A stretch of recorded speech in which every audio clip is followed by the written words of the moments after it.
Aeon's message was for Young-do. He looked up at her, his expression unchanging. Just like that.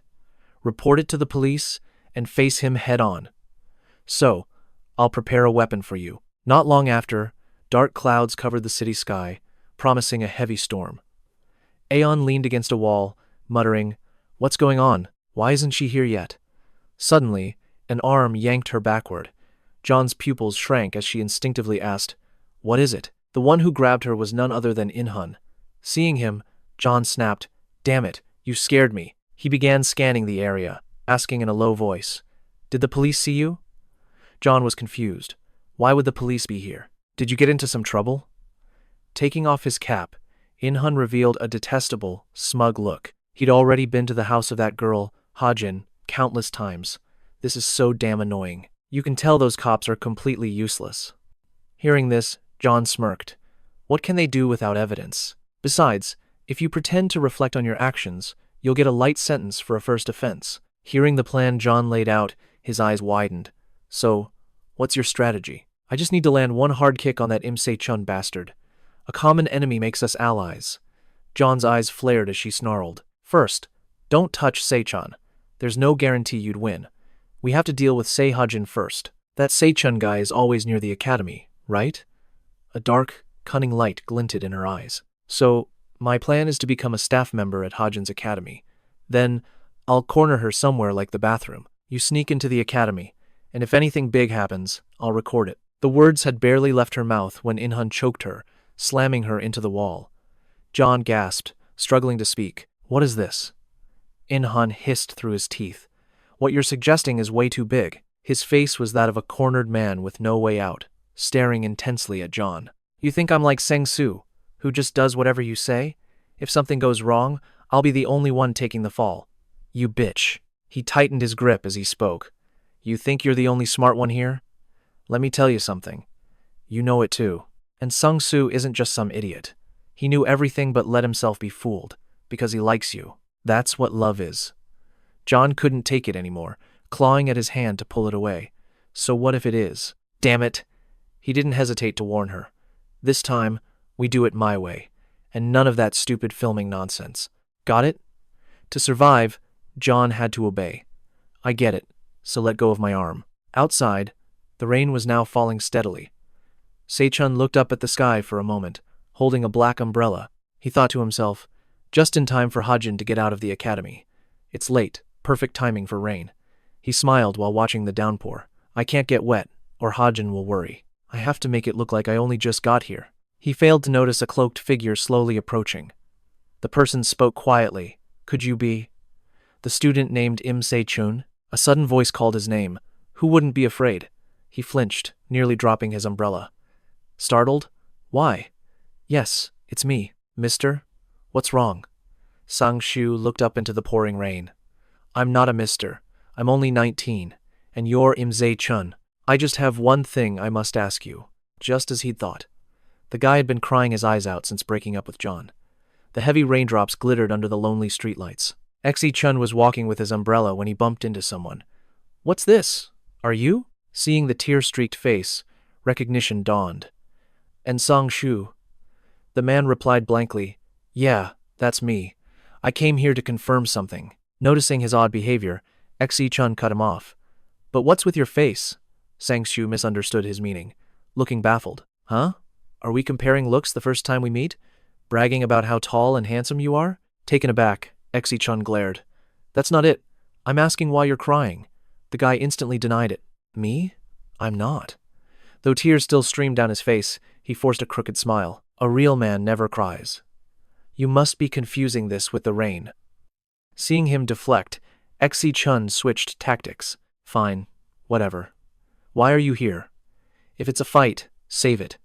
I have somewhere to be tonight. At that, Sang-soo looked down, hesitating. You know John, right? Kang John, that beautiful girl. Se-jun scoffed. She's not that beautiful. The man ignored him and continued. She told me you hit her so hard you broke a tooth. She lies all the time, so I can't really believe her, Sang-soo said through his tears. So is what John said the truth, or just another lie? I came to ask you, because I figured you'd know the truth. He spoke from the heart. I have a right to know. Seeing his pain, Se-jun paused for a moment before speaking. His expression immediately shifted to one of smug curiosity. She dumped you, didn't she? Sang-shu jumped like a cat whose tail had been stepped on. No, we just had a small fight. But deep down, a question burned. How does this guy know? He's sharp. Se-chun leaned in, teasing. If she dumped you, just admit it. Another wave of emotion hit the man, and he grabbed Se-chun's collar, warning him. Stop talking nonsense and just answer me. Se-chun asked seriously. Why do you even like her? You know she's a liar. Se-chun let the rain pour down on his face, trying to snap the man back to reality. And you know how she corners people, don't you? You knew everything, but you just stood by and said nothing. His eyes blazed, recalling the past. Back then, when all of you cornered Hin, when you did those horrible things, Se-chun's voice dropped, as if carving every word into Sang-shu's memory. Violence isn't just physical. You can inflict wounds that never heal without ever throwing a punch. The man's face went numb, his tears washed away by the rain as he listened to the scathing words. Cowards like you just watch the crime and do nothing. Just like your ex, who uses weaknesses to control people's lives. Se-chun drove his point home. I don't care who uses what to get ahead. I just crush everyone involved in that competition. Exactly like your ex-girlfriend did. Hit by this verbal assault, the man dropped his hands and pulled off his hood. You're right. I actually agree with you. That's why even now, I keep thinking I should stop. Only John was able to convince me. Sang-shu glared, letting the rain soak him completely. His words carried the weight of a thunderclap. But that's how it is. Back in the past, in a dojo with a Korean flag, a voice echoed. It's impossible to win. Aeon closed his eyes, looking relaxed. With jujutsu, it's a long shot, but you might win with a single, well-placed punch. He analyzed further. But wrestlers are incredibly fast. One missed punch, and they'll take you down. Game over. You won't even have time to land a defensive kick. Se-chun asked, so I have to use some kind of trick again this time? He held up 2 fingers. With jujutsu, your odds of winning are nearly 0. There are only 2 ways, Aeon explained. One is a gun. You can't win. He then raised his middle finger. And the other is to wait. Returning to the present, Sang-shu's face was inches from the sharp tip of the umbrella. Aeon's words echoed in his mind, the umbrella a barrier between them. The man recoiled, his eyes wide. What the hell, you psycho? He stared at the umbrella, pointed at him like a shield, and gritted his teeth. What is this? Are you playing with me, you coward? Se-chun shot back without missing a beat. Who are you calling what? Aeon had once said that sometimes you can even poke and strike. Se-chun glanced at the umbrella, his voice low. I'm not playing dirty. I just want to win. I'd have to be crazy to let a grappling monster like you get close. He held on to the lesson, waiting for his opponent to turn, to expose himself. Losing patience, Sang-shu reached for the umbrella, intending to use it as a shield. He confronted him about his actions. Why did you attack John? The umbrella was tossed aside as Sang-shu spoke, but the next sight made him freeze. Se-chun ducked, swinging a surprise punch aimed right for the chin. The powerful impact snapped Sang-shu's head sideways. He thought, asterisk this bastard's chin, asterisk. In that instant, he didn't need to calculate any distance. Se-chun's feet kept moving, pushing forward in a relentless assault. He followed up with 2 more rapid punches, aiming squarely for Sang-shu's face. Asterisk, I'll crush his bones without a shred of mercy. Asterisk. Beaten senseless, Sang-shu spat out a mouthful of blood. Se-chun's intent was clear. He showed no mercy. If he didn't end this now, he'd have no chance of winning. Suddenly, the tables turned. Sang-shu wrapped an arm around his shoulder. He pressed his head into Se-chun's neck. Gotcha now. Sang-shu flashed a grin. Just a little break, ugly. But Se-chun had no patience, shoving his face away with a shoulder check. Asterisk. I don't think so, you bastard. Asterisk. Sang-shu was taken aback. Asterisk. That's a move Sun-hun uses. Asterisk. Sang-shu mulled it over, raising his arm to block. This guy was full of surprises, and he was a much better fighter than he'd known. Suddenly, Sang-shu extended a hand. Se-chun paused, confused. A split-second decision. Asterisk. Why did he stop? Damn, my strength's back. I need to loosen my legs first. Asterisk. Just as he thought it, his legs relaxed and bent slightly forward. But the next scene caught him completely off guard. Sang-shu dropped to one knee, hand raised like a proposal. Asterisk. Now what? Asterisk. His demeanor changed, becoming deadly serious. You're caught, and I don't go easy once a fight has started. Sang-shu's voice lowered, his gaze turning cold. From now on, I'm fighting for real. He didn't get to look cool for 5 seconds. Se-jun smacked him on the head and asked casually, Is that so? The downpour in the city intensified. Se-jun shrugged off his outer jacket, revealing his defined muscles. I was just pretending, too.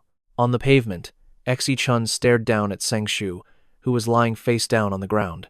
Stop the act and get up, he warned. The words registered, but Sang-shu remained motionless for a moment before speaking. Honestly, I was just going to do what I did to John. Then he slowly pushed himself into a sitting position. If it's come to this, I have no other choice. Sang-shu's eyes were locked on his target. I'm forced to go all out. However, his attempt at being dramatic failed once again. He took a swift kick to the face that sent him reeling. Sang-shu grumbled in frustration. You damn bastard. Attacking while someone's talking? Don't you have any basic manners? They both took their stances, but Sang-shu wasn't done talking. And even when you're down, you can't get your opponent into a ground and pound. Sang-shu was deliberately provoking him. You must know you can't win on the ground, so you're trying to win with strikes instead. Should I let you in on something? Se-jun was a man of action, not words. He answered with a fist to the face. Sang-shu took the hit, glaring at him from the side. Fine, I'll tell you anyway. Sometimes, when jiu-jitsu fighters get too heated, the first move they make. He then launched a counter, landing a powerful punch on his face, roaring, Is throwing a punch, you bastard. The rain poured down, a torrent under the streetlights. Se-jun wiped his nose, assessing the last blow. Asterisk, he's strong, but his punch is still far weaker than Sunun's or Iminhun's. Asterisk. His handsome, rain-drenched face was set in concentration as he analyzed the situation. If I can avoid a hit to the chin, I can win with constant attacks. But he just took a direct shot to the jaw and recovered instantly. Is this the power of neck muscles? Sang-shu deliberately provoked an attack. Why are you thinking so hard? What? Did you think I don't know how to use my fists? Se-jun replied coolly. Not at all. Your punches are just so light. I figured all your muscles went to your neck. Sang-shu felt deeply insulted and shouted back. What did you say? Sang-shu then lunged forward to attack again, his eyes filled with menace. You can call my face ugly, but don't you dare insult my muscles. This is the result of pure effort. Someone naturally gifted like you would never understand. As a result, his punch completely missed. Se-jun leaned to the side, dodging it. Se-jun then pivoted and struck him hard in the right side of his back, causing his entire body to jolt. He followed up with a decisive punch to the face. Sang-shu was hit so hard his eyes nearly rolled back, and the momentum spun him in a full circle. Se-jun was a bit surprised. Asterisk. He turned right back into the direction of the punch? Asterisk. Next, Sang-shu ducked and wrapped his arms around Se-jun's body, using his weight advantage to lift him with all his strength. Thrown to the ground, he struggled wildly. I have to defend myself. The brute's massive arms tightened their grip. Then, Sang-shu threw his entire weight on top of him. Se-jun was pinned, only his right arm was free. He was stunned. How did I let him attack my side so easily? Sang-shu's voice rang out. Well, not so easy, am I? He raised his fist, glaring down menacingly. From now on, you get to eat my gentle fists. And with that, a massive punch slammed into Se-jun's face. Sang-shu unleashed a relentless barrage as payback. Suddenly, he saw an arm flailing wildly to block his blows. He trapped one arm, using the other to pin his face. Se-jun felt a surge of dread. Oh God, I knew it. Just as he thought that, Sang-shu grabbed his arm, twisting it backwards into a lock. Seeing Se-jun's hands desperately clasped together, he applied even more pressure. So you do know how to resist. No matter how much you endure, your strength will fade. Why not just give up now? He cursed. You should dump your girlfriend then, you idiot. At the mention of this, Sang-shu's expression soured. He suddenly yelled in defense, What do you know about love? Love is about giving. Abruptly, Se-jun's hands went limp, and the sudden release of tension sent Sang-shu stumbling back. His teeth clenched, revealing his incredible agony. He let go, stunned, watching Se-jun clutch his right arm, his entire body shaking. Sang-shu panicked. Why did his strength suddenly vanish? I think I heard something snap. Are you okay? He stammered. We should get you to a hospital. But before he could finish, a fist flew right at his face. Jae-chun had already spun around, swinging with his one good arm. Sang-soo wasn't angry. He sat back on his heels, spat out some blood, and said calmly, "Hey, you don't need to put on an act like that. What are you trying to do? We've fought enough. Can't we just stop now?" He stood and faced Jae-chun, declaring, "Besides, it's obvious who's already won. I got revenge for John, so let's stop. Why go this far?" He looked down, panting. "We have to. You only need one win, don't you?" The question confused him. "One win?" Jae-chun then leaned over, reaching with his left hand. Sang-soo tried to shove him off. "What are you doing? Trying something reckless with just one arm?" he chided. "What will you do? Grab my ankle? You've already lost. Give up. Go to the hospital." But the hand wouldn't let go. "It won't even take a month. In a week, you'll probably have forgotten." Amidst the downpour, Jae-chun's voice was a biting wind. "All those people that you harmed, the disgusting things you did. But after just 1 week, you'll forget everything you did, won't you?" He hesitated. "That's..." Suddenly, Sang-soo felt his body being lifted. "What the? He can't use his injured arm. Is he just enduring the pain?" he shouted. "Hey, wait, not like this." Jae-chun used both arms to lift his leg, even as his injured right arm reddened and trembled. As he was recklessly lifted into the air, Sang-soo pleaded, "This isn't a mat, you idiot. It's asphalt." At that moment, Jae-chun continued, "The victims have to live with that agony every single day. No matter how many years go by, that anxiety will never change for the rest of their lives. And of course, the people around them suffer that same pain." He glared up at him. "So, you'd better cooperate. Sharing their pain is the only way to lessen their suffering."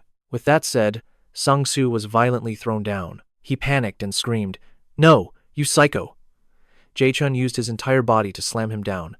Outside, the rain began to fall. Back in the gym, Sang-soo's eyes were heavy with sleep. Suddenly, Do-hyung's face appeared right in front of him. Their eyes met. Sang-soo closed his again, asking drowsily, "Is this hell? Life is so unpredictable." Annoyed, he repeatedly slapped the man's bald head. "You nonsense. Wake up, Baldy," Sang-soo mumbled from the floor. "Do-hyung? Are you dead too? You moron. We're alive. This isn't hell." He sat up, questioning Do-hyun. "Is that so? What happened?" "I think I was knocked out on the street." "You lost control and passed out," he added. Sang-soo stared blankly at the ceiling. "What about the other guy?" "I heard his arm snap," Do-hyun answered. "Ksun? In the hospital?" he asked, suspicious. "Then why am I here and not in a hospital?" he wondered, hesitating. The scene shifts to his thuggish expression as he accepts Do-hyun's offer.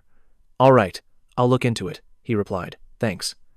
The door opened, and someone stepped inside. Both men froze, looking toward the figure. He cried out in alarm. "Huh? What is it? How did it get like this? Weren't you supposed to get Hajin? What is that on your back?" It was Se-jun, carrying Sang-soo. Se-jun calmly explained. "I found him crying, so I knocked him out with one hit. But he seems to be unconscious. Watch over him, will you?" Do-hyung was baffled, his mind filled with questions. "What is all this? What do we do with Sang-soo?" Ah-yeon spoke up. "Let's lay him down here first." Do-hyung asked Se-jun, bewildered. "What did you do to him?" He glanced away toward Ah-yeon as he answered. "I just slammed him on the ground." Then he went limp. "What now, Hyung? Should I call an ambulance?" "What? You slammed him? Could he actually be dead?" He looked up, utterly perplexed. "This damn monkey." Ah-yeon said, "He's only sleeping." She then looked at Sang-soo's smiling face and called out, "Juan?" The two guys beside her were completely stunned. What a pathetic mess. He then turned to Se-jun and suggested, "Don't worry about this guy. You need to go to the hospital. Your hand is badly bruised. I don't want it to be permanently disabled." Sang-soo nodded, finally understanding. "So that's what happened." "I hope he's okay," Do-hyung said, concerned. "How are you feeling now? If you're not well, you should get checked out." "Of course, I'm not going to fight you. Men don't brawl over little things," he replied. "It's just some muscle pain. My shoulder training is the only reason I'm okay," Do-hyung asked doubtfully. "But where is Juwon Kang right now? I heard she's not even going to school these days." "Why is that?" Sang-soo replied glumly. "How would I know?" he lamented. "If you don't know, who does?" The guy whined tearfully about Juwon. "We broke up." Hearing this, Do-hyung's face split into a massive grin before he burst out laughing. Great. That day is finally here. Sang-soo saw his reaction and cursed furiously. You dog, can't you even pretend to comfort me? Time heals all wounds. Then Do-hyung's face grew serious. So you really don't know where she is? Any of her usual hangouts? A cafe or something? The guy's face crumpled like a spoiled child. You look like a weak little puppy sometimes. Why do you keep asking me? What do you want? Don't tell me you have feelings for Ju-on? Do-hyung was helpless against his absurd logic. Don't be ridiculous. If you truly love Ju-an, no matter how bad she is, she has her whole life to change. You have to help her, starting now. The guy listened intently to his words. Then tell me where the school M club is. The scene changes to a cafe where a man and a woman are talking, sitting opposite each other. No, I have to catch that girl. What do you think you can do? Lim Se-jun. Can you even defeat him? Why can't I touch Se-jun? The man was In-hun. He rubbed his nose, saying, Because if you get near that girl. He recalled a vision of himself, bloody and gagged, crying in fear. The other man's eyes in the vision burned with pure fury. Ju-on glanced at the ceiling and sighed. So what? Talking to you is exhausting. You have the strangest habits. In-hun just kept repeating the word no, he suggested. First, just set a trap for Im-un, she yelled in frustration. You don't have any plan at all, do you? What the hell are you so afraid of? If you're scared, just do as I say. Go into Hajin's academy. In-hun's face darkened, his eyes blazing with killing intent. Somehow, we have to steal Hajin's phone, Ju-an asked suspiciously. His phone? What do you plan to do with his phone? He proposed, we have to use a time they're not together. We'll call Lim-un. With his personality, I'm sure he'll come alone. As In-hun was speaking, his eyes darted elsewhere, and he suddenly froze. After that, we just wait and land a solid kick on him. Huh? He was stunned to see Do-hyung walking in. In-hun watched him with growing anxiety. A detective? Why is he here? Ju-an, confused, followed his gaze and asked, What's wrong? Why are you making that face? He lowered his head and hissed, Don't look behind you, you damn fool. Ju-an snapped back, annoyed. Why not? In-hun asked, Hey, have you ever been here with An Sang-soo before? She closed her eyes with a smirk. Why the sudden question? Of course. I went everywhere with Sang-soo. He was always with me. Even after we broke up, he came whenever I called him. I'm trying to break that habit now. His next two sentences made Ju-on, Do-hyung, and another man freeze in place. Is that so? What a coincidence. It seems An Sang-soo has finally given up on you, huh? He quickly took out his phone to make a report. I think I found Ju-on Kang. She's here with the guy with bright red hair. I think this encounter is going to be tough. We've got Lim In-hun as a bonus. Stand by. Do-young quickly approached their table. Hey, students. You're Ju-in Kang and Lim In-hun, right? I'm a police officer. Lim In-hun. You know me well, don't you? Don't even think about running away this time. In-hun violently grabbed Ju-an's hair, causing her to cry out. What? What the hell? He ignored her and started dragging her by the hair. She struggled to break free, cursing at him.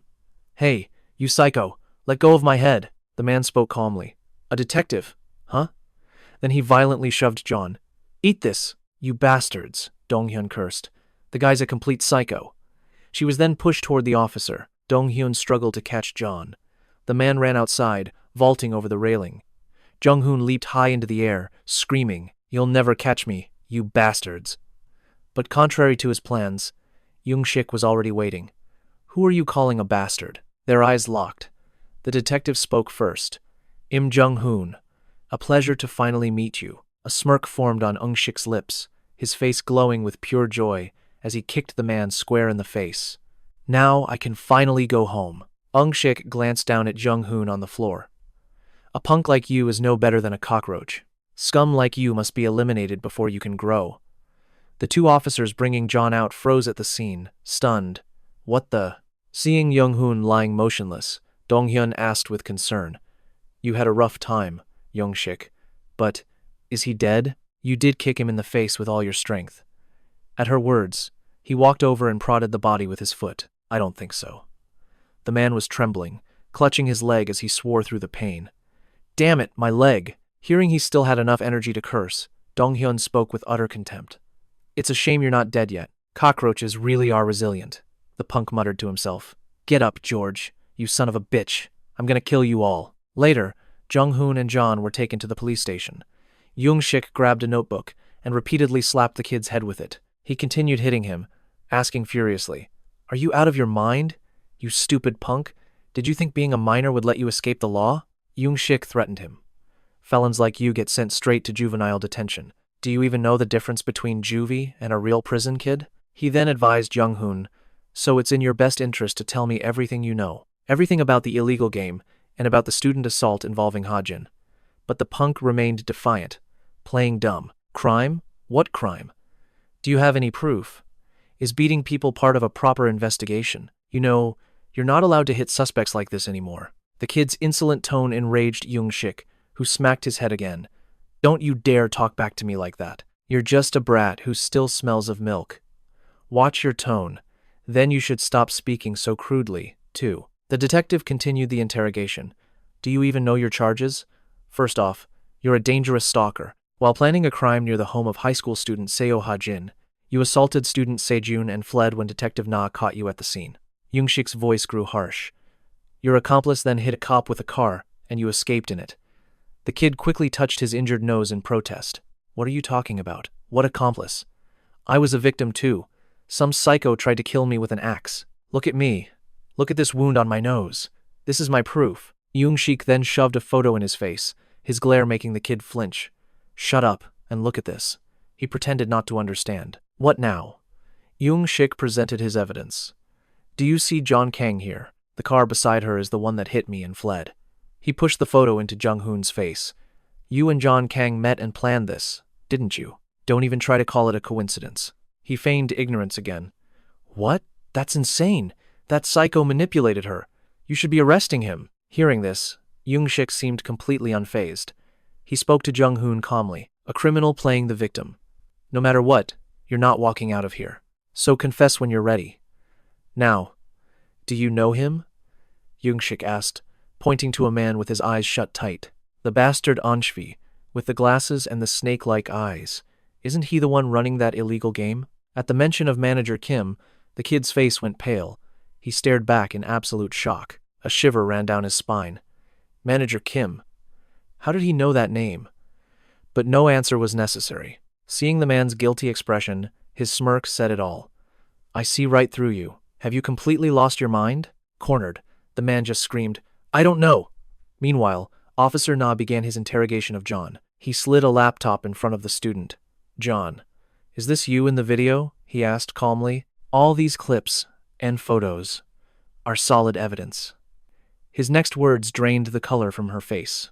"With the victim's joint testimony, you're facing multiple serious charges, like blackmail using illegally filmed material. If you keep stalling like this, you're guaranteed to end up in prison," he warned. "Tell me what you know about the illegal game and the assault on student S. Hain. I'll reduce your sentence." Staring at the videos and images, John recognized them and froze in terror. "Damn it. These aren't copies. They're the originals. This was only on my iCloud. What did those bastards do to my phone?" As Dong Hun's words sank in, she was stunned. Asterisk. Am I really going to be sentenced? Asterisk. I still have a criminal record. Damn it. What is all this? This crime is too big. I used it to make money. If I sell out Manager Kim and Representative Han, those bastards, I can get out of this. Dong Hyun watched her, his brow furrowed in speculation. Asterisk. All right. Just a little more pressure, and she'll crack. Asterisk. As John was lost in thought, Dong Hyun suddenly stood up. "Ah, everyone must be hungry. Let's eat first. What should the student eat? How about some Sunday soup?" Just then, someone entered the police station, their voice ringing out. "Excuse me." Hearing that voice, Hung-shik immediately stood and turned, greeting the visitor. "Yes, sir. What brings you here?" Then, he praised them. "You detectives have worked very hard." He acted as if he knew the two juvenile delinquents and introduced himself cheerfully. "Students In-hun and Jong Kang are here too. I'm from the law firm. Allow me to introduce myself." The scene changes to a large law firm. A subordinate reports to Manager Kim. "I've sent lawyer Bitch, sir." It turns out Manager Kim wanted In-hun and Yeon out of the station, but his subordinate hesitated with worry. But he was immediately cut off by his boss. "Is there a problem?" The subordinate shared his concern. If we just bail the kids out like this, won't we be exposed? Manager Kim let out a loud laugh. By who? His subordinate seemed to not understand. Sir? Finally, Manager Kim stated. Who said anything about just bailing them out? He only wanted them released to serve his own justice. I'm planning to cut their tongues out. And why reuse something that's meant to be used only once? Manager Kim pushed up his glasses, a dangerous smile playing on his lips. It's nothing. The ones we need to focus on are on the other side, a student or the police. They are no threat to us. He was wary of everything around him, but it seems someone is approaching us with a threatening agenda. To find out more about him, I'll send him along. Se-jun saw Se-jun approaching him and asked, What are you doing here? Se-jun, his arm injured, explained clearly. I tried to stay home, but I felt restless. I'm not here to join the boxing class. I just want to join the skills class. But my clothes. Hearing his stubborn tone, Se-jun reminded him, I thought your whole arm required surgery. You need to be more careful. With that, he began to walk away, offering one last warning. You should limit strenuous activity for a while. Your nerves are already at their limit. If you keep pushing yourself, something terrible will happen. Listen to me for once. Just go home. Se-jun watched Se-jun's retreating back and replied, I know. Where are you going? Is it important? But in his heart, he thought, asterisk, that expression of his doesn't look good. Asterisk. Seeing Se-jun standing motionless, he spoke calmly. Go home. A short time later, Se-jun arrived at a cemetery. He was pouring a bottle of soju over a grave. It was the grave of Se-jun's sister, who had passed away. He was visiting her. He sat down and wondered aloud, Is it good? At the food stalls in Korea, drinking soju with Odin is a taste to die for. He leaned against the adjacent tombstone as if sharing a secret. It's a shame you can't enjoy it. I'll bring some next time. Sorry it took me so long to remember. Se-jun took a drink, lost in the memories of his friend. He looked at the headstone and said, Don't look at me like that. Suddenly, he started asking questions, though he knew these questions would never be answered. How's your hair? Is it too long? You could probably tie it in a ponytail now. The more he spoke, the more he longed for his friend. What's it like over there? It would be great if we were there together. Is it very cold? Is the sky beautiful there? It's a little chilly here. He closed his eyes, sinking into the void of his own thoughts. Hearing a sound behind him, his eyes snapped open. He saw a group of thugs approaching from nowhere. They asked Se-jun, Who is this guy? Are you muttering in English? Are you a foreigner? Get up. Se-jun slowly rose to his feet and answered them. I'm not. Back in the law office, the subordinate spoke hesitantly. Yes, if it's that friend. Hearing this, Manager Kim understood and replied quickly. Correct. It's been a while since we used the new drug. A wicked grin spread across his face as he laughed. He spoke to his subordinate. Should we check on the effect soon? How much? At the cemetery, a thug suddenly cried out, It's so hot. Behind the thugs, a man trembled uncontrollably from withdrawal. He spoke with a desperate rasp. I need a kill. I need more medicine. Se-jun, still leaning against the tombstone, answered, I already said no. The gang's patience wore thin. What do you mean no, you bastard? Get up, before I get really pissed. But he just lowered his head, his voice a low threat. The more I drink, the less control I have. His face was flushed, his eyes hazy and unfocused as he spoke. And right now, I'm very drunk. The scene flashes back years ago, to a quiet house. A door was slightly ajar, as Se-jun slowly stepped inside. Surprised it was open, he pushed it wide and walked in. A sudden sense of dread washed over him. Se-jun rushed into the house to check. Before him was a scene of pure horror. A woman and child struggled against a gunman. Then, they were lying in a pool of blood. Seeing the carnage before him, he froze on the spot. Se-jun reached for the child's hand. It was already ice cold. He could only sit there, silent amidst the gore. Just then, a foreigner with a gun emerged, aiming it straight at Se-jun. Seeing his shocked expression, the man fired without a word. But Se-jun seemed to feel no pain at all. He simply stared back with chillingly cold eyes. Those were the same eyes he had now. In the present, he slammed a thug's head into a nearby rock, making the man tremble. Blood streamed down the stone as he growled, pressing the man's head down. Did I not make myself clear? Se-jun stood, his gaze hazy, but his words were a chilling declaration to them all. The sight of gangsters like you just makes me want to tear you to pieces. It seemed the graveyard's silence was about to be broken. A fight was brewing, provoked by Se-jun's drunken state. With one hand pinning the thug, he mumbled to the others, "Today is truly a wonderful day. For all of you to show up here." He paused, then said aloud, "This must be a gift she sent me from heaven. I was worried it would be too lonely coming alone."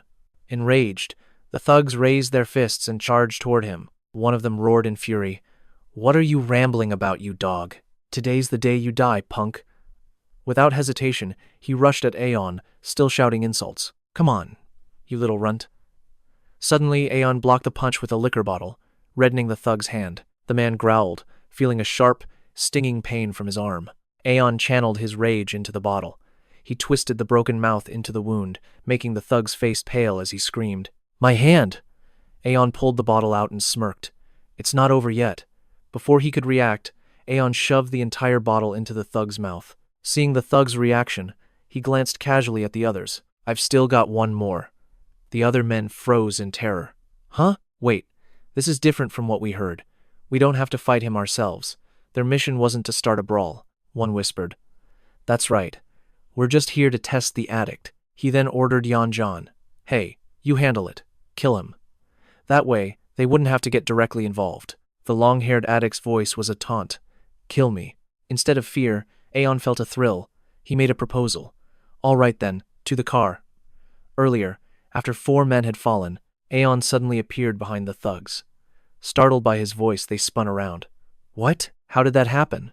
As if reading their minds, Aeon answered, "But what can you do about it?" He stepped closer, his voice rising, as the two stared, wide-eyed in horror. "I had no intention of just watching." Before they could react, one was sent flying. Aeon glared at the remaining man with a deadly threat. "You're all dead." Aeon lifted the last thug off his feet. He could only kick and squirm, trembling as he cursed. "What the hell? Let me go, you damn bastard." Aeon dropped the terrified man and looked back at the gravestone. Seeing the thug scrambling before him, Aeon spoke to the grave while hoisting the man up again with both hands. "Haijung, rest in peace." He paused. "No, wait a second." With that, Aeon brutally slammed the thug against a large rock. The man could only gape, his eyes wide with shock and dizziness. Nearby, the one with the bottle in his mouth coughed violently, clutching his throat as he stammered out words of pain. "Throat. Ambulance. Quick." Hearing his whimpers, Aeon delivered another kick to his face, smashing his head against a rock. "An ambulance?" he scoffed. "What nonsense are you spouting? That's not for scum like you." With the thugs handled, he faced Yongan and declared, "All right, weakling, now it's your turn for a beating." But when he looked again, Yongan's shadow was gone. He thought to himself, did he actually run? Suddenly, Yongan appeared behind Aeson for a sneak attack. Aeson dodged, a frown on his face. "You cannot be serious." Hatred flared in Yongan's eyes after his failed ambush. He grabbed Asen's hair, causing Asen to grit his teeth and threaten him. "Let go of me, or I will kill you." The words only enraged him further, and he raised his fist with a grinding jaw. "Die, long-haired freak."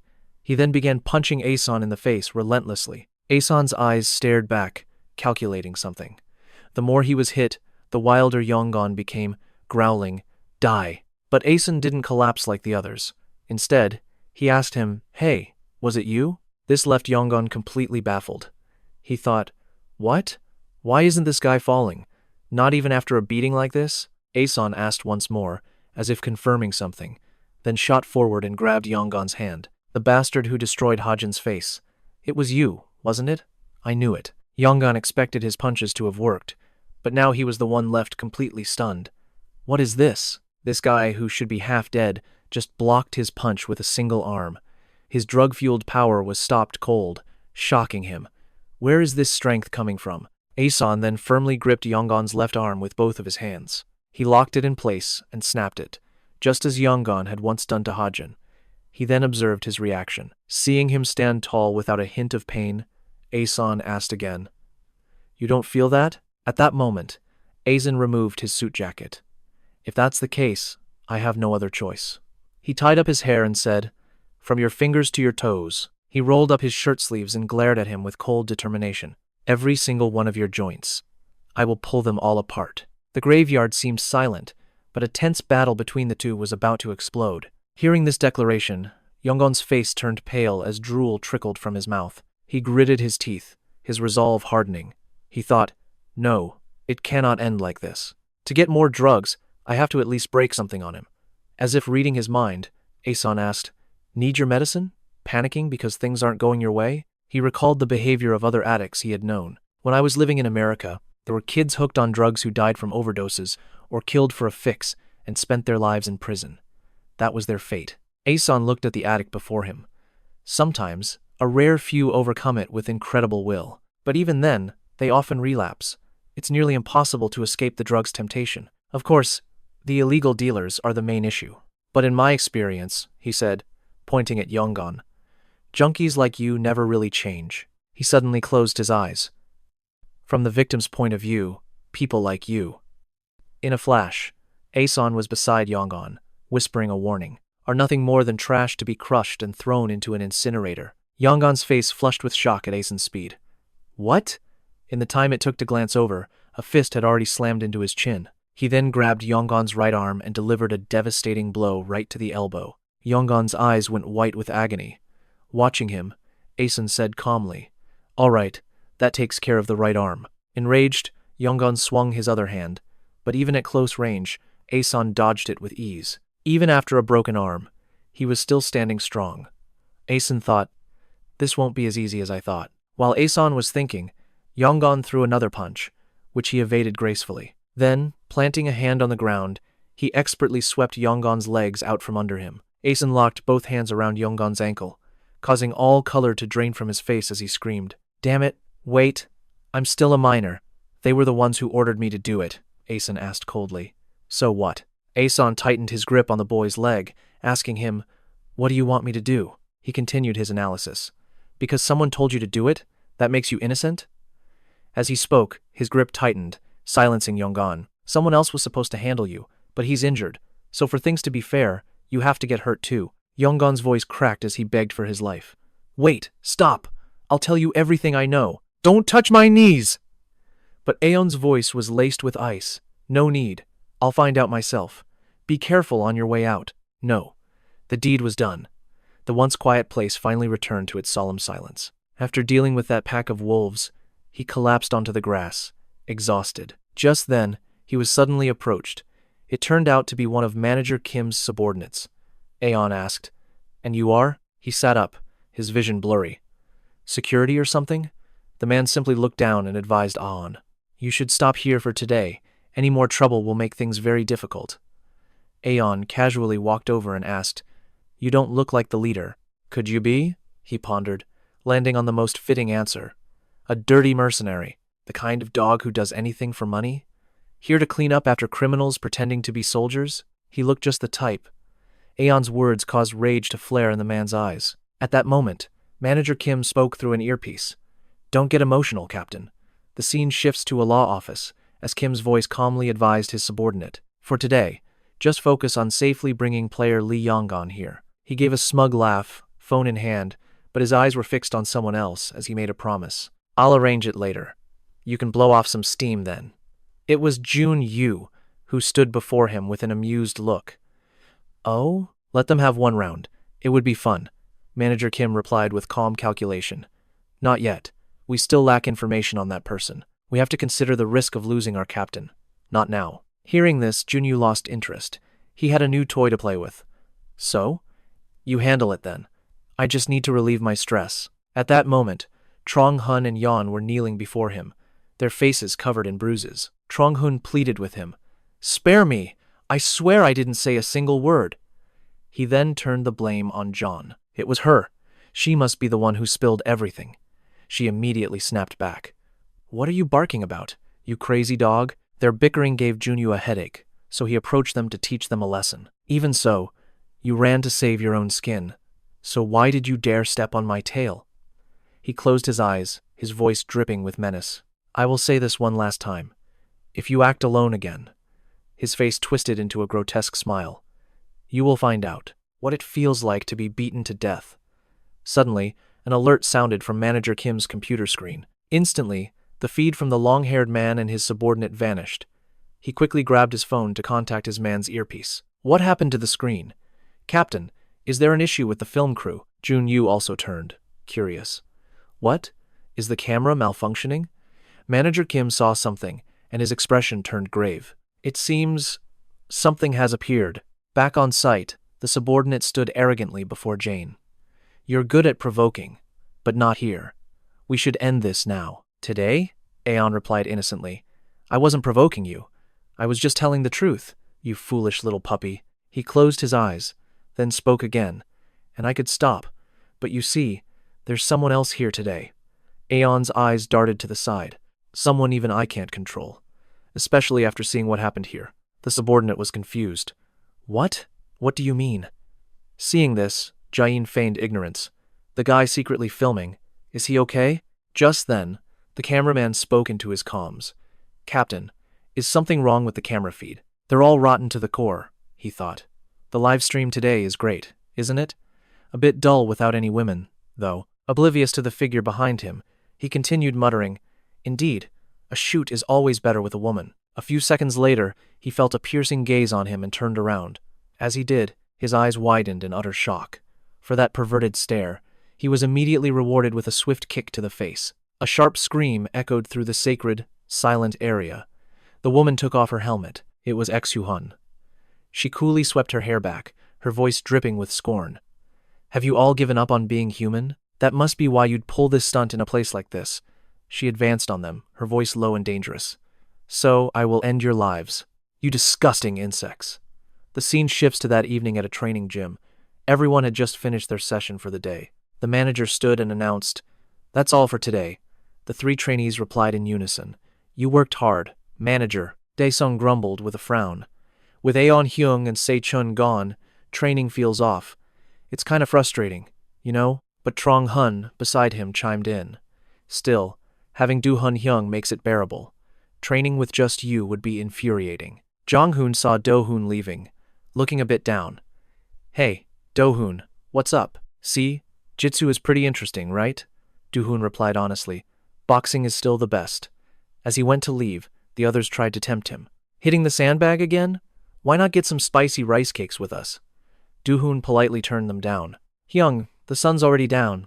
It's a bit late for rice cakes. Besides, I'll clean up and lock the doors when I'm done. You guys go on ahead. But hearing this, Dae-sung frowned, looking for a reason to be annoyed. You just insulted the national snack of 80% of South Korea. Now apologize, and make it sincere. Startled, Do-hoon quickly relented. I'm sorry, I misspoke. Dae-sung then waved his junior goodbye and left for his snack. Right. Don't look down on carbs again, you protein monster. But Dae-sung didn't seem satisfied, so Do-hoon quickly apologized once more. Yes, Hyung, I'm sorry. Just then, the manager, also preparing to leave, approached Do-hoon. What was that about, that weirdo? Do-hoon tried to smooth things over. It's nothing, sir. I just said the wrong thing. Then, he asked with concern, Are you heading out for another delivery? The manager sighed wearily. Well, I have to if I want to pay the rent. Anyway, Do-hoon, listen. One of my old boxing juniors opened his own gym. Surprised, Do-hoon asked him to repeat himself. He said he's scouting kids for a youth boxing competition, the manager explained. He's looking for kids with potential. I thought of you. Are you interested? You can't just hit sandbags here forever. And I don't teach boxing anymore. Seeing Do-hoon hesitate, he played his final card. I told him you have talent, so he said he'll train you for free. What do you think? Hearing that, Do-hoon's eyes lit up, and he answered immediately. That's amazing. Yes, I want to. With that, the manager turned to leave. Before he left, he looked back. All right, I'll tell him. I'll get you the address later. Do-hoon bowed his head, full of gratitude. Yes, sir. Thank you. Manager, I'm truly grateful. Back in the gym, the other two hadn't left yet. They cheered. The boxing boy is getting serious about boxing again. Way to go, Do-hoon. Congratulations. Do-hoon stammered his thanks. This is all so sudden. He immediately thought of those who had helped him. This is all thanks to Se-chun and Aeon Hyung. It's a shame they aren't here. Se-chun said he was resting today. Then, he asked the others. What about Aeon Hyung? Did he have something on? Jong-hoon suddenly recalled something and spoke up. Around this time last year, Aeon Hyung also dressed up formally and went somewhere. He wouldn't tell me where, though. Dae-sung, listening in, began to speculate. Dressed up? Maybe he was meeting someone? Last time, he said he was meeting a girl named Jo-eun. Jong-hoon recalled. An old colleague, Jo-eun something, Hyung. Dae-sung jabbed him playfully. See? This is why you're hopelessly single, you gossip. Hearing that name sent a chill down Do-hoon's spine. A girl? With long hair? The other two asked. We've never met her. You have? Is she pretty? Shaking, Do-hoon tried to answer. Pretty. Yes, she's pretty. But more than that. His vague response only fueled their curiosity. What's more than pretty? As he replied, he stuttered, forcing out the words. She's very. An image flashed in his mind, and he blurted out, terrifying. Meanwhile, back in that quiet neighborhood, seeing a woman appear, a thug shouted at her, Who the hell are you crazy bitch? Soo-hyun ignored him and spoke directly to Ah-eon. Hey, Ah-eon. Let me ask you one thing. Ah-eon peeked from behind his subordinate, feigning confusion. What? These aren't children. She wasn't afraid at all, stating her purpose bluntly. Is it all right if I tear them apart my way? Ah-eon remained nonchalant. You'd do it even if I said no, so why ask? The subordinate looked at the approaching woman with disdain. I was expecting someone more impressive. He sized up Soo-hyun and scoffed. What can a single woman possibly do? For a moment, I thought she was a special agent. But she's just a woman. The thugs were eager to charge at Soo-hyun, as the subordinate wondered, how can she fight a mob of grown men? If they all rush at once, even a world-class martial artist would. Ah-eon, behind him, gave an answer he never expected. In a martial arts match or a street brawl, perhaps. But, seeing her twirl a dagger, Ah-eon continued. When you're fighting to kill in 1 or 2 moves, and weapons are involved. The dagger was drawn. In that instant, Soo-hyun became a blur. In her wake, every single thug fell to the ground, marked by her blade. Ah-eon whispered calmly into his subordinate's ear. What do you think happens then? Seeing the aftermath, the man was utterly stunned. But Ah-eon wasn't surprised in the least. For him, it was a familiar sight. They're still alive. Now, every single one of the thugs bore the fresh marks of a blade. Zhu Huin strolled casually toward the underling. Call 119 right now, and you might just live. Her icy gaze bore right through him. But what do we have here? I'm getting really angry. The man could only stare, stammering. What? With her knife in hand, Shu Huin lunged. I don't like wasting time on phone calls. The blade was a blur. He dodged just in time to avoid his own call to 119. He spat, You crazy bitch. Her threat came instantly. This isn't a threat. I'm going to land a crippling kick on you for real. As she finished speaking, she spun, landing a devastating kick to his head. Asterisk. How can someone so small generate that much power? Asterisk. He wondered. He stumbled back, his mind racing to calculate his next move. Asterisk. How can I win against this weight difference? Asterisk. But before he could even throw a punch, Aeon locked him up from behind. Completely immobilized, he twisted his head to face Aeon. Hey, what the hell are you doing? Aeon's calm reply sent a chill down his spine. What am I doing? Practice. One person holds, the other attacks. It's called a beatdown. A moment later, the man's face was ashen with terror. He collapsed to the ground, clutching his leg and screaming in agony. Annoyed, Shu Huin landed another punch. So noisy. You bastard. Then Aeon followed up with a kick and a lesson. Stay down, you piece of trash. They attacked from both sides, with punches and kicks. Soon, he was unconscious, twitching in a pool of his own blood. Shu Hun noticed something fall from the man's ear. She turned to Aeon. Huh? What is this? Earwax? She picked it up for a closer look. A wireless earbud? Looks expensive. It's so tiny, it could get lost in there. And so, Su Huin picked up the device and spoke directly into it, reporting in. Hey, you cowardly pervert hiding back there. You listening? On the other end, Manager Kim heard her voice clearly. He remained silent, listening to her taunts. This pig wore it, so it's filthy now. I can't use it. Shu Huin continued, not waiting for a response. So you'd better just listen up. You and I both prey on losers. But unlike you, I have some class. Still, Manager Kim said nothing. She continued. So now, I'm going to expose your entire life. Listen closely, you bastard. She casually brought a cigarette to her lips. You use people and then you scurry away into the shadows. The moment you think your little plan is working, I'll be standing right in front of you, Shu Huin said leisurely. And when that happens, A nice big hole will appear in your head. Just you wait, you dog. With that, Shu Huin crushed the earpiece in her hand. On the other end, all Manager Kim could hear was static. A knowing smile spread across his face. Ranu, standing beside him, asked, "So, what does she even look like? Are you sure you're looking into this properly?" Manager Kim finally spoke. "It's nothing. Today was the first I've ever heard of her." Ran Yu pressed on, confused. "So what? She said she's coming for us. Are we just supposed to wait?" A maniacal grin stretched across his face. "Not at all. She threw down the gauntlet, so we'll accept." "Do you know why people avoid confronting scumbags directly?" His eyes darted, fixed on a single point. "Because if you argue, you'll lose?" "Not at all. The truth is, they'll just provoke everyone around them." At that moment, Yonggun was covered in blood, barely conscious. He pleaded with Aeon and Shu Huin, "Help me. Call 110. Blood." But Shu Huin just lifted her foot and kicked him again. She kicked him again, cursing, "You damn mutt! Piece of trash! Are you broken? Shut your mouth. Hey, why'd you take off your shirt? Trying to copy me? You junkie. Don't you dare give me that look. You think a few kicks is all you're getting?" Shu Huin smashed her fist into his face again. "Just die, you mutt." Luckily, An held her back. "Are you actually trying to kill him?" She was still screaming furiously as Aeon pulled her away. "You damn degenerate! You sicko!"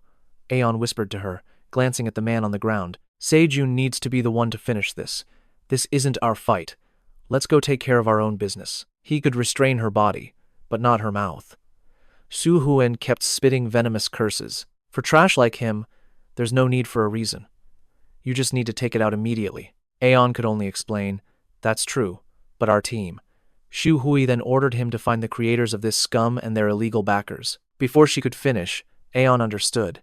He'd handle them cleanly, wouldn't he? "That's right, isn't it?" Hearing his answer, she agreed with satisfaction. "Exactly. But I'm a bit busy, so please investigate for me." Aeon was puzzled. "Why are you busy?" She sighed. "Overseas work." Aeon didn't seem convinced. "You're not joking, are you? Are you jealous?" In a neighborhood filled with towering, tightly packed apartment buildings, nearing the gym, Jong-hun wondered excitedly what new techniques he'd learned today. Ji Xiong said his body was recovering. "I wonder if he'll show up. Time to show everyone hell on earth." Suddenly, a voice called out, "Hey, excuse me." He turned to see a beautiful girl. "Huh? Me? What?" His mind was reeling. A girl, a beautiful girl, was talking to him. It was Yon. She spoke with a feigned innocence. "Could you spare me a moment?" Seeing her bright smile, he agreed without a second thought. "Sure. What is it?" She pointed and said, "It'll just take a second. I need your help over there." He wanted to help such a pretty girl, but something made him pause. "Just a moment? Over there? Wait a minute." Suddenly, Ji-sung's words echoed in his mind. "No, never. Absolutely not." Ji-sung had warned him so seriously. "A girl is starting a conversation with you? She definitely has bad intentions. If they're not organ traffickers, they're from a cult." At the time, when her hand had touched him, he had argued back in disbelief. "Come on, don't be so sure. What if I'm her type?" Ji-sung had stated firmly, "Never. Just memorize this formula." It sounded sad, but that's reality. If you want to live, just listen to me. Ji-seong had taught Dong-hun exactly what to do. If that situation happens, immediately tilt your chin up. Put on an arrogant face, no regrets. Say something cool. Got it? Back in the present, he immediately put the plan into action, tilting his chin up and glaring at Yon. "You want my phone number? If not, then get lost." Yon was stunned. "Huh? What is he saying? It's not that." "What the hell?" she thought. "This freak." Yon then put on a worried expression. "There's a cat stuck in a drain over there. I just wanted to ask for your help." The atmosphere became awkward. Dong-hun forced a laugh. "A cat, you say?" "A cat. Of course. Of course I'll help. I was just joking. Just teasing you." Inside his head, he seethed. Kim Ji-seong. I'm going to kill him. After a short jog, he stopped, sighing. That was so embarrassing. I just need to turn this, right? But how? Suddenly, he saw something. Huh? As Dong-hun reached the corner, someone grabbed his head. Then, a fist slammed into his stomach. He realized it was a trap. But by then, he was already being beaten senseless. In the alley, Yon and another guy watched Dong-hun fall. Confused, he asked the one who hit him, "What's going on? Who are you? Why attack me?" Yon crossed her arms while the bully sneered back. "You don't need to know who we are. Just know you're getting hit because you chose the wrong friends." Beside him, Yon gritted her teeth. "Pathetic. You're such an idiot. As if I'd ever ask for your number." The beautiful girl's cruel words brought tears to Dong-hun's eyes. Jisung Sunbae was right after all. This reality is too cruel. Is this about organ trafficking? Before he could ask, the bully struck him again. All he could do was scream, "Stop! Don't use violence!" Then the kicks started, one after another. As he beat him, the bully growled, "I'll teach you with your own body, you idiot." Dong-hun could only scream, "Stop!"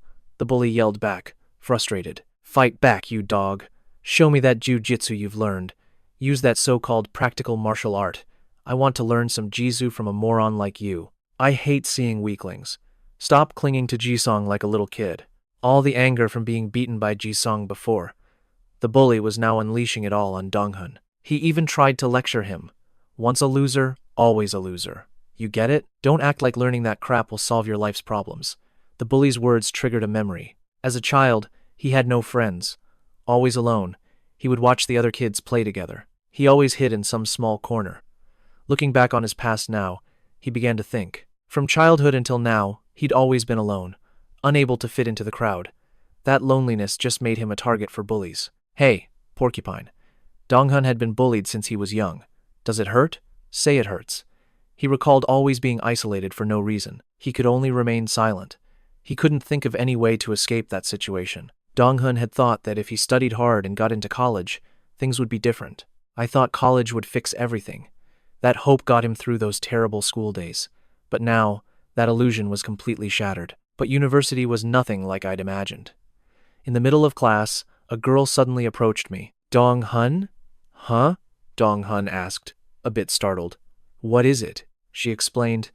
"Everyone is going to Hajin's birthday party today. You can't drink, so you probably can't go, right? So we need to ask you for a favor." "Huh? What is it?"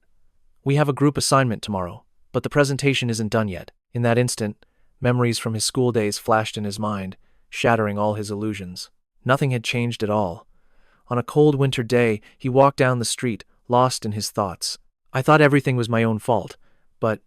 Suddenly, he stopped when he saw something. On a frigid day, a flyer for the Juju Club appeared before him, and someone said, "You should learn jujitsu."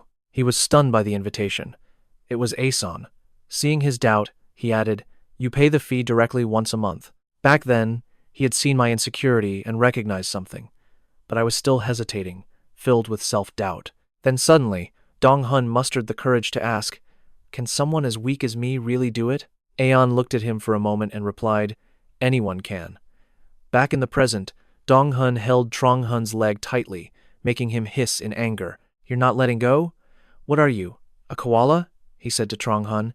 "I don't know what kind of life you've lived, but you only need to know this." Hearing Dong-hun's words, the man started to look surprised. "Are you trying to lecture me?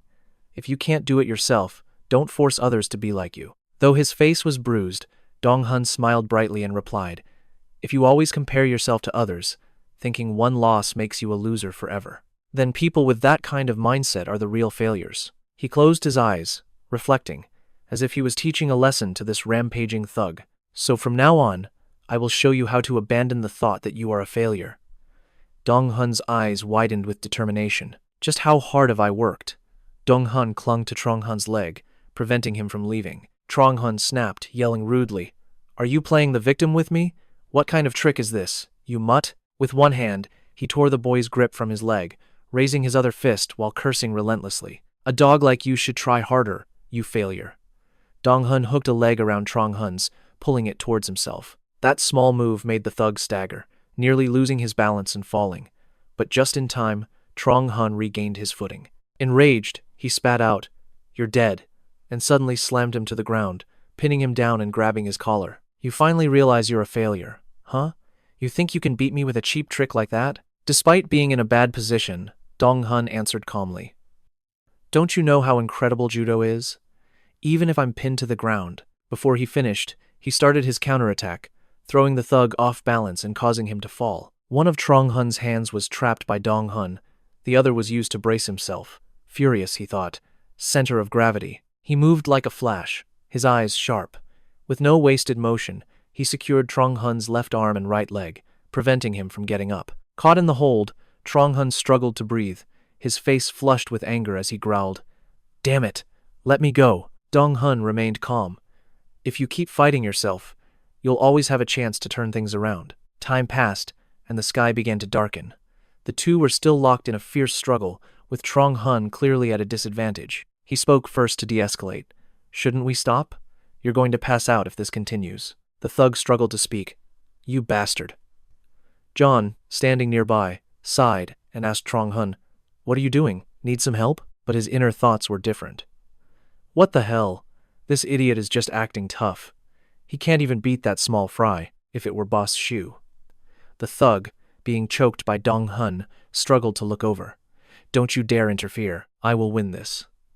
Trong Hun's eyes rolled back as he let out one last sound before passing out. Worried, he quickly released his grip, thinking, "This is no good. He's only unconscious for now. Who knows what will happen next?" As Dong Hun leaned in to talk, something flashed right at his face. "Hey, stop this before someone gets seriously hurt. If I can't win fairly, I'll play dirty. That's just his style. I was acting, you bastard." But Du Hun was quickly pinned down again. He straddled Du Hun, locking his arms. "Don't pretend you care. You bastard! Let me up and fight right!" But a hand caressed his face, enraging him. "Get your damn hand off me!" Then a foot blocked his view. He was flipped into a chokehold. Du Hun grunted, straining to speak. "Stop this. If we stay like this, neither of us can leave. Got it? You're not going anywhere, fool. You can't possibly defeat me. Because you're naturally stupid. You think I haven't dealt with dogs like you before?" He then raises his free fist. "The problem with self-righteous fakes like you. What happens when you hesitate while pretending to care?" Sensing danger, the guy blurted out, "Wait, you." But In Hun lashed out, striking him hard in the groin. "He couldn't block it," In Hun casually remarked. "Just a shot to a weak spot, is all." A crippling pain shot through him as he writhed on the ground, while In Hun stood up, gloating. "I learned that from your mutt friend, Se-jun. Stings, doesn't it?" John, losing her patience, urged, "Just hurry and finish it." Manager Kim said to smash his head in. "Just do the job, and don't drag me into this," she said, eyeing the bottles. "If you keep dragging this out, the cops might show up, and that won't be good." "Oh, that." She grabbed a bottle. "Stop putting on a show." John handed it to In Hun, just as someone appeared behind them. "You mean, use this?" Sang-soo's voice cut in. "John, forgive me. I couldn't just stand by." She recoiled in shock. "Did I scare you? I almost smashed this on your head. What is this? Sang-soo, why are you here? Were you following me?" He snatched the bottle from her. "Following you? I was worried something might happen to you." Then he suddenly burst into tears. "I was so worried I couldn't sleep. Even if we broke up, my love never changed. You just vanished. Manager Kim's been looking for you." He turned to In Hun. "And you piece of trash, stay out of this. It's because John hangs out with garbage like you that—" She cut him off. "Just stop." He immediately fell silent. "And now you appear? What do you want?" Sang-soo explained. "Because you said we should break up." John interrupted. "I said let's break up, so you just disappear? Do you have any idea what I've been through?" As she spoke, he stepped closer. Sang-soo embraced her, tears streaming down his face. "I'm late. I'm so sorry, John. I understand now. Even if you call me an idiot, I don't care. No matter what anyone else says, you're the only one who matters to me." John suddenly laughed, as if a weight was lifted, and began to lecture him. "Who taught you to say such stupid things?" Sang-soo asked, confused. "Taught me?" He then recalled his love guru, Du Hun. Sang-soo said cheerfully, "Let's work to change and pay for our mistakes before it's too late, my love." In Hun, who had been silent, finally spoke. "Hey, Sang-soo, who's this act for? Cut the drama, let her go, and get lost." His words dripped with venom. "You hang around a failure like her, and your life will be ruined too. So just—" His expression changed instantly, as if he'd seen a ghost. "That bastard. Why is he here?" Footsteps of a mysterious guest approached. Sang-soo's eyes widened. "I'm the one who called him." John was stunned. "What? Why did you call him? In-hun, oblivious, challenged Se-jun. What do you want, you bastard? Looking for a rematch? I was injured last time. If we fight again. Se-jun ignored him, looking at the injured man. Are you okay? The guy stood up, trembling. Yeah, thankfully. I'm still in one piece. How's your arm now? Se-jun smiled. After taking some time off, my body feels brand new. You rest. Mr. Dae-jung will be here soon. In-hun, enraged at being ignored, thought, he's ignoring me for this trash, then I'll just aim for your chest. Se-jun's gaze sharpened. He shot a glance at In-hun, then unleashed a blindingly fast strike, which his foe blocked in shock. In-hun was reeling from pain and disbelief. I didn't even see him move. Se-jun adjusted his cap. This insect is still alive? What should I do? I think I've leveled up from squashing bugs like you every day. He removed his cap, revealing a handsome face with a god-tier profile. I think I'm done playing around. It's time to start hunting the remaining insects. Dark clouds gathered, and the sky began to dim. After the blow, In-hun collapsed, dry heaving. Wait, he managed to avoid my ribs. Fear, anger, and anxiety twisted inside him. What is this? Has my stamina dropped this low? How did he get so much faster and more precise? Se-jun leaned down and mocked him. Well, for a piece of human garbage, I guess you have changed a little. Now you just look like an insect. Though terrified, In-hun's words were still sharp. Damn it. Don't act so high and mighty. You're disgusting. Do you think you're some kind of main character? He spoke slowly. Well, what else is there to say? In-hun thought to himself. First, I'll distract him, make him lower his guard. He provoked him. Do you know why bastards like you always end up losing? It's because you have too much to lose. From now on, I will hurt every single person around you. With a wicked smile, he said, you will destroy yourself trying to protect them. Like that bastard Hajin. In-hun thought he'd landed a solid punch. Yeah. But suddenly, a knee slammed into his head. The impact grotesquely twisted In-hun's face, yet Se-jun's eyes remained utterly unfazed. Me? Lose? These are just the easy opponents. He followed with a roundhouse kick to the head. A relentless barrage of punches rained down. In-hun couldn't block a single one. The noise was so intense, birds scattered in fright. He leaned in, whispering in his ear. Even when I eat ramen, I only eat the spiciest kind, you fool. Beaten so badly he couldn't even open his eyes. Yet his mouth was still running. This crazy bastard really knows how to put on a show. As he laughed, someone suddenly vaulted over the back fence. Do you really think you're in charge of this situation? You psycho. You're just a puppet in this whole play. Dae-sung landed, stomping hard on In-hun's hand. Dong-hun, are you all right? He screamed in agony. My hand! Dong-hun trembled against the wall. Hyung, I'm over here. I'm fine, he shouted, full of worry. What do you mean, fine? Kid, you look like hell. What kind of posture is that? You got beaten up, didn't you? I've never even laid a hand on you. He spun around, his voice filled with fury. Which bastard did this? Why does your face look like that? Se-jun, hands in his pockets, answered calmly. It's all taken care of. Dae-sung shot back. You're the one who did this? I just assumed that was your natural face. He then added, we should take In-hun to the hospital. As they left, Se-jun turned back to In-hun. Go to Manager Kim and deliver a message for me. In-hun asked, what is it? His eyes flashed with a cold intensity. I don't care if this is some play. Tell that Lee Yong to come face me himself. Sang-soo's eyes widened, his voice dripping with sarcasm. Ooh, so scary. Did you get on In-hun's bad side? In-hun wiped the blood from his face. Hey, you bastard. Why'd you bring him Se-jun here? He quickly strode over to John, pulling her away and glancing back with a taunting look. I don't feel sorry about it, but I'm not telling you anything either. Let's go, John. Come with me, and I'll tell you everything. Meanwhile, Se-jun, Dae-sung, and Dong-hun started heading back. Dong-hun spoke up. But which hospital should we go to? Dae-sung laughed. Urology? All right. A pharmacy for some ointment should be enough. Dae-sung, Hyung. Don't you remember that day? Dae-sung looked back with a blank stare. What day? Dong-hun was stunned. What do you mean? It was the day with Hajin, the day the three of us first met. What just happened in that alley reminded me of it. Dae-sung replied, the first day you came to the gym. Dong-hun's face lit up. That's right.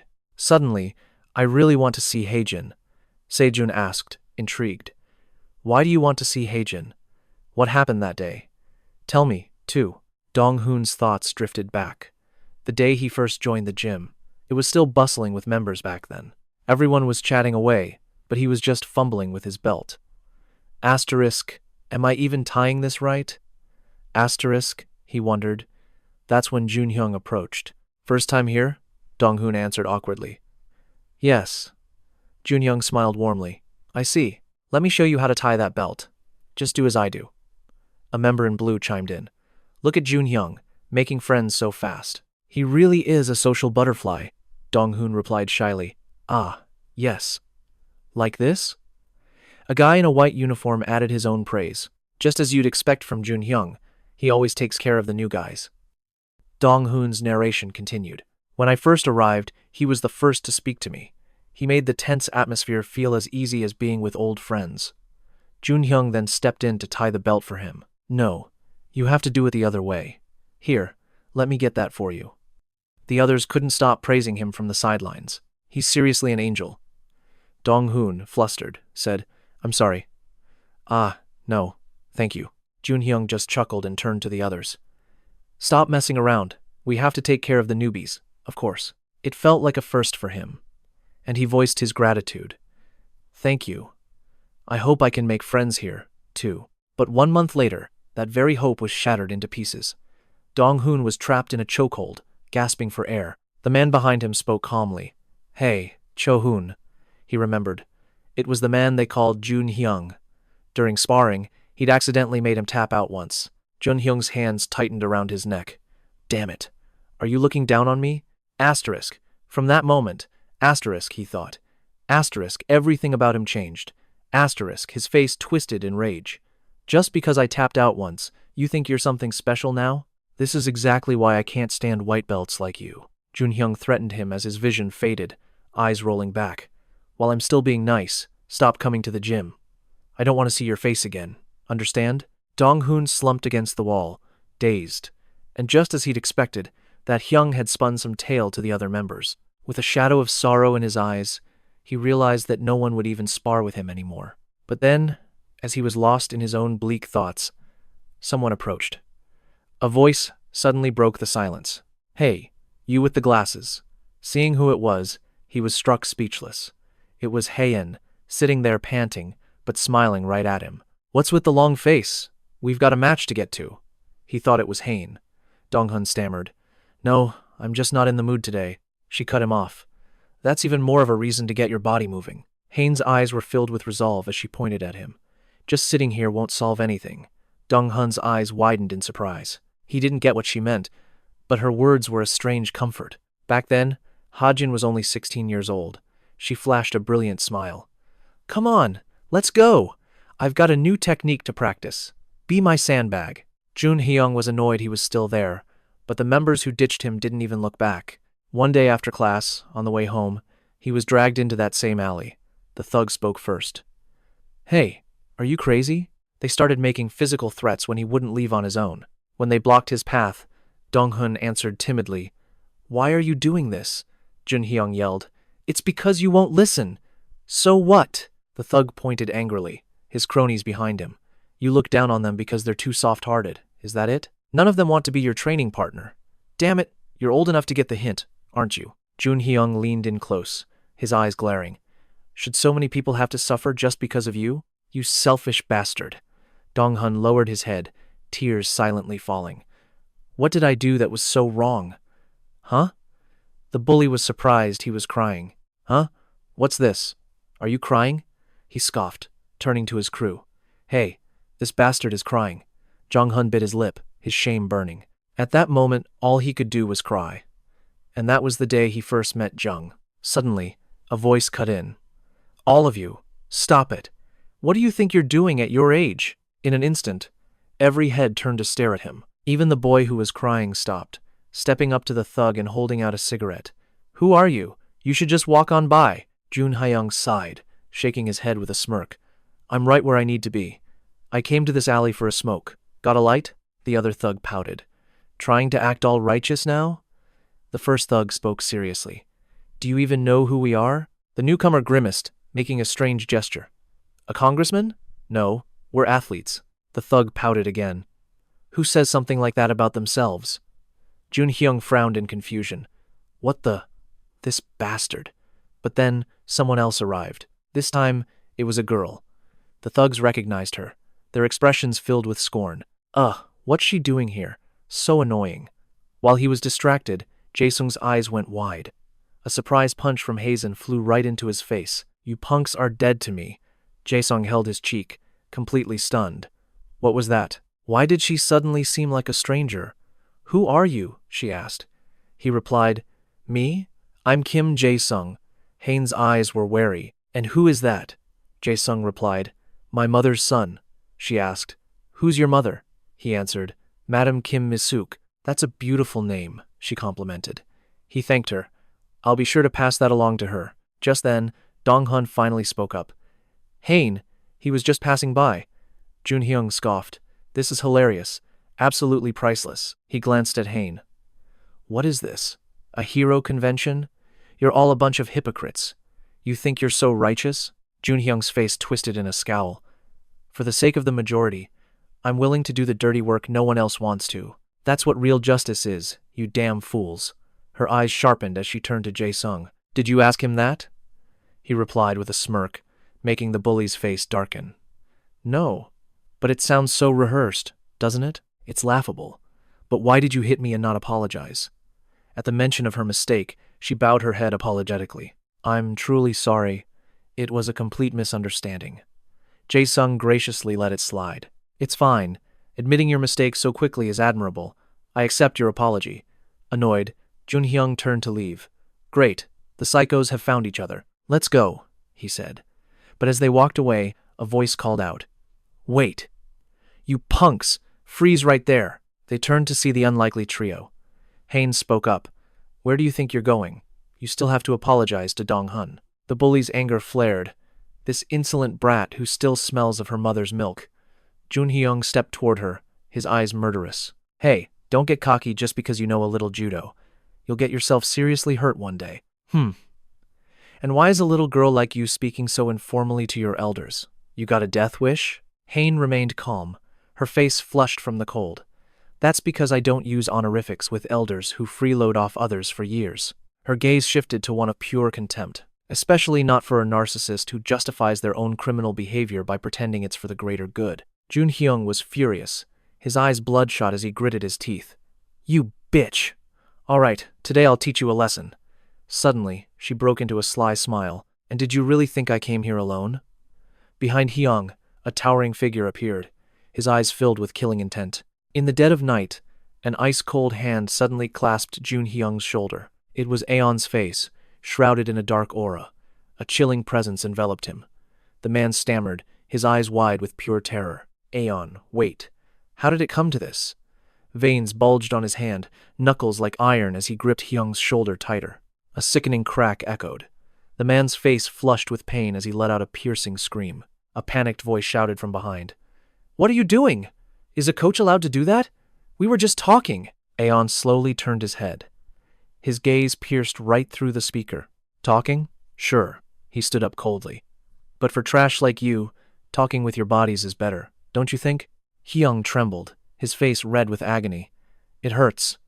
It's going to break, he roared furiously. What the hell are you all doing? Aren't you going to help? Do something. The manager panicked, stepping back and mumbling, Sir, please stop.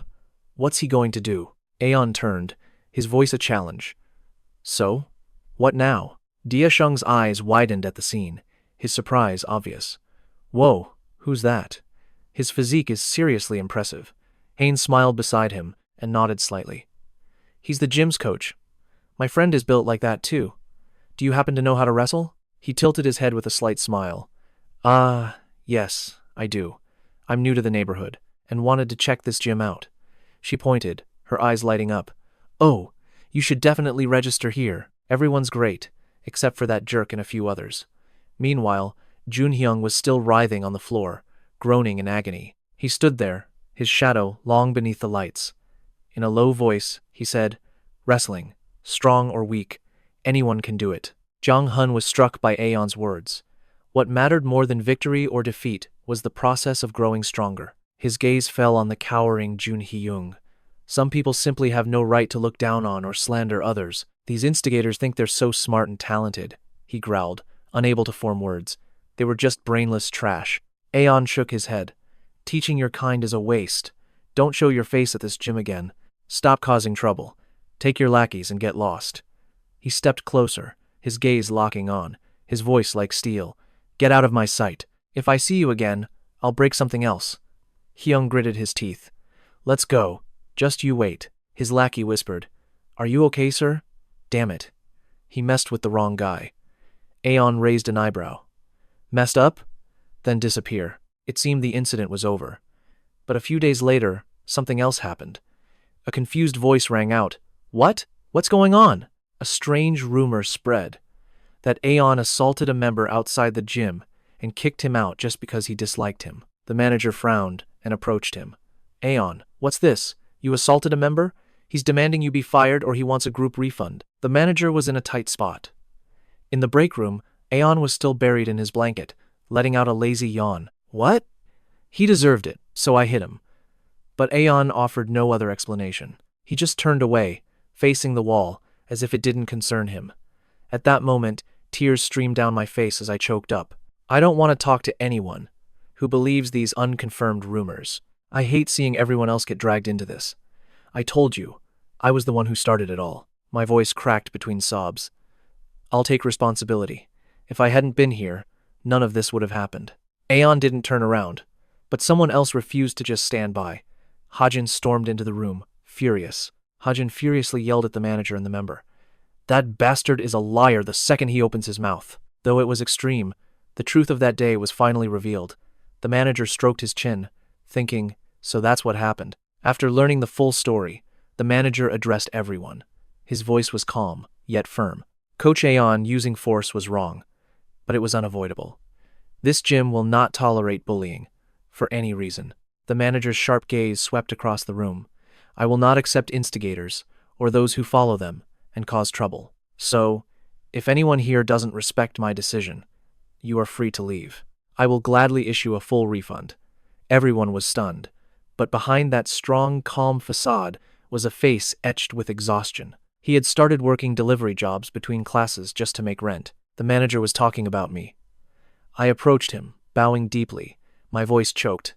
Manager. He turned in surprise. Huh? Dong-hun, what's wrong?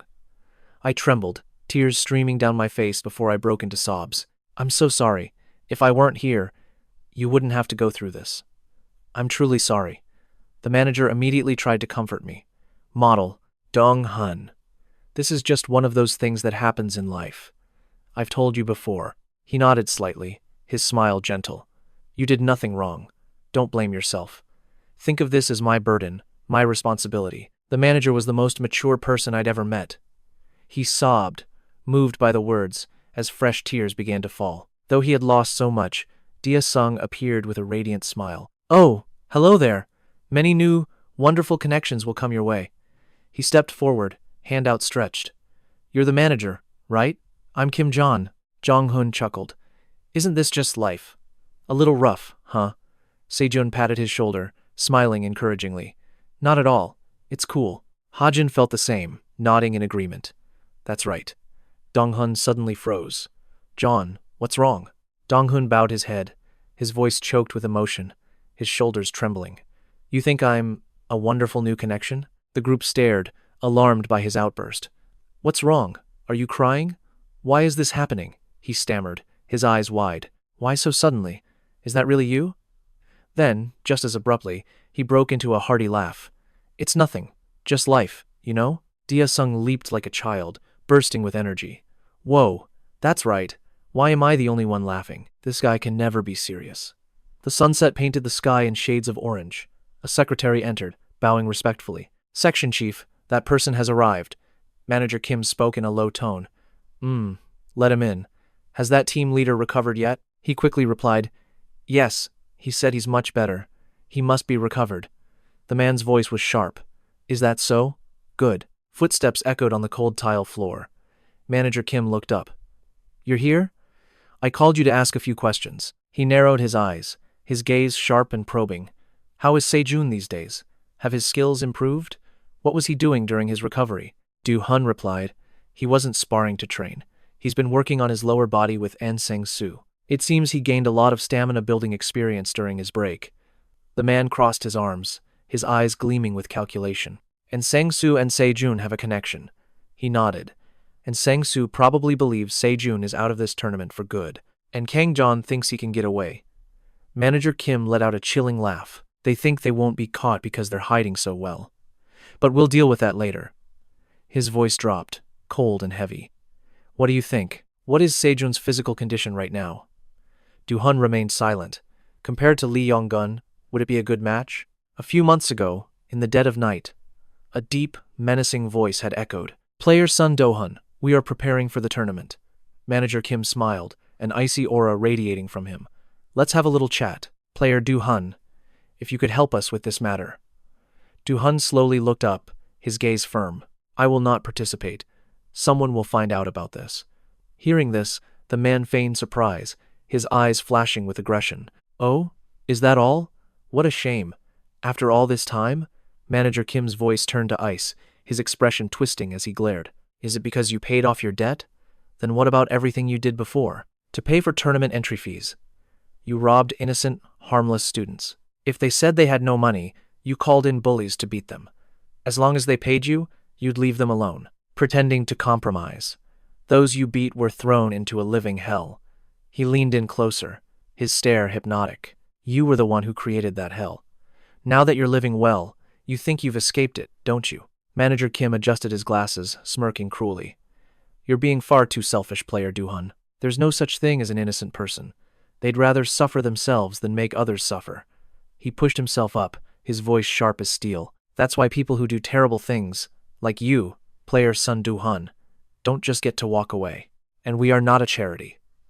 If you've been making money from our tournament all this time, you should understand the terms of the deal. Du-hun fell silent, lowering his head and pressing his lips together tightly. Other than registered participants, anyone involved with the tournament is forbidden from leaking any information. And you must participate in 2 consecutive tournaments before you become an adult. Violate either of those, and you must repay all prior winnings. Manager Kim rubbed his chin, continuing casually. Failure to comply will result in harm to the individual or their family. The terms are clear and simple enough. Is that so difficult? His words, meant to completely dominate his opponent, rang out clearly. Player Sun Du-hun, you'll be an adult in just a few months. Why the sudden refusal to participate? Are you suddenly feeling guilty? He spoke softly. I know I made my choices like a piece of trash. How disgusted must my victims be when they see me? Instantly, Du-hun's gaze became resolute. But if I do it again, and treat it as normal, I might never get the chance to ask for forgiveness. If this goes on, I'll become a monster just like you. I refuse to let that happen. He pushed himself up. Every day, I fight to erase what I've done. Du-hun clenched his fists, shifting into a fighting stance. I've faced my own sins. And I will never stop fighting you wicked bastards. The man just raised an eyebrow, observing. Manager, everything is fine. Manager Kim casually scrolled through his phone. Fighter Du-hun. If this is your choice, I can't do anything. He wasn't one for violence. The manager held out the phone, his voice cold. Now then, let's try the old-fashioned way. Du-hun's eyes widened in sheer panic. On the screen was a picture of him with a middle-aged woman, smiling brightly. I was hungry, so I visited a restaurant. Manager Kim smirked, his eyes dark and wicked. Your mother works there, doesn't she? You've been looking for her. Congratulations. He raised an eyebrow, his voice casual. The food was delicious, and I gave her a very generous tip. And your mother smiled and told me. Manager Kim bowed his head slightly, mimicking her gratitude. Thanks to this money, I can finally buy my struggling son a new pair of shoes. Then I asked what kind of boy he was. That child has never once asked me for new shoes or new clothes. Her smiling face on the screen, a son who fell in with the wrong crowd, but none of that is his fault. Her eyes were filled with love and understanding. He just wants to make money quickly, so I won't stand in his way. The manager covered his mouth, his body shaking with laughter. That precious son of hers robs students, commits group assault on girls, is tied to drugs, and fights in illegal arenas. The threat hung heavy in the air. How do you think she'd feel if she knew all that? Do-hun froze. What? A cruel glint appeared in Manager Kim's eyes. She'd probably faint, knowing you did it for her. Do-hun lunged forward, grabbing his collar in a rage. What the hell are you talking about? Drugs? Assault? I've never been involved in anything like that. Manager Kim faced him calmly. Oh, is that so? But you were there, weren't you? Truth doesn't matter these days, he said with a serene smile. What sounds plausible is far more important. Let's be honest. Manager Kim stared into Do-hun's terrified eyes. You knew everything, but you pretended not to. Isn't that the real fighter, Do-hun? He gripped the boy's arm tightly. You fight illegally for money here. We have all the evidence. It wouldn't be hard to frame you for assaulting a female student. A vile smile spread across his face. So, let's cast aside that pathetic sense of justice and morality. Focus on your survival instincts. Think of your mother. Do-hun trembled with suppressed fury. I'm giving you one special chance. I heard you joined the gym that Se-jun used to attend, right? Manager Kim stepped closer, his smile deceptively gentle. Help Se-jun mature, and report every single one of his actions to me, especially when he goes to fight someone. Follow him like a camera. Oh, and that guy named Aeson. Look into his past for me. Understand. Silence. Do-hun sat alone by the river, his head bowed. Suddenly, a bottle flew towards him. He looked up, catching it effortlessly. Se-jun walked over, annoyed. Shh, you caught it again. How irritating. Do-hun's voice was low. Unlike you, I can catch, he thought. Time to start. First, I'll train Se-jun. Become his watchdog. Observe his every move. Se-jun sat down beside him, ready for a chat. Of the guys we talked about, let's get that fat pig first. Man, I'm suddenly craving bibimbap. Se-jun glanced over, confused. What? Why are you staring? Do-hun said flatly. Then let's go eat. We're paying separately. He started walking down the dimly lit street. Where are we going? All the way to Jeju? I'm starving to death. Do-hun replied simply. We're here. A gentle voice called out. Oh? Do-hun? He froze, cautiously approaching. Mom? Why are you still here? I was going to pick you up. She gave him a warm smile. If I go home early today, I just have to wake up earlier tomorrow. Is this your friend? He hesitated, his eyes sincere. He's not a friend. He's just. Se-jun quickly stepped forward, bowing with a bright smile. Hello, ma'am. I'm Se-jun, a junior from Do-hun's school.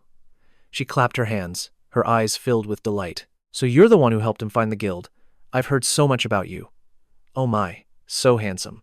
And his mom is quite the looker too. A gentle, caring voice called out. Ah, have you had dinner yet? Behind her, Do-hun frowned with displeasure. Mom, it's me, your son. He pointed excitedly toward the street. We were going to get some bibimbap, she replied sincerely. Forget the mixed rice. I'll cook for you. Come to my restaurant. I want to thank you. Yes, ma'am. I'll enjoy the meal. This is the proper way to have a meal. Are we going home? Mom, you didn't ask me? The streets grew quiet. He was confused, left behind by the other two. What's going on? Why are they suddenly so close? Why am I the one left out? She turned back, her voice soft. Se-jun, I have something to ask you. Se-jun eagerly replied. Yes, please ask me anything. Her tone turned serious. Did Do-hun also bully you and take your money? He was caught off guard by the question. No, not at all. Why would she? He saw her pained expression. Our family was struggling with debt. Of course, thanks to someone, things are fine now. Her words began to tremble, but those thugs still harassed us at home, so Do-hun took money from students to pay them off. Even though I knew, I couldn't bring myself to see it as a bad thing. As a mother, I failed to give him what was most important. She clenched her fists, tears streaming down her face, her voice choked with emotion. Ah, even if he did wrong, Do-hun has repented for his sins. Can he still live an upright life? Will the people he hurt ever forgive him? Why me? Se-jun offered sincere advice.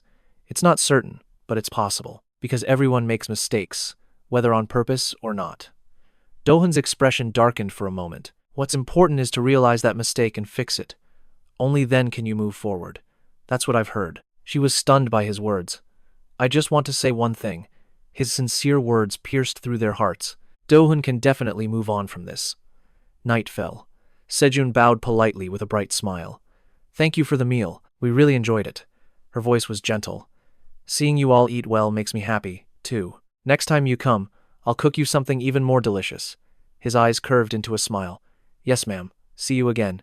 Good night. Do-hun, standing beside him, spoke quietly. I'm stepping out for a bit. You should get some rest, Mom. She nodded. Okay, son. He turned his head slightly, whispering, Let's go. I'll walk you down and get some air.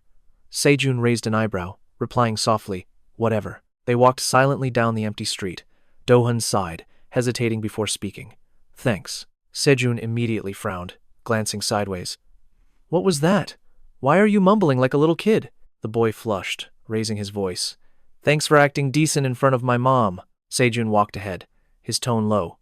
Don't think I did it because I like you. Once I'm done with them, Lim Jong-hun is next, so give me his location. Do-hun let out a soft sigh. All right, I get it, but Lim Jong-hun might go after Hajin. Will he be okay? His voice echoed slightly. Yes, I won't be leaving his side from now on. I've already installed a location tracking app on Hajin's phone and on his parents' phones too, he advised sincerely. Still, you need to be careful, too. We don't know what Manager Kim might pull. Se-jun walked on, his voice cold. Right. You be careful too. Don't make the same mistake twice. In the battle with Lim Jong-hun, after Se-jun's victory, he knelt over his fading opponent. He had defeated Kang Jan. Se-jun's power was being proven time and again. He had even defeated An Sang-soo. In a flashback, the final punch sent the man crashing to the ground.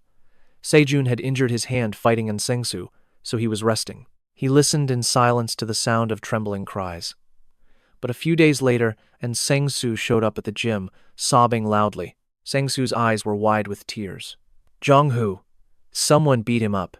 It must have been those guys, Se-jun replied coldly. And why are you here crying about it? You psycho, it wasn't me this time. Those guys are relentless. Why am I the only one who has to suffer? Do-hun, sweating, tried to calm him. First calm down. Tell us clearly what happened. Who beat up Kang Jan? Did you see it yourself? The man scowled, his voice filled with rage. I was worried about John, so I'd check on him sometimes. I watched him from afar. When he was taken to the police station, he was with Lim Jong-hun. Se-jun raised an eyebrow mockingly. With Lim Jong-hun? Are they dating? They seem like a good match. Sang-soo's eyes widened as he roared in fury. That's not it. John would never like that fish-faced bastard. He stepped between them, whispering, Hey, don't just start screaming like that. He was at the police station. Then what? The man's voice was low, veins popping on his forehead. They got out sooner than I thought. Sometimes they were with Manager Kim and a director Han.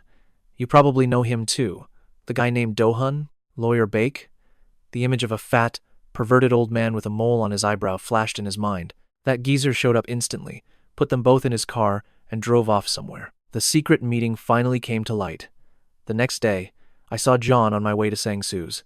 He was suspiciously hiding his face with a mask. John's expression. It was exactly as I had guessed. He was furious, his face deathly pale. Manager Kim and Director Han. Those two bastards. Hearing this, Do-hun asked with concern, But why come crying to me instead of just asking him? Sang-soo was stunned, stammering, That's... John told me to never appear before him again. Asterisk. Sob asterisk. He hung his head, his voice choked with resentment. You guys know it too. I'm all alone, so what can I do? He fell silent. So, you mean we should team up and fight him? Is this because of that girlfriend? Sang-soo explained in a panic. It's not just because of that. We have different reasons, but our goal is the same. Don't we both want to crush Manager Kim and Director Han? He lowered his voice. John basically told me that Manager Kim is running some project that involves Se-chun. The way I see it, they're doing something truly awful. Se-chun raised an eyebrow, confused as the guy pointed at him. Why me all of a sudden? It's related to your fighting ability. Your natural talent. The guy acted casually. I can tell you have excellent motor skills. Do-hun, you know him, right? I'm good at this kind of talk. What about him? Sang-soo frowned, his expression turning serious. It's because you fight constantly without rest. If you just get proper rest and work on your lower body a bit more, the power you've accumulated will increase immensely. Plus, if you train according to my schedule, hearing those calculated words, Do-hun became silent. There's really no telling how strong you could become. What he's saying isn't wrong. There's probably no trick here, right? Could An Sang-soo hate Manager Kim too? He suddenly spoke with determination. All right, let's do it. The other was baffled. Huh? Just like that? He said grimly. Fine, but I have a condition. His firm voice rang out. Sang-soo continued. Never lay a hand on John again. Se-jun stepped forward, his eyes radiating a powerful threat. Then tell him to stop causing trouble, and I will absolutely never touch him. The guy agreed at once. I get it, but you're only 18, right? I'm 19. So why are you talking so informally? When does the training start? Next week. At a high-rise building, Do-hun appeared with a cold stare. If I fought Lee Yong-gun now, it feels like it would be an even match. He bowed his head, a bit uncertain. Yeah, in any case, it wouldn't end so pathetically. But that, Do-hun's eyes glanced back, was the Lee Yong-gun of the past. I don't know the Lee Yong-gun of today, he demanded. What the hell kind of trick did you pull? Manager Kim gave a wicked smile. Oh my, if anyone heard that, they might think I did something on purpose. He laughed heartily. Fighter Do-hun needed money, so I gave it to him. Fighter Yong-gun needed medicine, so I just gave him some. Yong-gun's face was vacant, his eyes blank with dark, sunken circles, and he volunteered for a new drug trial. It's just a little steroid. But the last subject who took part in the test was far more outstanding than I thought. That trial didn't go very well. Like a flash, a punch that tore through the air shot towards Do-hun. So this time, Fighter Do-hun, you'll be the test subject. He immediately leaned back to dodge. He countered without hesitation. Do-hun threw a punch with terrifying force that warped his opponent's face, landing squarely on the chin. That's it. He's slower than before. His eyes grew cold. Do-hun's eyes widened as a ghastly, cheerful laugh rang out. Heh, that was a pretty good punch. Heh. Manager Kim watched calmly with a wide smile. Ah. During the test, the drug's effect is that you can't feel pain. Even if you're hit in vital spots, the brain can't register it. The current Yong-gun is like a soulless corpse, but one with incredible strength. Just go easy on him, okay? Don't you know when to stop? She turned back, her eyes wide with shock. What is this crazy stunt? Isn't he just going to die like that? He let out a chilling laugh. Ha ha, he can't die? Also, another friend gave me a gift. Although he's a bit weak, it's a good thing he's so determined. His voice echoed. If Fighter Do-hun is not satisfied. Se-jun, dozing off in his classroom, was startled as the door was suddenly thrown open. He jolted awake, heart pounding. Se-jun glanced back, annoyed. What? So rude. I was in the middle of a great dream. A chilling laugh echoed. Long time no see. You've been enjoying school life, haven't you? Ki-wook stepped forward, his voice a mocking sneer. I'm just so sad. What should I do now? It's time everything went back to its proper place. You fool. Every student in the classroom turned to look. Ki-wook casually put his hands in his pockets, his tone arrogant. Follow me, you mutt. Se-jun just raised an eyebrow and replied coolly, Lee Ki-wook, hasn't someone already done that? His eyes darkened as he spoke with contempt. Why does your body look so pathetic? The guy's eyes widened in a furious glare. What did you say, you bastard? Ki-wook growled through clenched teeth. Do you know how much I worked to get this body? Se-jun lowered his head in silence. All right. So you found your way back here? He shot to his feet, a cold aura washing over them. I worked hard for these muscles. Want to test them out? The guy frowned, his voice a taunt. Ha, this bastard has a real mouth on him. That's right.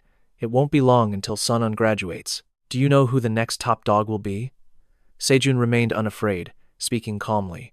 Go ahead. I don't care about being some two-bit boss.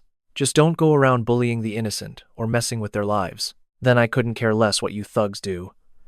Ki-wook gritted his teeth, looking cocky. This bastard. His challenging voice echoed. But, come to think of it, Sun-un passed the torch to you, didn't he? Se-jun's voice was low, his gaze firm. After hearing everything, I think you still need to be beaten a bit more to learn your place. What do you say? The guy burst out laughing, his voice dripping with arrogance. What's there to think about? You're already dead. Ki-wook threatened, his eyes glaring. If you still think I'm the same as before, you're making a huge mistake. That time, I was just being careless. You bastard. Someone behind him sounded worried, calling out softly. Se-jun? Should I call a teacher? Se-jun's voice was deep. No, it's fine. Suddenly, a hand shot out, grabbing him by the collar. A deep, enraged voice rang out. Trusting in Se-jun has made you arrogant, hasn't it? The moment the words left his lips, a fist flew straight at his face. Se-jun struck with cold precision. The man's face contorted as he stumbled backward. Isn't this going a little too far? His vision blurred as shock set in. His eyes wide. What? How was he so fast? Is this guy on something too? Se-jun gave a cold warning. I told you clearly. Don't touch anyone who isn't involved. He reached up to loosen his tie. Otherwise, try fighting back with all your strength. Furious, Ki-wook clenched his fists and rushed forward. Try saying that one more time.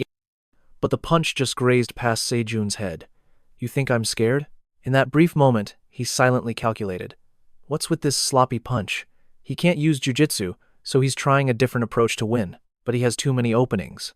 Se-jun calmly assessed the situation. Like this, I can get behind him and easily take him down. The guy threw another powerful punch with great momentum. Suddenly, his eyes shot open. What? What is this? The punch landed squarely on his arm.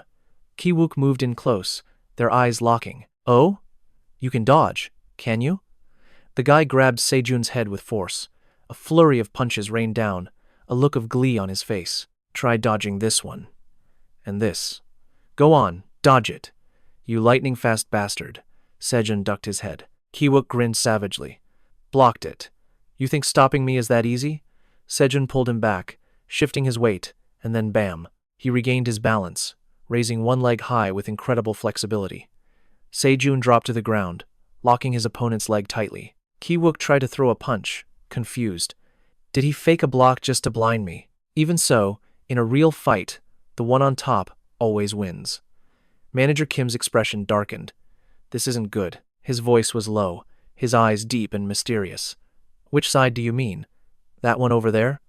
Du-hun quietly approached. He turned his head, his gaze calm. From what I see, it's both of them.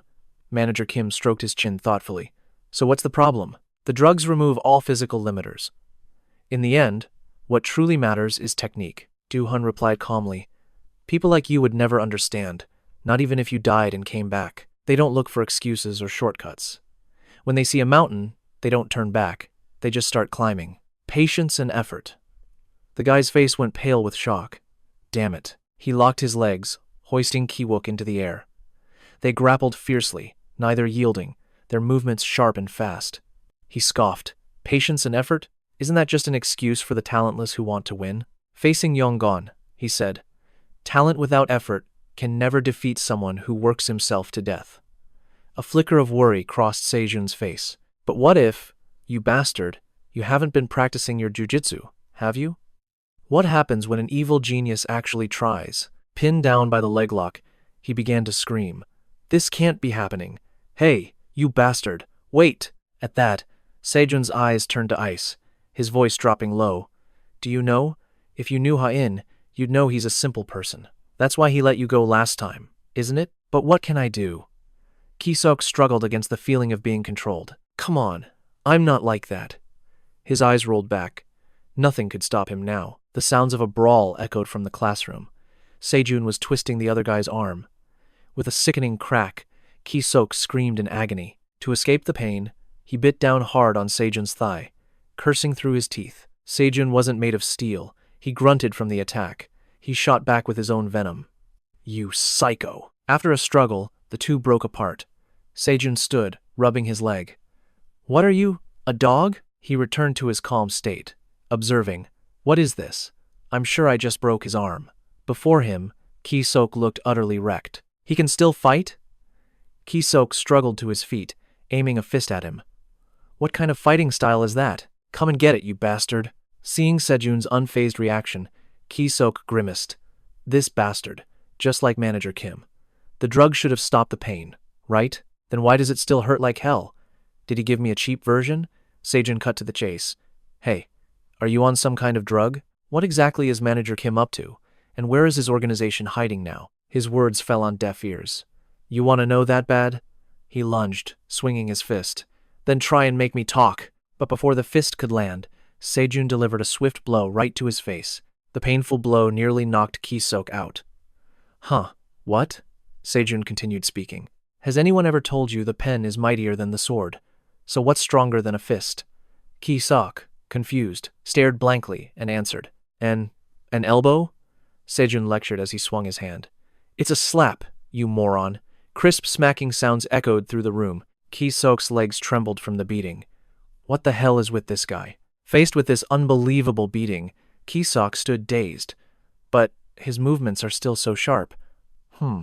While he was still stunned, Se-jun circled behind him and spoke calmly. Some friendly advice. And then it happened. Another vicious slap, paired with a curse. A sharp crack echoed down the hall, shattering the silence. Se-jun crouched beside the pathetic, crawling Ki-sok. All right, ready to talk now? Or should I break the rest? Se-jun said calmly. Your other arm. And both your legs. How about it? Hearing his sentence, Ki-sok trembled, dripping sweat. You're insane. Compared to you, those guys are far more terrifying. He fumbled in his pocket for something. Those are the kind of people you're messing with. This is just child's play. You get it, you idiot? Ki-sok's trembling hand pulled out his trump card. 2 blue pills. He tried to pop them, hoping to turn the tables. You're nothing to them, you bastard. I'm the main character. But Se-jun wasn't about to let him get his fix. He kicked the pills away, stunning Ki-sok. Watching his precious supply fly away, he screamed. Seeing him acting like a junkie, Se-jun kicked him again for good measure. The impact twisted Ki-sok's face into a pained grimace. Curious, Se-jun picked up a pill to inspect it. Seeing nothing special, he asked, So, this is it? Your Achilles heel? Ki-sok struggled to speak. Give it. To me. Damn it, I need it. Seeing his desperation, Se-jun dangled the pill tauntingly. What exactly is this stuff? Tell me everything you know, and I'll think about giving it back. Don't be a psycho, you bastard. Se-jun raised his fist. Then I guess I'll have to hit you again. Hearing he was about to get hit again, he yelled. Wait. Fine. With no other choice, Ki-sok confessed. It's just an illegal drug, the kind athletes use. Manager Kim said it's dangerous if you abuse it. I don't really know the details. Se-jun pressed on. You got it from Manager Kim? Where did you meet him? Ki-sok answered, trembling. I don't know where he is. I think it's a villa. We always meet somewhere different, and I'm always blindfolded on the way there. As for the pills, someone just drops them off for me at random locations. Realizing he knew more, Se-jun interrogated him. Who is this someone? One of Manager Kim's men? Ki-sok stammered. After getting worked over, Ki-sok's eyes widened as he blurted out a name. Jang! It was. Jang something. I don't know his full name. He said he was in charge of making the pills.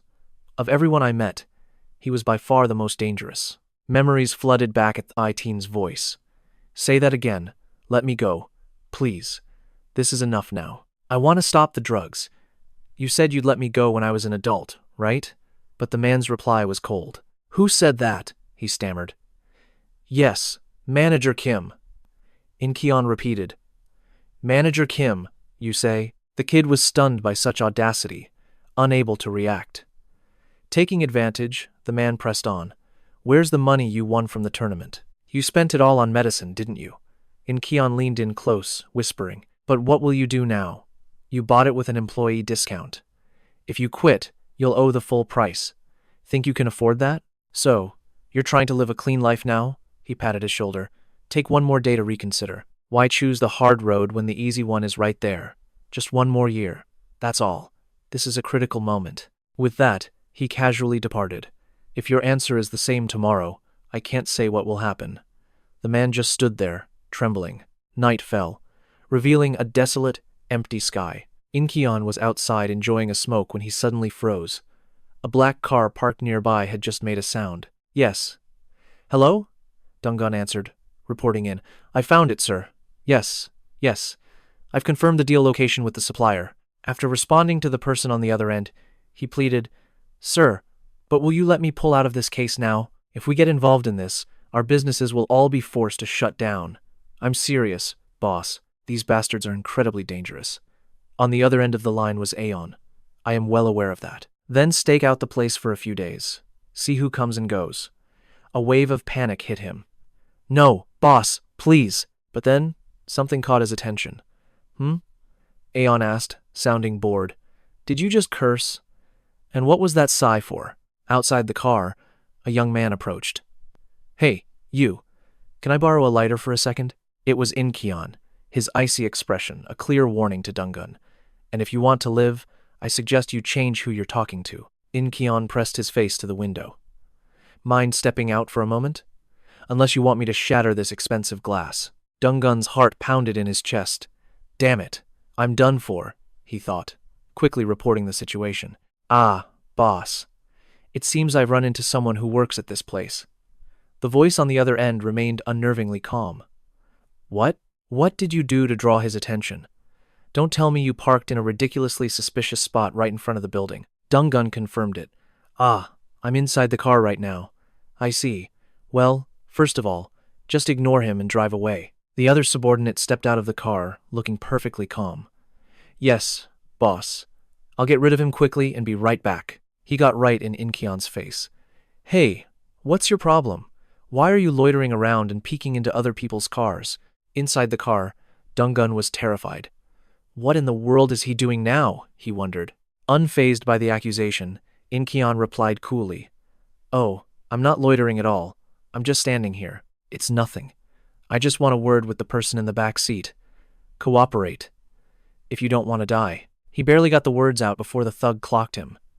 Are you completely brain dead? The thug stared, shocked by his audacity. He quickly ordered, Hey, get out there and stop that guy. Another goon received the order. Yes, I got it, boss. I'll go out and help handle him. The man's expression went completely blank. No, you complete morons. You have to listen to the entire sentence. The thug who threw the punch spoke up again. Try saying that again. What was that? You bastard. If you don't want to die? You think you're filming a movie? You punk? In-kyeon wasn't angry. Instead, he was eerily calm. Yes, I've been sitting at my desk all day. I guess I've been missing this. I love this feeling. The two thugs watched, a little creeped out. What the? Is this guy some kind of freak? Who has a hobby like this? But despite their unease, they had a job to do. This time, both of them rushed in. We'll help you feel even more satisfied, you dog. In-kyeon's eyes widened with pure anticipation, taking the full force of their attack. Another goon landed a heavy slap. Try barking again, you mutt. He treated In-kyeon like a punching bag, landing another hook. Inside, Dong-gun was starting to have serious doubts. What's happening? I thought he was supposed to be tough. Was it all just for show? I was getting scared over absolutely nothing. Why have I been so scared since meeting that bastard Aeon? His boss's voice cut in. You got a death wish? What's the situation? Seeing In-kyeon looking like a crumpled mess, he boasted. He carries himself like a team leader, but my boys are handling him now. Figures. These drug-addled punks are all the same. Once we teach him a lesson, we are out of here. Aeon replied nonchalantly. What kind of expression is on his face now? He eagerly peered out the window to check. His expression? Why are you suddenly asking that? Well, from what I can see, his face looks like it's about to explode. Dong-gun's pupils shrank in utter terror. What was it? It was the sight of In-kyeon, beaten to a pulp, but still smiling and asking for more. Harder. He looked like a masochist who'd just escaped an asylum. Please, hit me even harder. More, so I can feel it more clearly. The two thugs were completely freaked out. This guy's insane. Is he some kind of psycho freak? One of them muttered. If you don't want to die for real, then get lost. I just don't understand. He actually likes getting hit this much. What a psycho. In-kyeon replied, as if he were high. Why? Why can't you understand? His head tilted creepily. For pleasure to exist, there must be pain, if suffering vanishes. His look of ecstasy faded, leaving chillingly deep eyes. Then everything else will disappear too. The henchman sighed. What a psycho. What is this guy even rambling about? As he spoke, Jong-kyeon was already upon him. So let's experience it together. A moment later, he finally reacted to Jong-kyeon's terrifying speed. What the hell is this bastard? A twisted grin crept across Jong-kyeon's face, a sign of the violence to come. Jong-kyeon leveraged his strength against his opponent's massive frame. With a sickening crack, he shattered the big man's leg. A blood-curdling scream erupted moments later. The tables had turned. The hunter was now the prey. Jong-kyeon reveled in his own madness, sadistically asking, How's that? You like it? Does it make you feel alive? The big man's partner moved in from behind, preparing for a sneak attack. Die, you twisted freak! But it was never going to be that easy. Jong Keon turned. You want to feel it too? Just then, a voice saved the man's life. Wait, he has a phone. Young-gun shakily held out the iPhone. He wants you to take the call. So stop this right now, Jong Keon thought. Let these fools fight each other. His fun ruined, Jong Keon replied. A shame, but I guess it's time for business. He took the phone and spoke. Yes, the phone's been passed to me. I wonder if my guess was right, said the voice on the other end. You must be Ah Seung, correct? I hear you've been digging into our affairs. Jong Keon continued. I don't know your goal, but stop, if you value your life. Just let the dogs fight, like they always do. Now that's much more interesting. Speaking of Lim Ju-han, Jong Keon added a warning. He said you'll soon test a new toy he's made, so you'd better prepare yourself. Have you met him yet? He then mentioned a name. His name is Lee Young-gon. He's more complete than before. You have something to look forward to. Jong Keon slicked back his hair. And another thing. Don't be so predictable and call the cops. Please. We've already set the stage. Nobody's like you can complain all you want, but it will only make you burst with rage. He kept rambling, and Ah Song was getting bored. And if you investigate our work, find Lim Ju-han. His crew will do anything. It was as if a switch had been flipped. Jong Keon just wouldn't shut up. We'll guide you into a swamp from which you can never escape. Finally, the person on the other end cut him off. You talk too much. Hearing that, Jong Keon's temper flared. Listen here, I'm not joking. Annoyed, Ah Song simply hung up the phone. He began to think. So, what's our next move? Ah Seong looked at the man before him and spoke. You make the call, Inspector. The scene shifts to the police station. Late at night, Hyung Sok was passed out on a chair. Suddenly, Officer Kim appeared. Officer Jang, wake up! Hyung Sok mumbled, half asleep.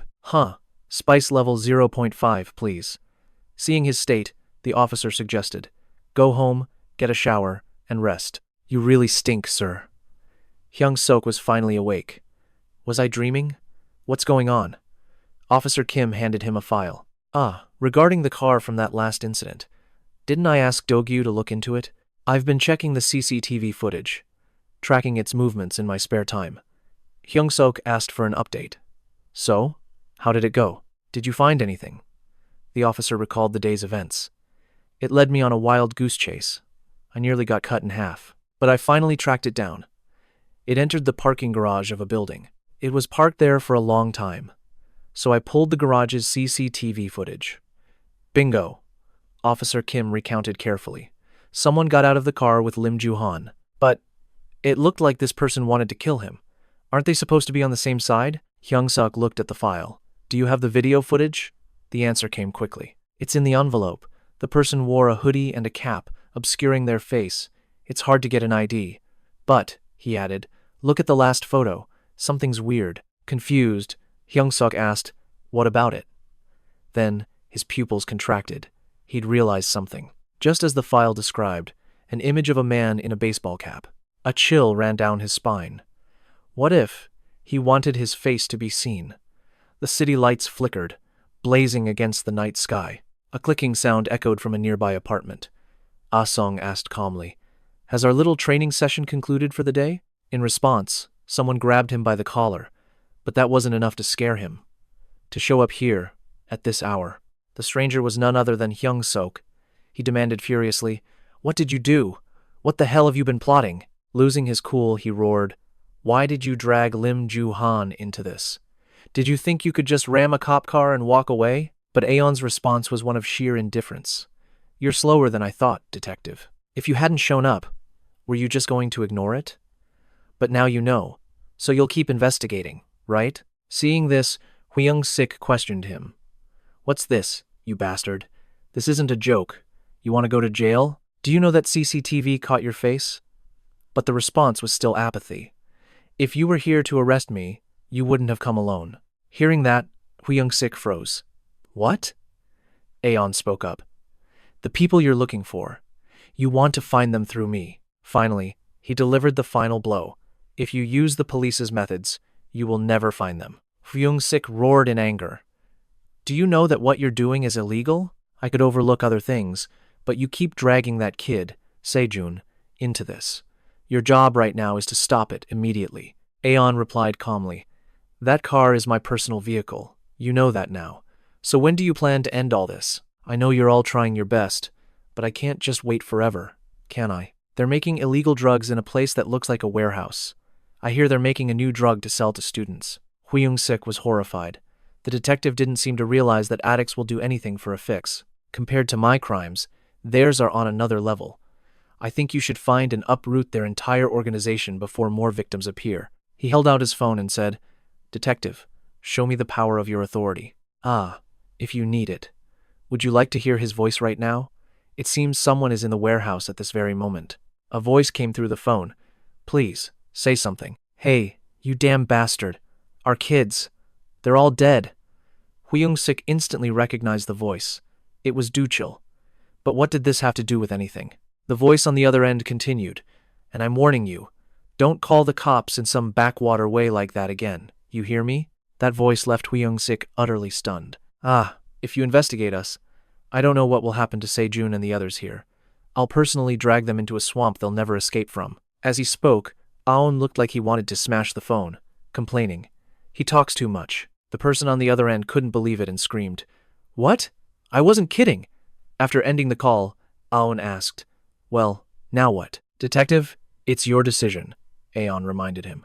They won't stop. On the contrary, if you stick to this case, you won't be able to protect everyone. He looked up at Hyung-sik. And I'm just a guy with too much time on his hands, who can only sit here selling these gym passes. If we let this go, we'll never defeat those evil people. Then Aeon also began his spiel. This is something you can't do, but I can. Leave the impossible to me. He delivered the final line, leaving Hyung-sik stunned. Fighting them is my answer. After a long silence, Hyung-sik finally spoke. So, what about that kid, Se-jun? The students involved in the incident with Hajin keep hunting him down, he asked doubtfully. Wouldn't it be better to intervene before he gets seriously hurt? Aeon explained. There are many things one must resolve on their own, especially for someone like Se-jun who often blames himself. Hyung-sik posed a hypothesis. But what if Se-jun is pushed too far and becomes a criminal? If that happens, then whether it was for justice or anything else, at that moment, we all become fools. At times like these, there's nothing to do but trust. The conversation ended there, and the scene shifted to the faculty office. A sharp-tongued old woman yelled aggressively, No, it's true. It really happened, Principal. That's what happened. Seeing the frantic guest before him, the principal quickly tried to calm her. First, madam, please calm down. But she kept shouting, Calm down? This is the second time. She screamed at the top of her lungs. It's that kid again. It's him. This time, it was because of him that my sweet, gentle son's arm was broken. The principal quickly whispered in her ear, Madam, for what it's worth, that student's father is quite close with Director Lee. She scoffed in response. What on earth? Get away from me. So now, just having a few connections means violent kids like that get a free pass? Then the woman pointed at Se-jun, as if she wanted to devour him. In any case, I won't let this go this time. My husband will report it to the police, so you'd better figure something out. Bring that director, Lee, or whoever here right now. I'll make sure that brat sees the inside of a jail cell. Another teacher, seeing this, came over to mediate. Madam, kids often joke around. Accidents happen. Besides, this time, the cause was partly your son, but she refused to let the matter rest and continued to cause a scene. The principal tried to say something else. What do you know to be saying anything? Do you think you know my son better than I do? I know my son better than anyone. I know he's a good kid. Se-jun stared at the mess before him. He should have broken his legs too. Meanwhile, that woman just kept screaming. What will that brat grow up to be? A thug? A thief? A murderer? How do you know he won't kill someone someday? Outside, a teacher called into the room. Sir, Mr. Principal, I think you need to come out here for a moment, he asked, puzzled. Huh? What is it? The old hag just sneered. I want to see whoever it is. What? Did that great Director Lee arrive? The principal quickly explained. No, it's not that. Out in the hallway, but she stormed out before he could finish. What's in the hallway? Stop stuttering. She rushed out, shouting, What could possibly be in the hall? But the sight made her freeze. She gasped, stammering. All of these people? Se-jun peeked out curiously. What's going on? That voice spoke again. There's no choice but to trust him. If Se-jun really has cut ties with those delinquents. Outside, a man's voice was heard. It took a lot of effort, after all. I told you we should have thought it through. Thanks to Se-jun, everyone escaped from that hell. It was Do-hun, with a massive group of students. He was exhausted from rushing everyone here to help. In the now crowded hallway, Ki-suk's mother stammered. Who are they? The principal was also baffled. Why are you all gathered in front of the office? Do-hun, sweating, replied. It's nothing, sir. These students are just witnesses. They saw Se-jun hit Lee Ji-hyuk in self-defense. You weren't all dragged here by Do-hun, were you? Hearing this, she gritted her teeth. How dare these brats speak up, she shrieked. Who are you kids to bring a whole mob here? Are you trying to frame my son? Do-hun calmly explained. Ma'am, please listen to me. But it seems you don't want to listen. Lee Ji-hyuk never listens either. You're just like your son. Her face twisted in rage as she raised her hand. What did you say? Say that again? You disrespectful punk. Do-hun's eyes widened as her hand flew towards him. He instantly spun on his heel and slammed his own head hard against the door before she could touch him. Seeing this, the principal cried out, Ma'am! Ki-suk's mother had a look of terror on her face. What? I didn't hit him that hard. But the principal continued speaking. There are too many people watching. If you lay a hand on him... She panicked and tried to explain. I swear, I barely touched him. A friend rushed over to help him up. Are you okay? Hey, snap out of it. Do-hun groaned. My head. I think I'm bleeding. The friend yelled in panic. What? Blood? The woman instantly lunged, pointing at them. I see. So that's your plan. You hurt yourselves to frame me. A bunch of ignorant kids who only learn dirty tricks. Just then, 2 police officers arrived. Hello. We received a report about an assault. Ma'am, you're the assailant, correct? You were about to strike someone just now. Ki-suk's mother turned to glare at the two. What are you talking about? My son was assaulted by these kids. He's on his way to the hospital now. Can't you see what's going on? The officer asked. And why are all these students here? The principal stammered. Well, that is, in the teacher's office, an officer sat on the sofa. We've pieced together today's events after speaking with the students. The students in the classroom all testified that Ji-hyuk threw the first punch. The school violence had been going on for a long time, and Se-jun put a stop to it. All the students gave the same story. Hearing this, the woman's eyes blazed with fury. What? Are you saying my son is a bully? How can the people's police be swayed by a bunch of thugs to frame my boy? Are you in your right minds? She pointed a finger right at the officer's face. Do you have any idea how much I pay in taxes? I pay your salary, you hear me? Seeing her agitation, the officer spoke calmly. We appreciate you dutifully paying your taxes, ma'am. Then he looked up and smiled. But I can't show favoritism to a taxpayer, ma'am. I am an officer of the people. Ki-suk's mother broke into a cold sweat. What? Ignoring her, the officer stood up, bowed his head, and continued. The students' testimonies are all identical. I also reviewed the notebook that the large student provided. It details all the extortion. He then explained gently. Pressing charges will not end well for your son, ma'am. Just accept the school's disciplinary action. It's for the best. Unable to take it, she snarled at the officer. What do you mean, accept it? Do you know who my husband is? The officer replied, No, I don't. The principal raised his hands to mediate. Ah, yes. The school will issue an appropriate punishment. The officer then turned back to her. Ma'am, please calm down first. Let's just talk this through. If you make this a big deal, she shrieked, turning on the principal. What? You think I'm making a scene? A police officer quietly stepped out of the doorway. His gaze flickered over, as if he had noticed something. He saw the 2 students from before and spoke calmly. Accept the school's punishment and it'll be over. In the end, the violence did happen. He approached them slowly, explaining, I don't know the full story, but violence is wrong. It seems many students abuse their status, don't they? School violence isn't so easily stopped. Suddenly, the officer called his name. Next to the big student, Do-hun's expression was blank. Yes, sir. The officer looked right at him. Do you realize that if you confess, or show me that handbook, you will also be punished? A victim's forgiveness doesn't erase the crime. Remember that. He then turned and walked away. Be smart. Don't get hurt. And please, try not to see me so often. Do-hun was in awe. So cool. I'm going to be a cop when I grow up. Se-chun shot back. You can't. Not with a history as a school bully. In an arcade, a voice rang out. Hey, Can't you play properly? Hajin asked her opponent, who had obviously been letting her win. Play for real, she demanded. Before I decide to punch you myself. Her opponent nodded. Okay, I'll play seriously, he then muttered. Going easy on her is hard, though. She raged. Die, you jerk. I told you to stop using cheap leg sweeps. Her opponent just laughed. I keep kicking, and you keep falling for it. That's a skill issue. Hajin's face darkened with a threat. Hey! Shut your mouth, Se-jun answered fearfully. Yes, sorry. The machine blared. You win. He leaped up from his seat, cheering. Oh yeah. Player Se-jun overcomes all odds and finally makes some progress. He shot her a smug, victorious smile. With a skill gap this big, I could beat you with one hand. Hajin stared calmly. I told you to play for real. He grinned back. Yes, ma'am. Hajin couldn't take it anymore and stood up. Confused, he turned his head. Huh?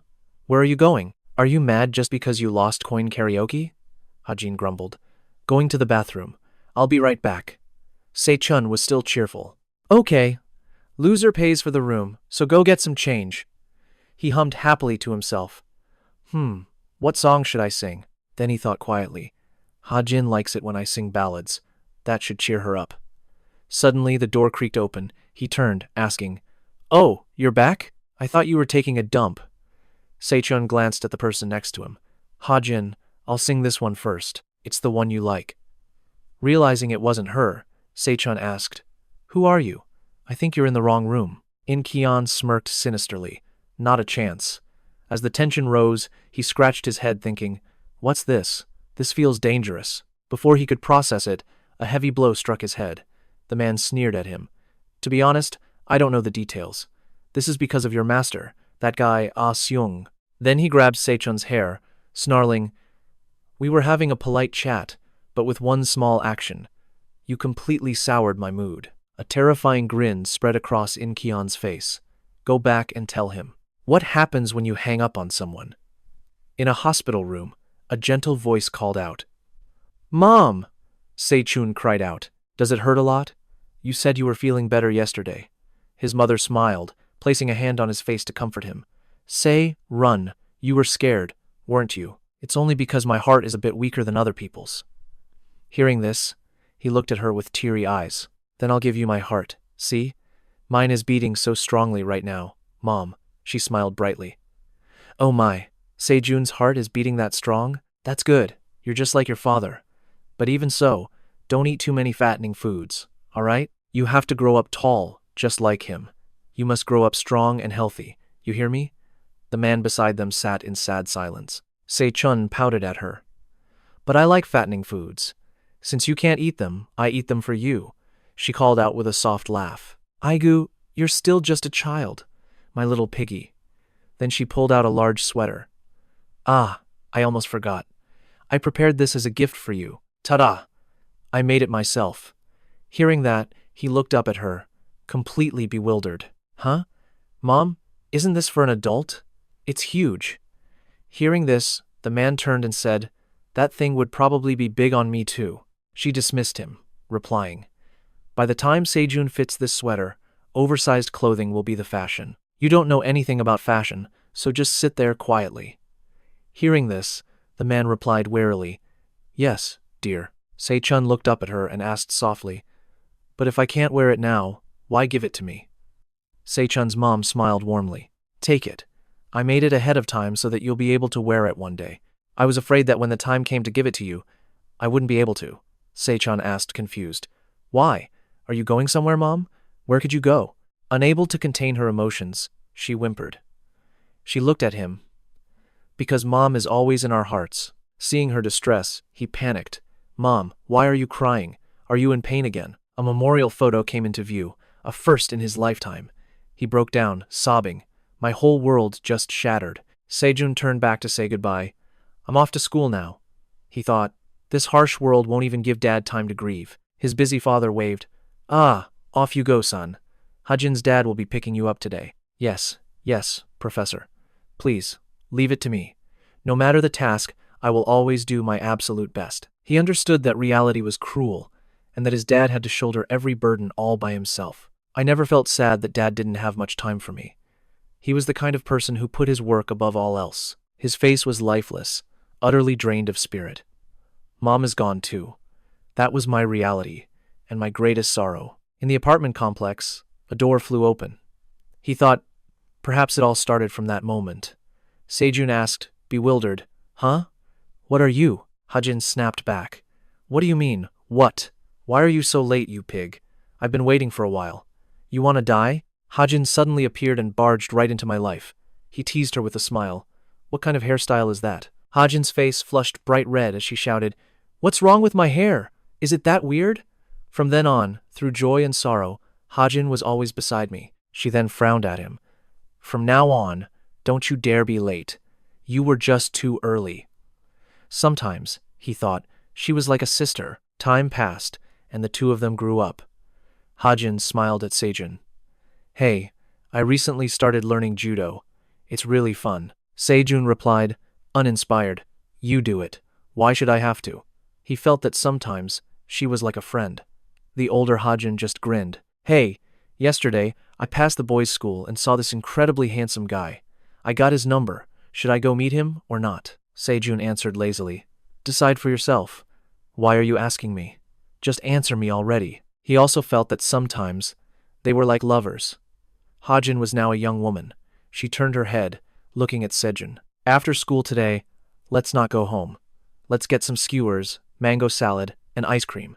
You've already agreed to it, okay? Stop eating only bread and instant noodles every day, you piglet." And he also saw her, at times, as a mother. The scene shifts. Hajin turns back, confused, as he wonders, "But what did she just say a moment ago? Is this a dream?"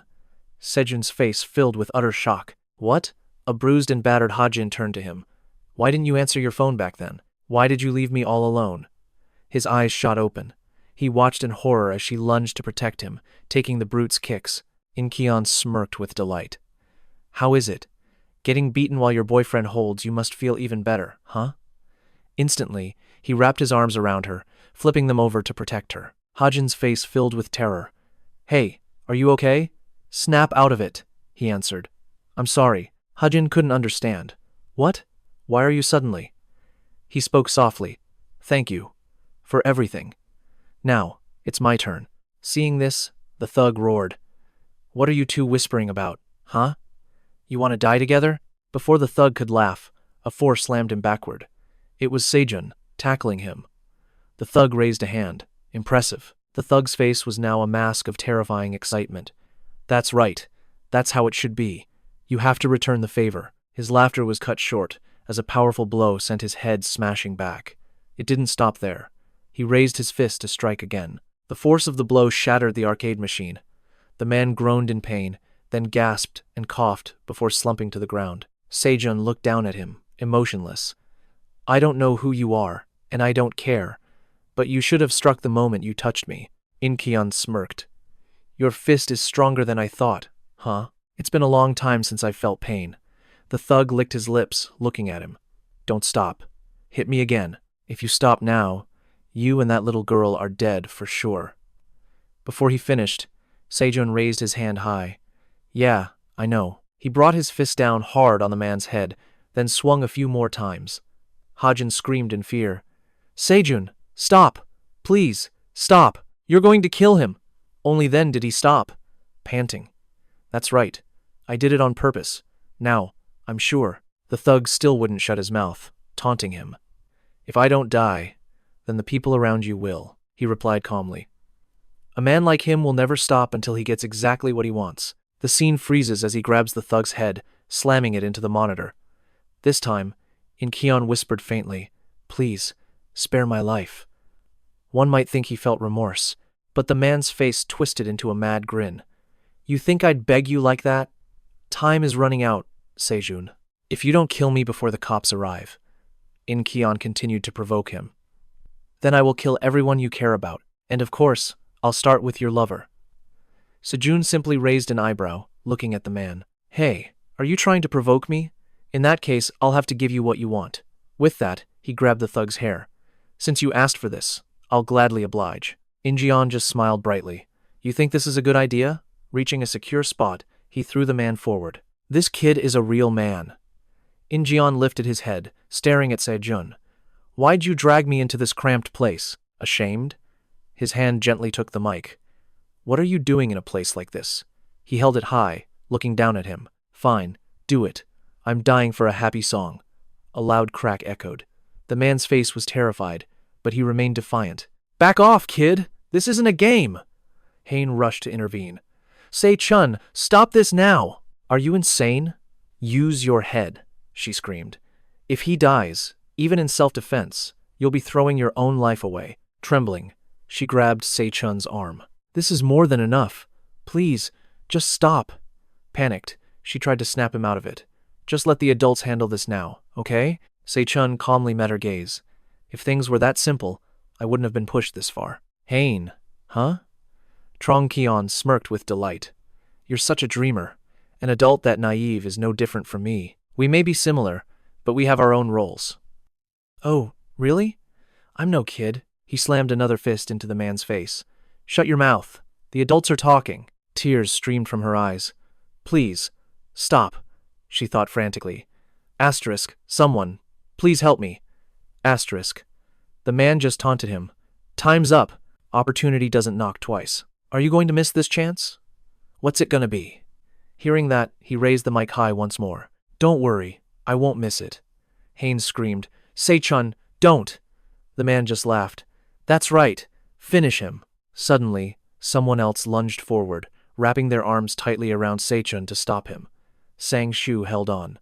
If he dies, it's over for you. Soon. We made promises. You can't go to prison, you hear me? With that, he used all his strength to lift him. Se-chun thought in a daze. Asterisk. No, this kid. Wait. Asterisk. He was then slammed hard onto the ground, groaning in pain. Suddenly, a hand smacked the other guy's head. What was that you said? What kind of intervention was that? Are you trying to kill him? Haynes sobbed, looking at the newcomer. You said you'd come if I called. Why are you so late? And what's with this idiot? Hyung-sik gave an apologetic smile. This kid was the closest, so I sent him first. My apologies. Are you okay? He then asked with concern. How's Se-jun? Is he breathing? Haynes stammered in reply. He's breathing. But there's so much blood. He needs to get to a hospital. Hearing this, Hyung-sik bowed and placed a hand on Sang-shu's head. We're both sorry. Go on to the emergency room. I'll handle things here. Se-jun will go with this bald guy. The man shot back. I'm not bald. As Sang-shu carried Se-chun, he looked back at her. Do you remember me? She replied. Never mind that.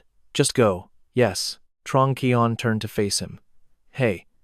The party's just getting started. Who the hell are you? The man sneered at Hyung-sik. You're just another bastard, a slave to the law with nothing to do, and you can't even show up on time. The officer was done with him. All right, I get it, so shut up. Now, I want to try something a little different. Later, in a police holding cell, a voice called out, Hands out. The man, cuffed and locked away, just laughed. Trong Kion asked, What's this? Something special? You like being a detective? Hi, Hyung-sik replied. That's right. I absolutely love it. It would be great if you liked it, too, the man continued. But detectives are pretty busy these days, aren't they? There's no one else here. Order me a bowl of soup. I haven't had it in a while. Hyung-sik just raised his middle finger. Sorry. I don't waste money on insects. Instead, eat this garbage and go to sleep. Trong Kion laughed cheerfully. What a cute detective. What's your name? You know, I could easily escape from here, but I'm tired, so I'll stay one night. Is it just you? He continued. Since I'm in a good mood, my treat.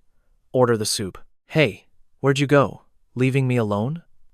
Seeing the officer was already far away, Trong Kion looked back.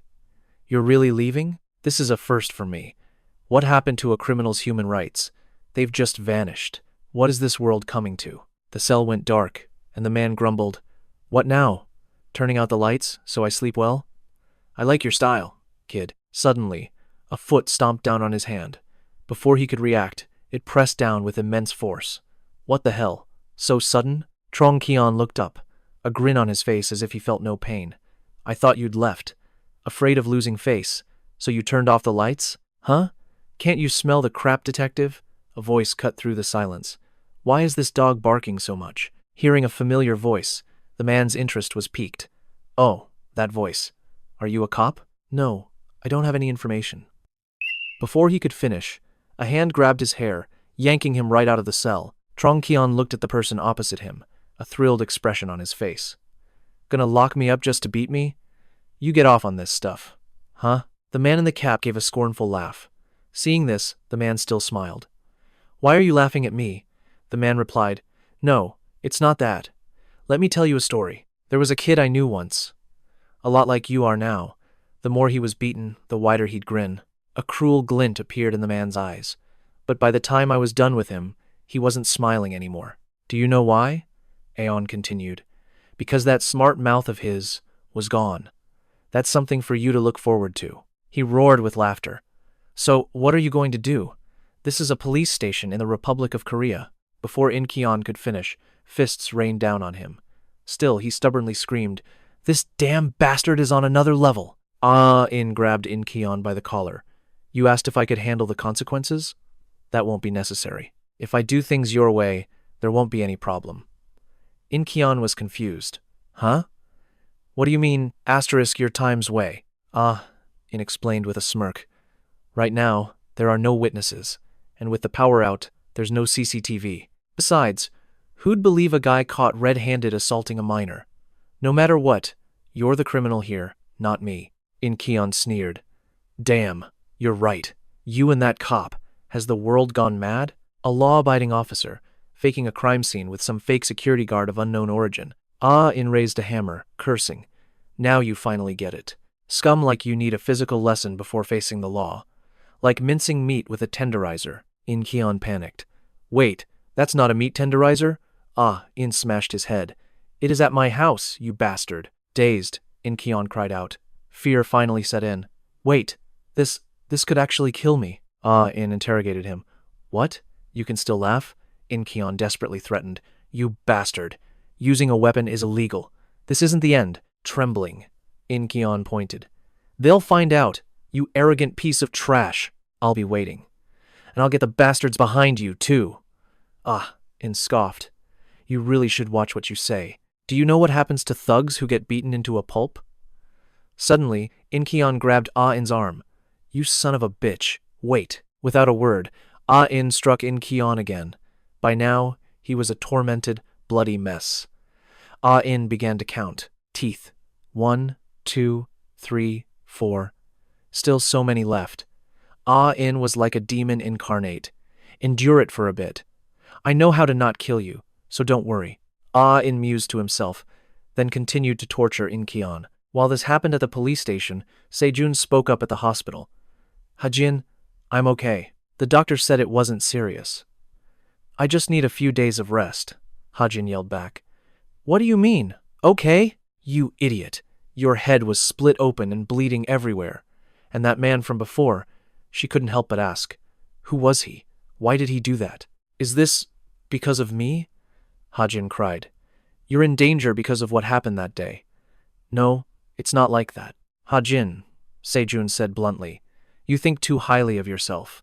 The world cares less about you than you think. Hajin lightly punched Se-jun, who acted like he was dying. Hey, I'm a patient, Hajin scolded him. Don't you dare try to brush this off, you pig.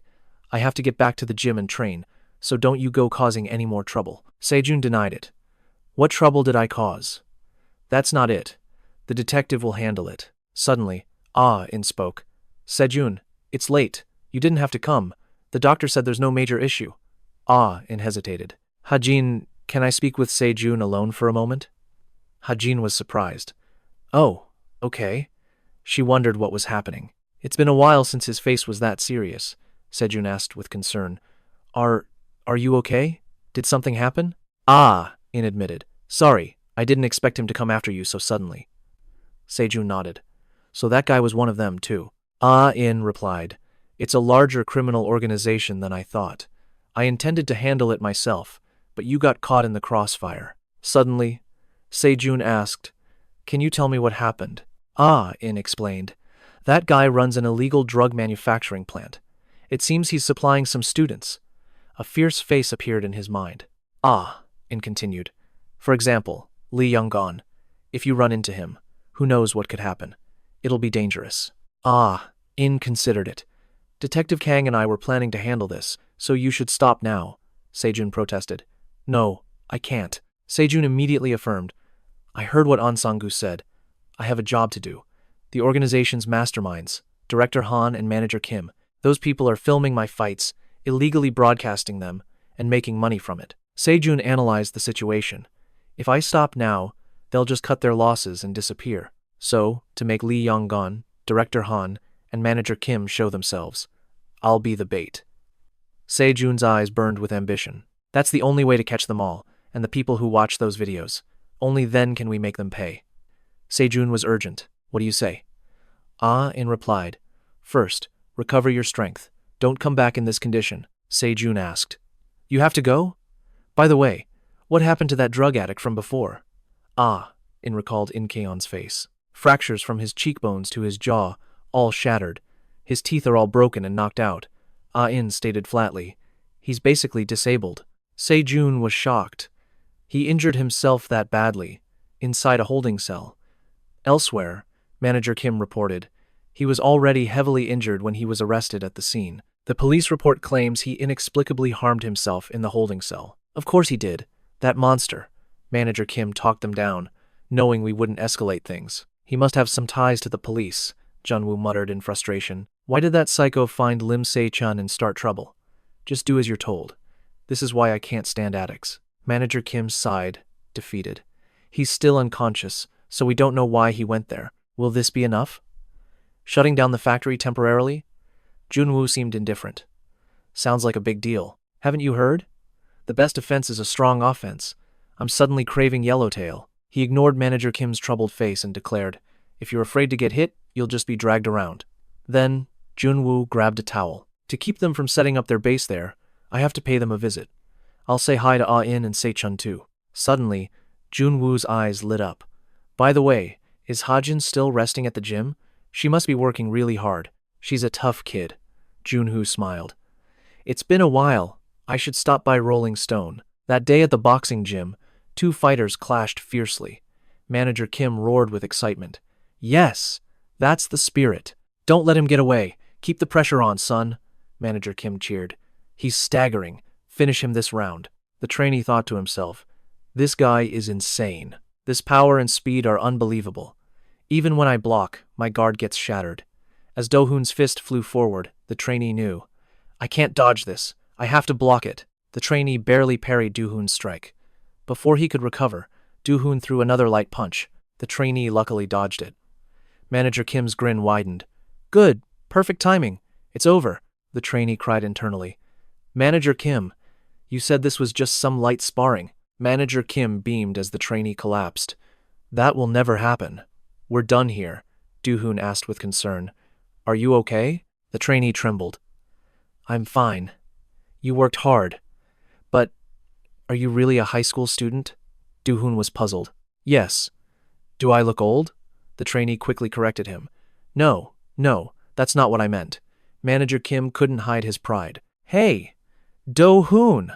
At this rate, you're going to completely dominate the competition. There's no one left here to train with you. Manager Kim spread his arms wide. I even had to bring in an active professional boxer for you. Director Daki really sent us a true gem. Where has he been hiding you all this time? Don't worry about the cost. Hey, kid, I'll take full responsibility for you, so stick with me to the very end, okay? Do-hoon beamed with joy. Thank you so much, manager. I'll train even harder. Inside, he thought.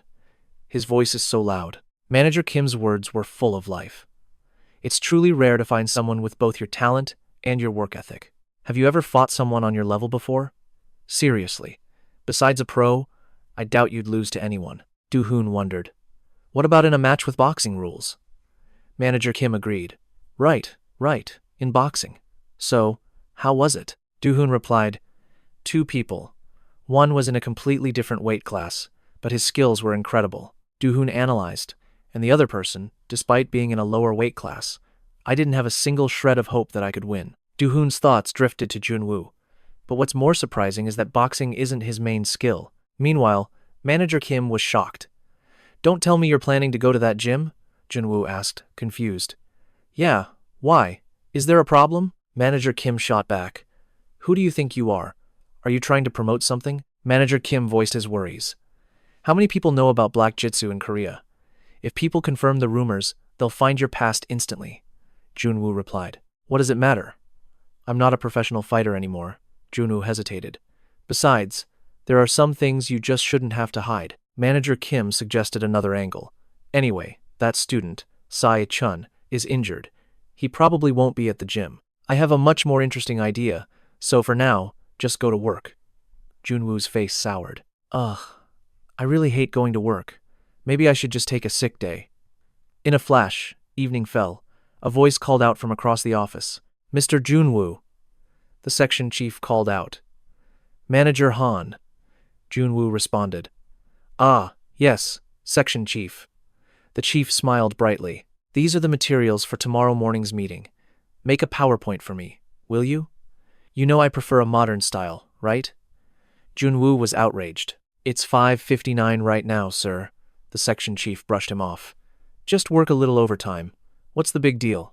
You've been here this long and you still act like an amateur? Junwoo tried to explain. That's not it, section chief. This is Manager Kim's job. The chief waved it off again.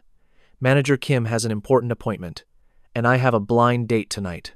I need to get married too, you know. With that, the section chief pointed, giving his final order. Our manager Han is so handsome. Send it my way first. I'm counting on you. Junwoo was speechless. What a complete jerk. After finally finishing, Junwoo sighed. Overtime was hell. Still, it wasn't rush hour, so traffic was light. He stood before the elevator, but froze at the sight of who was inside. Junwoo bowed his head. Greetings, Mr. Vice President. Do-yoon just glanced at him. The secretary quickly spoke up. You can wait for the next one, Junwoo replied. Yes. The secretary looked apologetic. My apologies, sir. I didn't confirm the time.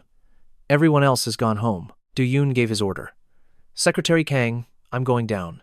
Take another elevator up and bring the files from my desk. I forgot them. The secretary was flustered. The files on the desk. I'll bring them immediately. Do-yoon pushed. You, employee, get in here. Junwoo tried to refuse. It's all right. I'll take the next one. But Do-yoon insisted. Get in. Now. Junwoo had no choice. Yes, sir. Even the secretary found it odd. What was this? That arrogant Cheeble sharing an elevator with a lowly worker? This was the same bastard who once looked nauseous just being near him. Junwoo pressed his floor button as silence filled the small space. Do-yoon spoke. Going to school? Junwoo replied. No. The gym, then. Junwoo was confused. No. Why are you asking me that? Do-yoon ignored his question. Then why are you at the company? Do-yoon pressed on. With a backpack? Are you a child? Junwoo remained placid. It's convenient. Many people use them now. Do-yoon's face twisted into a cruel sneer. How's your mother? Junwoo's expression instantly turned cold. What did you say? Do-yoon answered. Oh, that's right. He scoffed. Your mother died a while ago, didn't she? I forgot. I must have confused her with one of father's other women. My apologies. The insults were relentless. A bastard with no real family name. I don't know what father was thinking, letting you into this company. Do-yoon warned him. Don't get any funny ideas. Just do your menial job properly. Cleaning up after our VIPs. That is the blood that truly flows inside of you. Just like your mother, he continued. You must have been watching too many movies. Don't get delusional. Since you share half our blood, I'll tell you something. The highest place you can ever hope to climb. He let the words hang in the air. Is my toilet bowl. That is the highest you will ever reach. Junwoo burned with a silent fury. Do-yoon added one last comment. Oh, and don't expect to be paid for this overtime. From behind, a smirk crept across Junwoo's face. That maniac. He's still as boring as ever. He lifted his phone. A toilet is very important. Wouldn't it be a shame if it suddenly broke when you needed it most? On the other end, Manager Kim answered. Oh, you're done? How's Lee Youngin? Manager Kim was excited. He's in peak condition now. Should I prepare? Junwoo issued his command. Inform the VIPs. The broadcast is moved to next week. Say the match is set between Lee Youngjin and Se-jun. Suddenly, a menacing pair of eyes appeared from the shadows behind Junwoo. Youngjin was there, holding a brick, ready to ambush. This match is going to be hardcore. Early in the morning, Manager Kim was curious. But why are we moving forward so suddenly? You said we should wait until Se-jun's condition stabilized. Junwoo immediately gave his report. My old man's eldest son seems to be confused, so I've decided to show him. Manager Kim realized at once. Ah, that trash vice president? Show him what? Junwoo took a sip of water. The things that truly turn this world upside down always begin in the darkest places. First, Junwoo analyzed. People who have everything money can buy become obsessed with the things it can't. Junwoo painted a picture of violence, of thrilling and illegal spectacles. Imagine broadcasting a brutal group assault, but it ends right there. It's unsatisfying, Junwoo explained. Se-jun is the victim's friend, hunting them down for violent revenge. We protect and support that, broadcasting it all. It's like cheering for justice itself, a perfect way to rationalize and release their stress. Junwoo let out a bitter laugh. That bastard vice president thinks my only job is to clean up after the VIPs, but he has no idea that I'm the one who holds the lives of those very VIPs in my hands. Manager Kim paused, then asked, So where is the location this time? Junwoo answered without a second of hesitation. A school. It's the perfect stage for students to fight, isn't it? Contact Son. Tell him to have Se-jun stay late next week, then claim a family emergency and leave. Manager Kim had his doubts. Isn't that a little too obvious? Junwoo didn't care. So what? Lee Youngin is disposable after this anyway. Besides, they might have even set this up themselves. Manager Kim wondered, if Se-jun knows Lee Youngin is coming, will he spare student Son's mother? Junwoo's reply was ice cold. Useless. Get rid of her. After all, student Son's greatest use was training Se-jun. Manager Kim grew curious. So, in this match, who do you want to win? Returning to the present, as Youngjin attacked from behind, Junwoo replied, I'm not sure yet. Still, it'd be more fun if Se-chun won, right? But who knows? Lee Yonggan is just too unpredictable. Later that afternoon, Yonggan's eyes burned with manic excitement. Se-chun whipped his head around, barely dodging Yonggan's brick. Even Yonggan was surprised. Se-chun struck hard at his leg. The flip stunned Yonggan. What the hell is this guy? Se-chun scrambled over him. Yonggan lost his footing. Damn it. Before Yonggan could speak, Se-chun grabbed his throat. He whispered softly into Yonggan's ear. We finally meet. Lee Yonggan. I'm so glad we could finally meet. Yonggan seethed with desperation. You bastard. You knew I'd be here? Se-chun replied with disgust. Don't say a word. Your breath stinks. His hand tightened. We fight first, then we'll talk. Yonggan trembled. You're still choking me. You bastard. Se-chun hinted. That wasn't my intention. Yonggan was surprised. Se-chun explained. I was aiming to shatter your entire jaw. But Yonggan just laughed. It seems you don't get it. Late at night, on the school grounds, Yonggan spoke. Hajin, right? That's her name. That girl's a hell of a fighter, not your average punk. At the time, Yonggan looked like a walking corpse. Even after brawling with a dozen guys, she never even made a sound. Yonggan spread his arms. It's thrilling. You're so naive. I want to test you myself. Se-chun answered.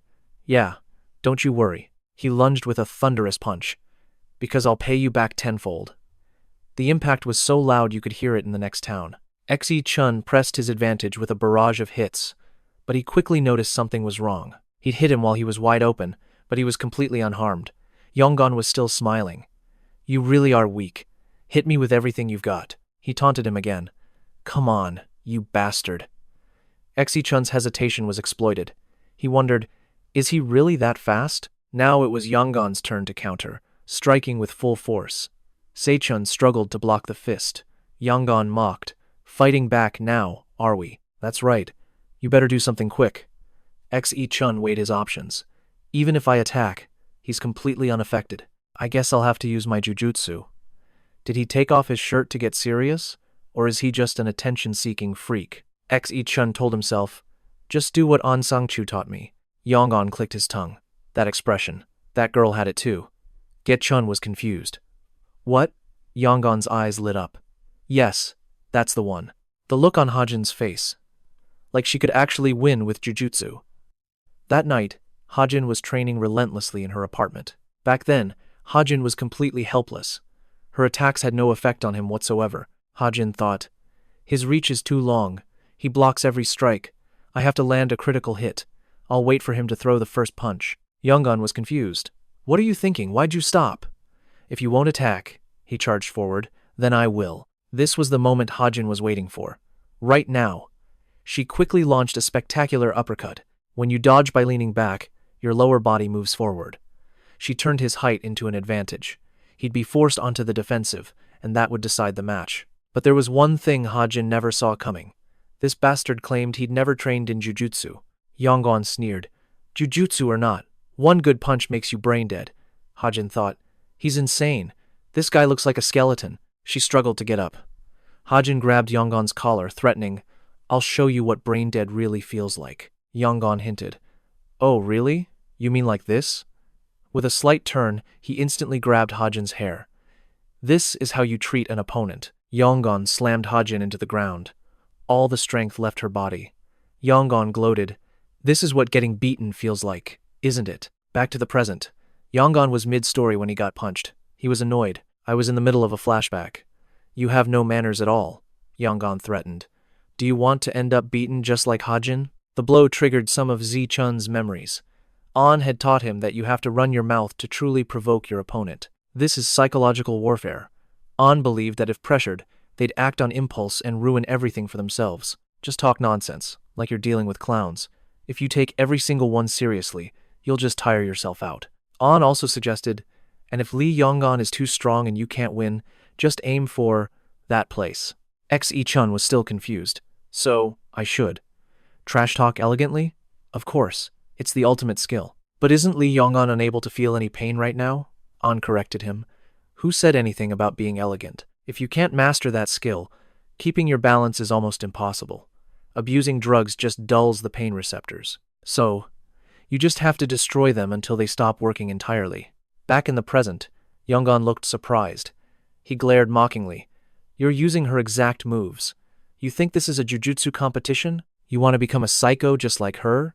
Yonggon pushed harder. If you fight like her, I'll put you in the hospital just like she is. Suddenly, Se-chun started to sing. I'm looking for sweet candy, baby. My heart is starting to flutter. Just as expected, Yonggon was provoked. What are you rambling about? Se-chun asked cheerfully. Oh, it's a scene from my favorite movie. Yonggon was bewildered. You psycho, what's with you? Se-chun grabbed his leg. This right here. While you were wondering what I was doing. Se-chun moved decisively. I already snapped your damn toe. Yonggon never saw this coming from a dying man. Se-chun taunted. You really run your mouth. You drug addict. You think this is a martial arts competition? Then, Se-chun lifted one of Yonggon's legs. With limbs this long, I'll let you taste what it's like to have every joint broken one by one. Inside the school, the two of them engaged in a life-or-death struggle. Se-chun held the advantage, grabbing Yonggon's leg and twisting it. At last, Yonggon could feel the pain. Damn it, you bastard. It hurts so much. Is the effect of the drug wearing off? It can't end like this. Just a little more. Se-chun offered some mock comfort. And I'm not stopping after just a few broken bones, so don't you worry. While Yonggon was contemplating his life, Se-chun launched another punch. He attacked relentlessly. Yonggon forced a smile. That's right, you're right. To end it like this would be so empty. What did I even do in the end? He began to ramble, with no strength left to fight or even resist. It seemed Yonggon was trying a psychological attack. Please let me live. Please let me live. He begged me to stop, but I just kept on hitting him, and that was just a minor detail. Se-chun stared back and replied, Then I'll let you experience that same feeling. No, it has to be much worse than that. Se-chun seethed. Compared to the pain Hein had to endure, this was nothing. That bastard Yonggon was wrung dry. The drugs had worn off. Finally, it was all clear. Only Yonggon's horrifying scream lingered in the air. The security guard heard a noise. A man's scream? Is someone still in the school? The guard mumbled. My patrol isn't over, but this is getting annoying. How did you get in here? A tall man approached. You've done a good job. You've still got about an hour left on your patrol, so why not take a few more rounds? The tall man suggested. Don't ask why. I'll pay you. Just then, Aeson appeared from behind. This greedy bastard thinks money can solve everything. The tall man jumped and turned around. Aeon spoke. I finally found you. I passed out last time, so I forgot to ask you something. The tall man stammered in fear. You bastard. How did you know I was here? Aeon replied. You don't need to know that. How's your leg feeling? Aeon said with contempt. Thinking about it, people like you who work for money would know a lot of information. That's why I waited for you to come out, Aeon announced gravely. From now on, I'm kidnapping you. The tall man couldn't hide his fear. What did you say, you brat? I might look like I'm alone today, but that's just a trick. Do I look naive to you? What are you planning to do? Aeon didn't waste words, using the method from the autonomous zone. You do it like this. In the end, Aeon concluded, people always need to use tools. Back in the classroom with the pair, Yonggon rolled on the ground in despair. Damn it, isn't this going too far? Se-jun pretended to be surprised. Why? I thought you said you couldn't feel pain. I didn't realize your tolerance was this low. Se-jun moved closer. If I'm not mistaken, the drug wore off, didn't it? Yonggon panicked. Stop! Stop! Get out of here! You bastard! I need a break! Yonggon begged in vain. Stop! Stop! What is it? Yonggon couldn't help but scream. Se-chun's face was devoid of emotion. This is the scream I wanted to hear. So, from now on. At that moment, Yonggon went still. Se-chun grabbed Yonggon. How did you torture Hain that day? Se-chun's gaze turned sharp as ice. Now, you're going to feel it slowly. Yonggon still pleaded for mercy. Hey, wait a minute. Both of my ankles are already broken. Se-chun didn't care and lunged in, punching him senseless. Yonggon was done for. Suddenly, a hand stopped Se-chun. Se-chun turned his head. You promised you wouldn't stop me. Du-hun hesitated. I know I did, but please stop now. Du-hun tried to reason with him. He truly deserves to die, but you'll get hurt too. Get up and think again. Looking at Yonggon's body, Du-hun continued. It's all over now. There's no going back. Se-chun was silent for a long time. Du-hun reminded him about what happened that day. It absolutely wasn't your fault. Hain would think so too. Inside the building, there was no light. Yonggon dragged himself weakly across the floor, trying to get up. His face was beaten to a pulp. In a weak voice, he groaned. Please help.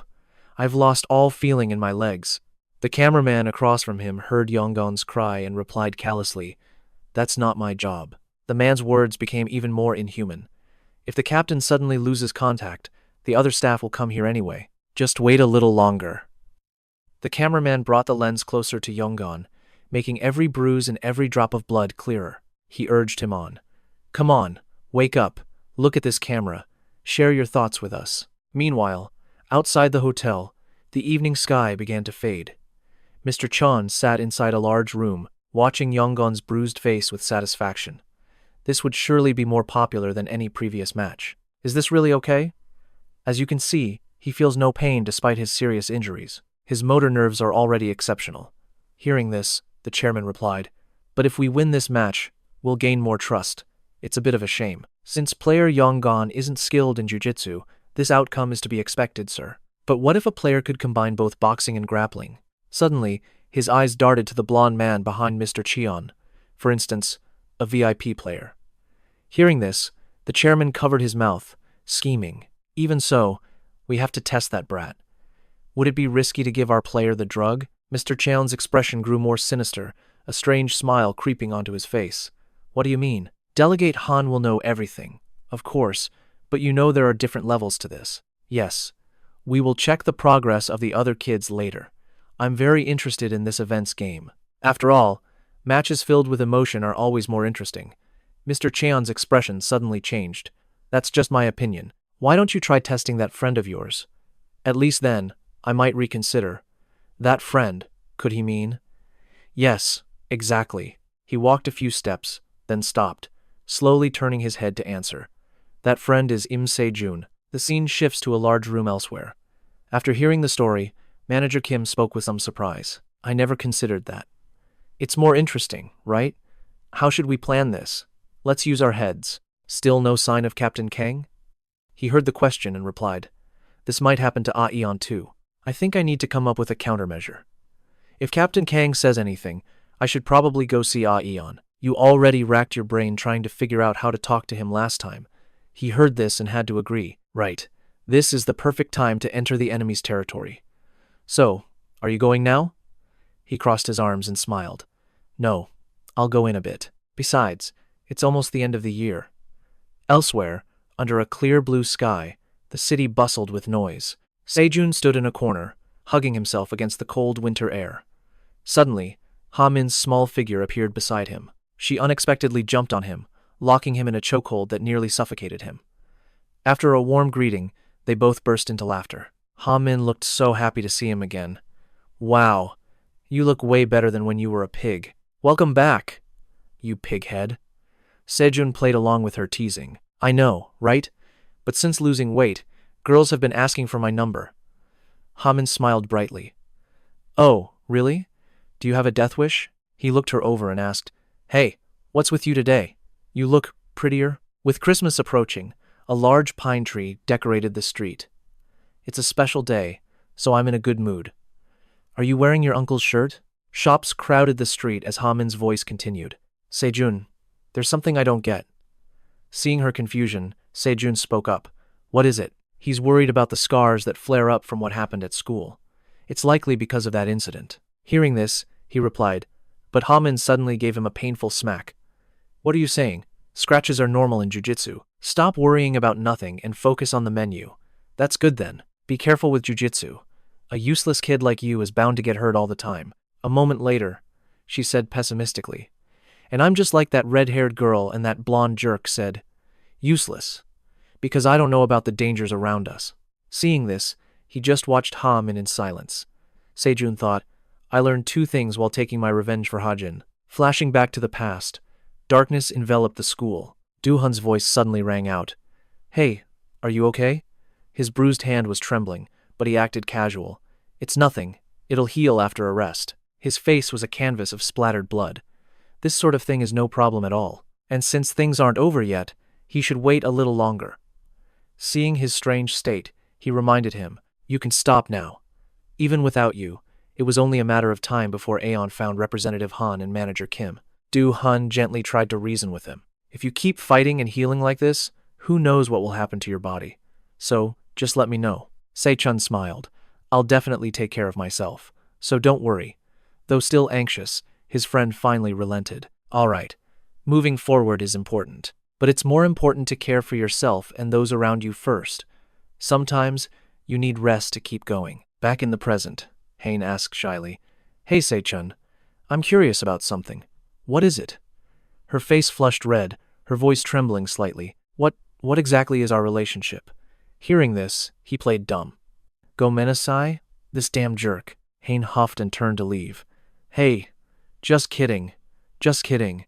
Don't be upset. Hey, I'm sorry. Suddenly, a single white snowflake landed on her head. Hajin paused, realizing, oh, it's snowing.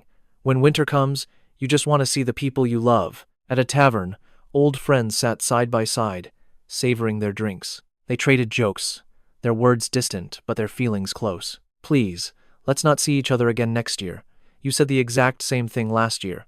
Some people head home to family right after work. Maybe today the boss is treating everyone to beef. Or you could stroll the streets with your parents. Son, shall we eat out tonight? What would you like, Mom? And some grieve for those they've lost.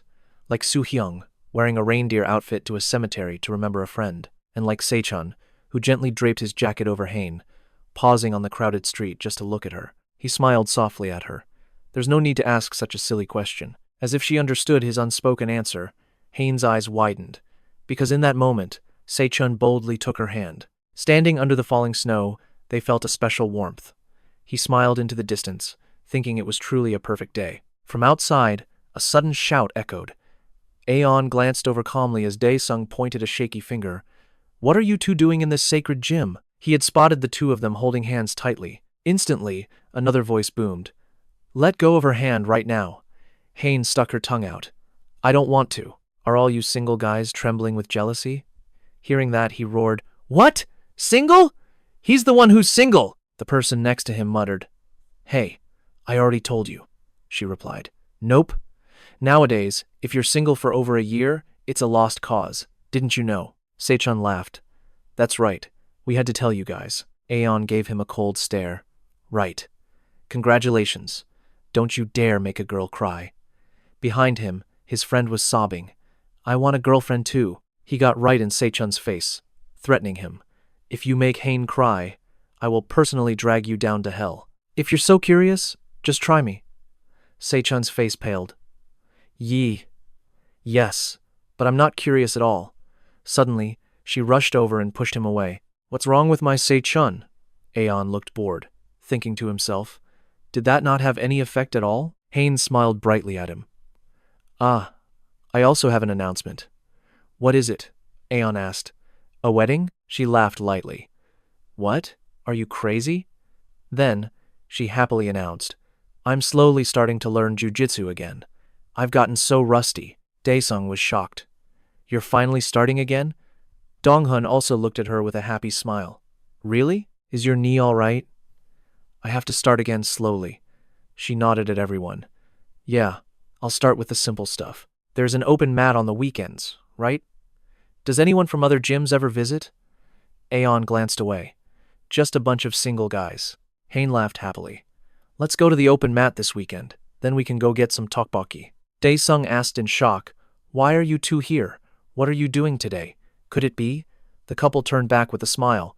Could it be we're together? We're dating now. Training together is so much fun. Their friend's reply was a simple, whatever, just go away. Inside an abandoned house were two men. One was on the floor, panting and coughing up mouthfuls of blood. Aeon stared down coldly. You're tougher than you look. Guess you're not just hired muscle. How much did they pay you? The man gave a sinister laugh. It was for the money, but not just that. You have no idea who you're dealing with. A punk like you must have been special forces somewhere, right? His words were cut off by a fist to the face. Aeon calmly landed punch after punch, his expression cold and void of emotion. The man couldn't take it. He coughed up blood. Hitting me is useless. You think I'll reveal anything? Someone will come for you all. Then you'll let me go. Aeon looked at the man, completely unafraid. Is that so? Well then, before I let you go, even if I get no information. He leaned down close and whispered, I'm going to beat you to a pulp first. Only then will my efforts be worth it. He glanced at the weapons below his feet. Which one would be best? Then he chose a saw. He raised his hand to grab it. Too bad there were no scissors. I guess this will have to do. Seeing the weapon, the man asked in terror. What? Are you going to cut off my fingers? This is South Korea, you bastard. You think you can do that? He answered, unfazed. I was going to cut off your limbs until you confessed, begging me to stop. But that's a hassle and takes too long, 20 of them in total. He then aimed the saw right at the man's groin. So today, I'm only cutting off one. The man's face went pale as he continued speaking. First, I'm going to saw it off. Once it's gone, there's no reattaching it. And if you still don't talk by then... Aeon's glare was ice cold. Then so be it. You'll live as a eunuch. Fear finally gripped him. What? Wait, hold on. The truth is... But he was cut off. You can talk after it's gone. Modern medicine is amazing these days, so don't worry. Hearing that, the man shrieked. Wait, no, damn it. I'll talk. You damn bastard, screams echoed from inside the house. Aeon glanced at the man. Hey, why is this so hard to find, huh? Is it because of all the blood? I haven't even started yet. Seeing no response, he spoke softly. Passed out already? For such a big guy. Wake up and start talking. A new day dawned. It was the open sparring day. Daesung turned to ask Aeon, Did Lun Hain say he'd stop by today? Will you buy us tteokbokki after the session? Hearing this, he turned and answered, Probably, but he said he's stopping by the hospital first, so he might be late. Also, a newcomer who just moved nearby is coming to visit. At this, she let out a happy cheer. Really? Oh, that's awesome. Aeon glanced over. I heard he's a white belt, so take it easy. We don't want either of you getting hurt. She only grew more excited. A newbie. I'm not that rough. I'll make sure to charm him into joining our dojo for good. Suddenly, a voice spoke from behind. Excuse me. Daesung turned around. He must be here. Hello. She welcomed him with a bright smile. Hello. Wow, he's tall. I'm so jealous. At her words, the man nodded. Hello, Daesung continued. A few more people are coming. The changing room is over there. You can get ready and come out. The man in the cap suddenly glanced forward, then nodded. Hello. Aeon also bowed his head. Ah, hello. After the greeting, the capped man's expression turned chillingly grim. Aeon noticed and fell silent, a hint of suspicion on his face. At the elevator, Se-chun appeared with a smile. Hello, I'm here first.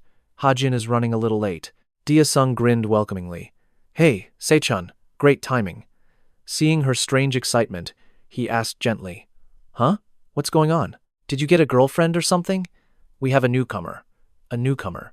Just moved to the area? He's here to check out the atmosphere today. Don't go too hard. He's a white belt. He can't run away. Hearing that, Se-chun's face lit up. For real? We finally have a new person. She pointed and explained. Yep, he's changing now, so he'll be out soon. Young-hun will probably be thrilled too. After sparring today, let's invite him for tteokbokki. He replied. We'll see. The door opened and a man stepped out. Dia-sung said excitedly. He's out! Se-chun, look! Se-chun bowed with a smile. Hello, it's a pleasure to meet you. I'm Im Se-chun. Hello. The man smiled back. Yes, hello. A pleasure to meet you. The man introduced himself. I'm Han Junwoo. I've just started jujutsu, so please take care of me. Junwoo warmly shook Se-chun's hand. My name is Jun Guhan. It's been a while since I've practiced. His attitude was extremely polite and cheerful. So if I make a mistake, please correct me. Se-chun. Se-chun didn't think much of it and replied. It's been a while for me too. Did you just move here? The facilities at this dojo are excellent. Let's have a good roll today and keep things positive. He answered. Ah, of course. I already love the atmosphere. I'm very impressed with everything here. Then he added something with a cryptic look, just like him. He told him. It's been a long time. You remind me of someone I used to know. The scene cuts to the front of a hospital, where Hajin's uncle was speaking. Are you really okay, no matter how nice it is? He said to Hajin. She comforted him. Yes, it's fine. Se-chun is there, and everyone is friendly, so it'll be easy to talk to them. She reminded her father, make sure to get regular exercise, and don't worry about a thing. He turned to look at his daughter and asked, I know, but are you sure I can't drive you? Let's take my car, Hajin replied. It's really okay, Dad. Weekend traffic is a nightmare. The subway is right here. He reluctantly gave in. I know, I just had to ask once, as your father. With that, he walked off in a huff. Hajin was annoyed by her father's words. I'll take the car then. I'll get a ride. But her uncle truly didn't look back. Be careful now. Bye-bye. Call your boyfriend to pick you up when you arrive. But he still tried to add one more thing. Ah, if you can, come after dinner. Your mother and I are eating out together tonight. This just made Hajin even more bitter. I have my own dinner date, you know. Yeah, you two have fun. Her uncle calmly wished her well. The scene shifts back to Jungu and Se-chun training.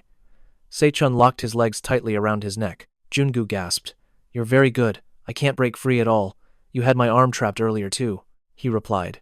Yes. I was afraid you'd get hurt, so I went easy on you. He agreed. Yes, that's right. It's best not to get injured. What is this? Why do I feel like he's nothing like a normal white belt? He's not using his full strength. Is he holding back on purpose because of my mood? While he was thinking, a voice snapped him back to reality. It was Jung-hun. He's strange, right? Huh? You feel it too? They both looked toward Junwoo. Model. Yeah, he's like a white belt. But he seems to know every move you're about to make. Fearing he'd misspoken, he added, but maybe it's just my mood. Then the coach called an end to the practice. A sinister smile crossed Jungu's face. After Se-chun and Aeon's match, Se-chun bowed respectfully to Aeon. Thank you. Aeon praised him in return. You fought well. Suddenly, Jungu walked over. He wanted to challenge Aeon. Let me have a go with him. Think you can handle me? Without hesitating, Aeon agreed. All right, let's do it. They tapped fists politely. I'm in your care, he said. Then, like a flash, he attacked. Aeon immediately grabbed his collar, pulling him down. Aeon thought, he's just a newbie. I must be overthinking it. Jungu tried to reverse the hold, but Aeon's guard was too tight. As the veteran fighter, Aeon quickly subdued him. After the match, Jungu praised him. Wow, truly amazing. An looked impressed. This dojo really has different levels of skill. Thanks for sparring with me. Are you an instructor here? Aeon replied. Yes, that's right. I mostly run the classes. The tuition is cheap, so if you're interested, you should sign up. Though it's small, it's good that only the skilled remain. Jungu put on his most deceptively pleasant face. Yes, I see. I've tried sparring with the others, so that just leaves. Jun-gu turned to Se-chun. Se-chun, right? How about one match? He didn't hesitate. Yeah, alright, let's go. Jun-gu shot a dangerous look over his shoulder. Hansu, I'm counting on you. This made Se-chun glance back instinctively, but no one was there. Jun-gu suggested, shall we move over there, where there are fewer people? Se-chun was calm. Yeah, sure. He then put on the same fake expression he used with Aeon. I'm in your hands. Yeah, Se-chun replied. When they began, Se-chun quickly gained the upper hand. He thought smugly, asterisk. Okay, this is working. Asterisk. But Se-chun underestimated Jun-gu, who suddenly grabbed him. Asterisk. What the? Asterisk. He then deliberately shifted his body, baiting Se-chun. Se-chun was still gloating. Asterisk. Just a white belt. Asterisk. Lost in his arrogant thoughts, he was suddenly thrown to the ground. Asterisk. But he's just a white belt. Asterisk. Se-chun panicked, unable to react. Jun-gu pinned him down. What are you so surprised about? It's going to get even more surprising from now on. Se-chun replied. Why the sudden change? Then, his true face was revealed. Is Han doing well? His hand tightened on Se-chun's throat. Asterisk. Who's Han? Asterisk. What a letdown. Meanwhile, Hajin was still wandering about. Asterisk. Humming a tune. Asterisk. From now on, everything's going back to how it was. She seemed so happy. Asterisk. How did Se-chun handle them anyway? Asterisk. Asterisk. I'll show them what true education is. Asterisk. Back with Se-chun. He was still being threatened, clueless as to what was happening. You don't know? It's me. Me. The one you've been waiting for. Jun-gu laughed, whispering in his ear. The menacing Jun-gu asked, You know Chairman Han, right? With every word, his grip tightened, leaving no escape. Asterisk. This bastard. Asterisk. Jun-gu's face turned grim. No. Keep your voice down. Don't you know that shouting out in a jiu-jitsu match is the same as tapping out? He taunted. I heard Hajin has gotten a lot better recently, huh? She's a really tough kid, isn't she? I've been through something similar, so from the bottom of my heart, I respect you. Then he continued, What would happen if that tough little kid met me now? Aren't you curious? Maybe you need to face that fear one more time to truly overcome it. Elsewhere, Hajin was still whistling by the elevator, completely unaware of what was happening. Se-chun was still trapped by Jun-gu's threats, but I think that something like that was never possible from the start. He deliberately brought her up. Isn't it time for Hajin to arrive? It'd be great if she showed up while you're pinned like this. I wonder how long you can last. Asterisk. What's going on? Asterisk. Aeon sat to the side, deep in thought. Asterisk. It's a solid hold. But Se-chun is holding on because of his pride. Why isn't he tapping?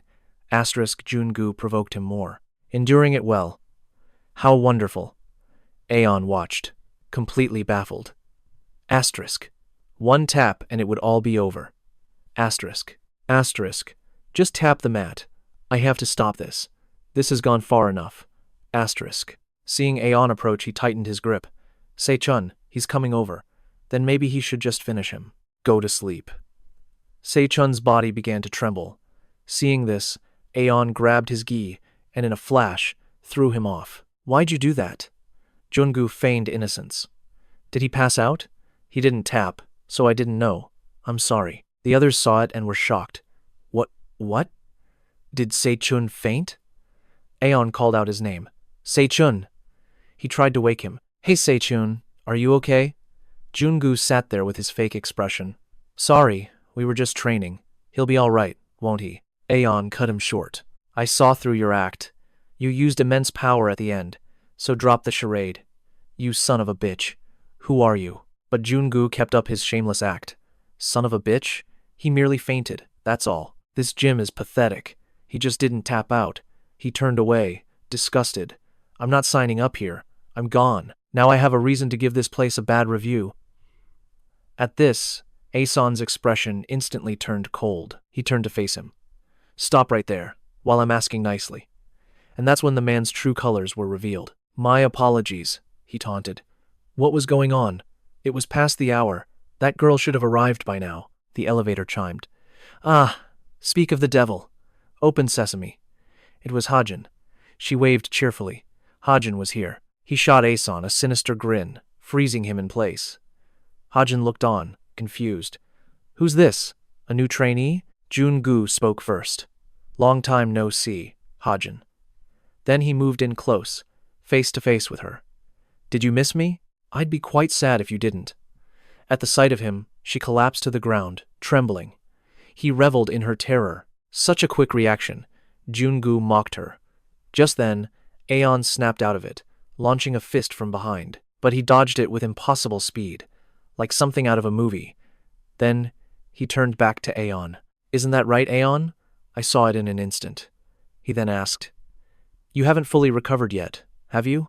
Are those people in the graveyard family? I don't get why I couldn't find a single trace of them. Jun-gu pointed a finger right at him. I see you care for your people, but it's your fault you failed to protect them. So, let me tell you what you should be doing now. Jun-gu went on. Did you happen to bring team leader Kang along? You're digging for info the old-fashioned way. He let out a cheerful, yet utterly contemptuous laugh. If you don't release me within 1 hour, I'll give Hajin's parents that same classic welcome. Aeon was stunned. What? You know Manager Kang. Elsewhere, Hajin's uncle was with Dewey's mother and another man. I'm waiting for them to bring those unruly kids. Behind them followed a man with a mysterious smile, slowly adjusting his glasses. Even I can't control that friend of mine sometimes. And with that, Jun-gu threatened on. You have 1 hour. Move fast. Aeon remained unfazed. I'll let you go. But are you sure? Hiding and scurrying around like a rat? I thought you'd hide for much longer. How fortunate you delivered yourself to me. He scoffed. Oh, please. I hate that look the most. Jun-gu kicked Hajin deliberately. Though cornered, Aeon knew he had to play this twisted mind game. How do you like this? As she cowered on the floor, he kicked her harder, shouting, Hey! Damn it! I want you to understand. I've won now. A twisted victory. Hajin pleaded in terror. Please, stop. I was wrong. Please, spare me. He then asked him, Should I continue? Aeon glanced at Hajin, his voice tight. I get it. Just stop. Jun-gu smirked victoriously. All right, Aeon. You've got a good head on your shoulders. It's good you understand. You need to know when to back down. But he wasn't done. He added another condition. And one more thing. He demanded, Stop working with the government to raid my drug labs. Try to live with a conscience and leave other businesses alone. Got it? As for Se-chun, keep acting like her father. I won't stop you. He whispered close to Aeon's ear. But if you don't listen, Jun-gu threatened, you'll become the next set of bones in that grave. I'll run them through a grinder and feed them to the dogs. From the row of houses nearby, a voice cut in. What did you just say? Kyoke spoke, unconcerned. I mean, if you interfere with our business instead of helping Se-chun, I'll turn everyone you love into dog food. Kyoke grabbed the man's hand with a smile. Trust me, you don't want to imagine the process. A long-haired woman suddenly appeared at the cemetery. He laughed, enjoying the taunt. You have more people to protect than you realize. Isn't that right, Aeon? I can see the contempt in your eyes. But Aeon's smile caught him off guard. Your words mean absolutely nothing to me. I admit it. I am responsible for protecting Hajin and her family. His eyes narrowed. Whatever you're plotting, I'll send that damn Captain Kang after you. And as for that long-haired woman, I'll do with her as I please. A look of disgust crossed his face. But you're talking about a grave. The moment you set foot there, you're dead. Kyoke's eyes darted towards him as he continued. The slowest, most painful death imaginable. Hajin is the only reason you're leaving here alive, so I suggest you leave now. Aeon's warning was clear. Now listen, instead of Se-chun, I'll kill you myself. In a dark room somewhere, Se-chun slowly began to wake up. What is this place? He looked around, completely disoriented. Jisung's voice cut in. Se-chun, what's going on? Why did you suddenly faint? Se-chun spun around. Hajin, is she here? Where is she? Then his eyes widened in horror. Hajin! He screamed out. Across from Hajin, a figure knelt, cowering at someone's feet. Kay glanced at Aeson. Looks like he's finally awake. Listen, Aeson. This situation won't get complicated if we protect what's important. Understood? Also, you have 55 minutes to release Captain Kang. I can't believe you kidnapped such a romantic. He turned with a smirk, not seeing the person lunging from behind. Take good care of him, if you want Hajin and her parents to be safe. The man's face was a mask of pure rage. Aeson grabbed his shoulder, stopping him as he gasped in pain. Kay chuckled. Go on, show me that power. If you want to finish me, you'd better start training right now. Got it, you pathetic Se-jun? Kay gestured behind him. The people here, Sono, Hyun, Sangu, and the others. You all need to hone your skills. Things are about to change. He smiled slyly. I'll give you all some time, especially for the main event. You won't miss Hajin's revenge, will you? He then waved. Take care and prepare yourselves well. I'll be waiting. Now, I'm off. Aeson immediately said. That's not the exit. The man replied, I'm just changing my clothes. Outside, the sky was settling into dusk. A voice asked gently, Han Hajin, are you feeling better? Hajin was sweating, stammering. I'm sorry. How are my parents? Se-jun answered. Ah, Ah-son Hyung took care of it. They should be on their way here now. Nothing happened to them. Hajin covered her face in fear. Se-jun, sometimes I deeply regret it. He looked puzzled. Huh? Regret what? Hajin looked horrified. Those bullies from school. I should have never saved them. She wiped the tears streaming down her face. They started hurting everyone around me. Not just me. I regret what I did back then so much. It's all my fault. Se-jun denied it. No, it's my fault. Hajin, many people got their lives back because of you, including Sun, that bullied kid, and me too. He reached his hand out, gently patting Hajin's head. Though people were hurt along the way, they got to reclaim their lives. Eventually, all of this chaos will just be a thing of the past. He explained gently. No one could fight injustice like you. You have moral strength and courage. You stand at the very top, he said firmly. Who said that? Even if the entire world ends, as long as I have you by my side, I can be happy. Se-jun pulled her into his arms. Hajin, don't you worry. You'll get through this, and you will be happy forever. Se-jun's thoughts turned grim. That day, I found my clarity and resolve. I won't just destroy that garbage. I'll make sure he truly suffers. He stared at the ceiling. I'll dig up every last piece of filth on him and ensure he's buried by it, a complete social outcast. Outside the building, a man was on his phone. What? Say that to me one more time. In-K spoke with a threatening tone. Listen, you think I'm going to sit still and do nothing here in this warehouse? You told me to just endure everything, didn't you? Han Jungu, do you think I'm a fool? You've looked down on me for a long time. Jungu sounded bored. You must really enjoy being defeated. You bastard. You're a fool to act alone. You're not enough. His eyes widened with annoyance. If you don't want to die, just do your job properly, understand? If you have something to say, call Secretary Kim. Don't call me directly. Got it, you bastard? In-K seethed. This is utter nonsense. Who do you think you are? What a shameless bastard. In another room, In-K paced and thought, I have to find out about that Aeson guy. But why can't I find anything on him? He then noticed a person in a chair, struggling. You're that person. The man stared, shaking his head. In-K couldn't understand him. He asked, What? What are you saying? Who the hell are you? And how did you get in here? Do you know where this is? It was only then that he realized there was another person in the room. Who's there? The man on the chair sneered. I'm glad you got out of the hospital faster than me, Aeson said calmly. I was worried you'd die from messing up your job. You know too much information, so I have to let you die. In-K laughed with delight, reaching up to remove his blindfold.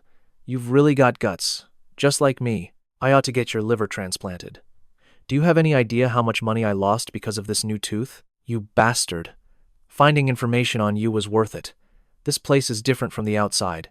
He ripped off the bandage, revealing his remaining terrifying eye. Here, the law has no power at all, meaning, if someone dies in here, no one will ever find them. Aeson simply said, Good. The man smiled, intrigued. You don't actually think you'll beat me like at the police station, do you? He asked, smiling with amusement. I might look like this, but I'm still a former MMA fighter. As he finished, Aeson lunged, slashing at his neck with a knife. Instantly, Aeson's hand clamped down on his throat. He looked at him coldly. Han Jungu, I came here to find everything about him. But before that, this place is beyond the reach of the law, right? He smiled a terrifying smile as he looked at the man. And now I have someone I can beat to death without feeling any guilt. I'm actually getting excited. Aeon gripped In-K's throat tightly. Don't be afraid. It'll just be a little chopped up. Now, Just listen to the words from that mouth. In-kyeon groaned in pure agony. His expression turned dangerously fierce. It seems I might kill you before I get any information. The man's dark eyes widened in defiance. Damn it, I don't like this. Aeon's eyes widened right back at In-kyeon. He acted like he was caught up in something. Look at me. Donggun gasped in utter shock. Is that a death glare? Someone screamed. I hate that look. In-kyeon swung his fist, and Aeon landed a hard punch on his face. You piece of trash. If you were waste, you'd be the lowest kind. In-kyeon clutched his throat, his face stained with blood. While Aeon stood with hands on his hips, he said, Get out. Get the hell out of here. Your voice is annoying. I don't want to hear it anymore. Aeon glared at the ceiling, unconcerned, leaving the man speechless. I will tear everything apart except for your arm. In-kyeon saw a bin full of clubs and quickly grabbed one to threaten him. I have a weapon, too. But Aeon had already carved several lines into his body. What should I do? Idiot. In-kyeon looked up at the ceiling, bewildered. What? Nothing. Blood gushed from his body as countless questions filled his mind. Why can't I see it? In the room filled with cardboard boxes, Aeon held the bloody knife, looking around. Is this a fresh Korean seafood restaurant? Not good at all. Aeon knelt, looking at the dying man. It's not for cutting, it's for stabbing, right? In-kyeon sneered. Come on, do it if you want, but you won't get out of here like I will. You know that, right? Aeon stabbed his thigh hard, making In-kyeon scream. Honestly, I don't know that.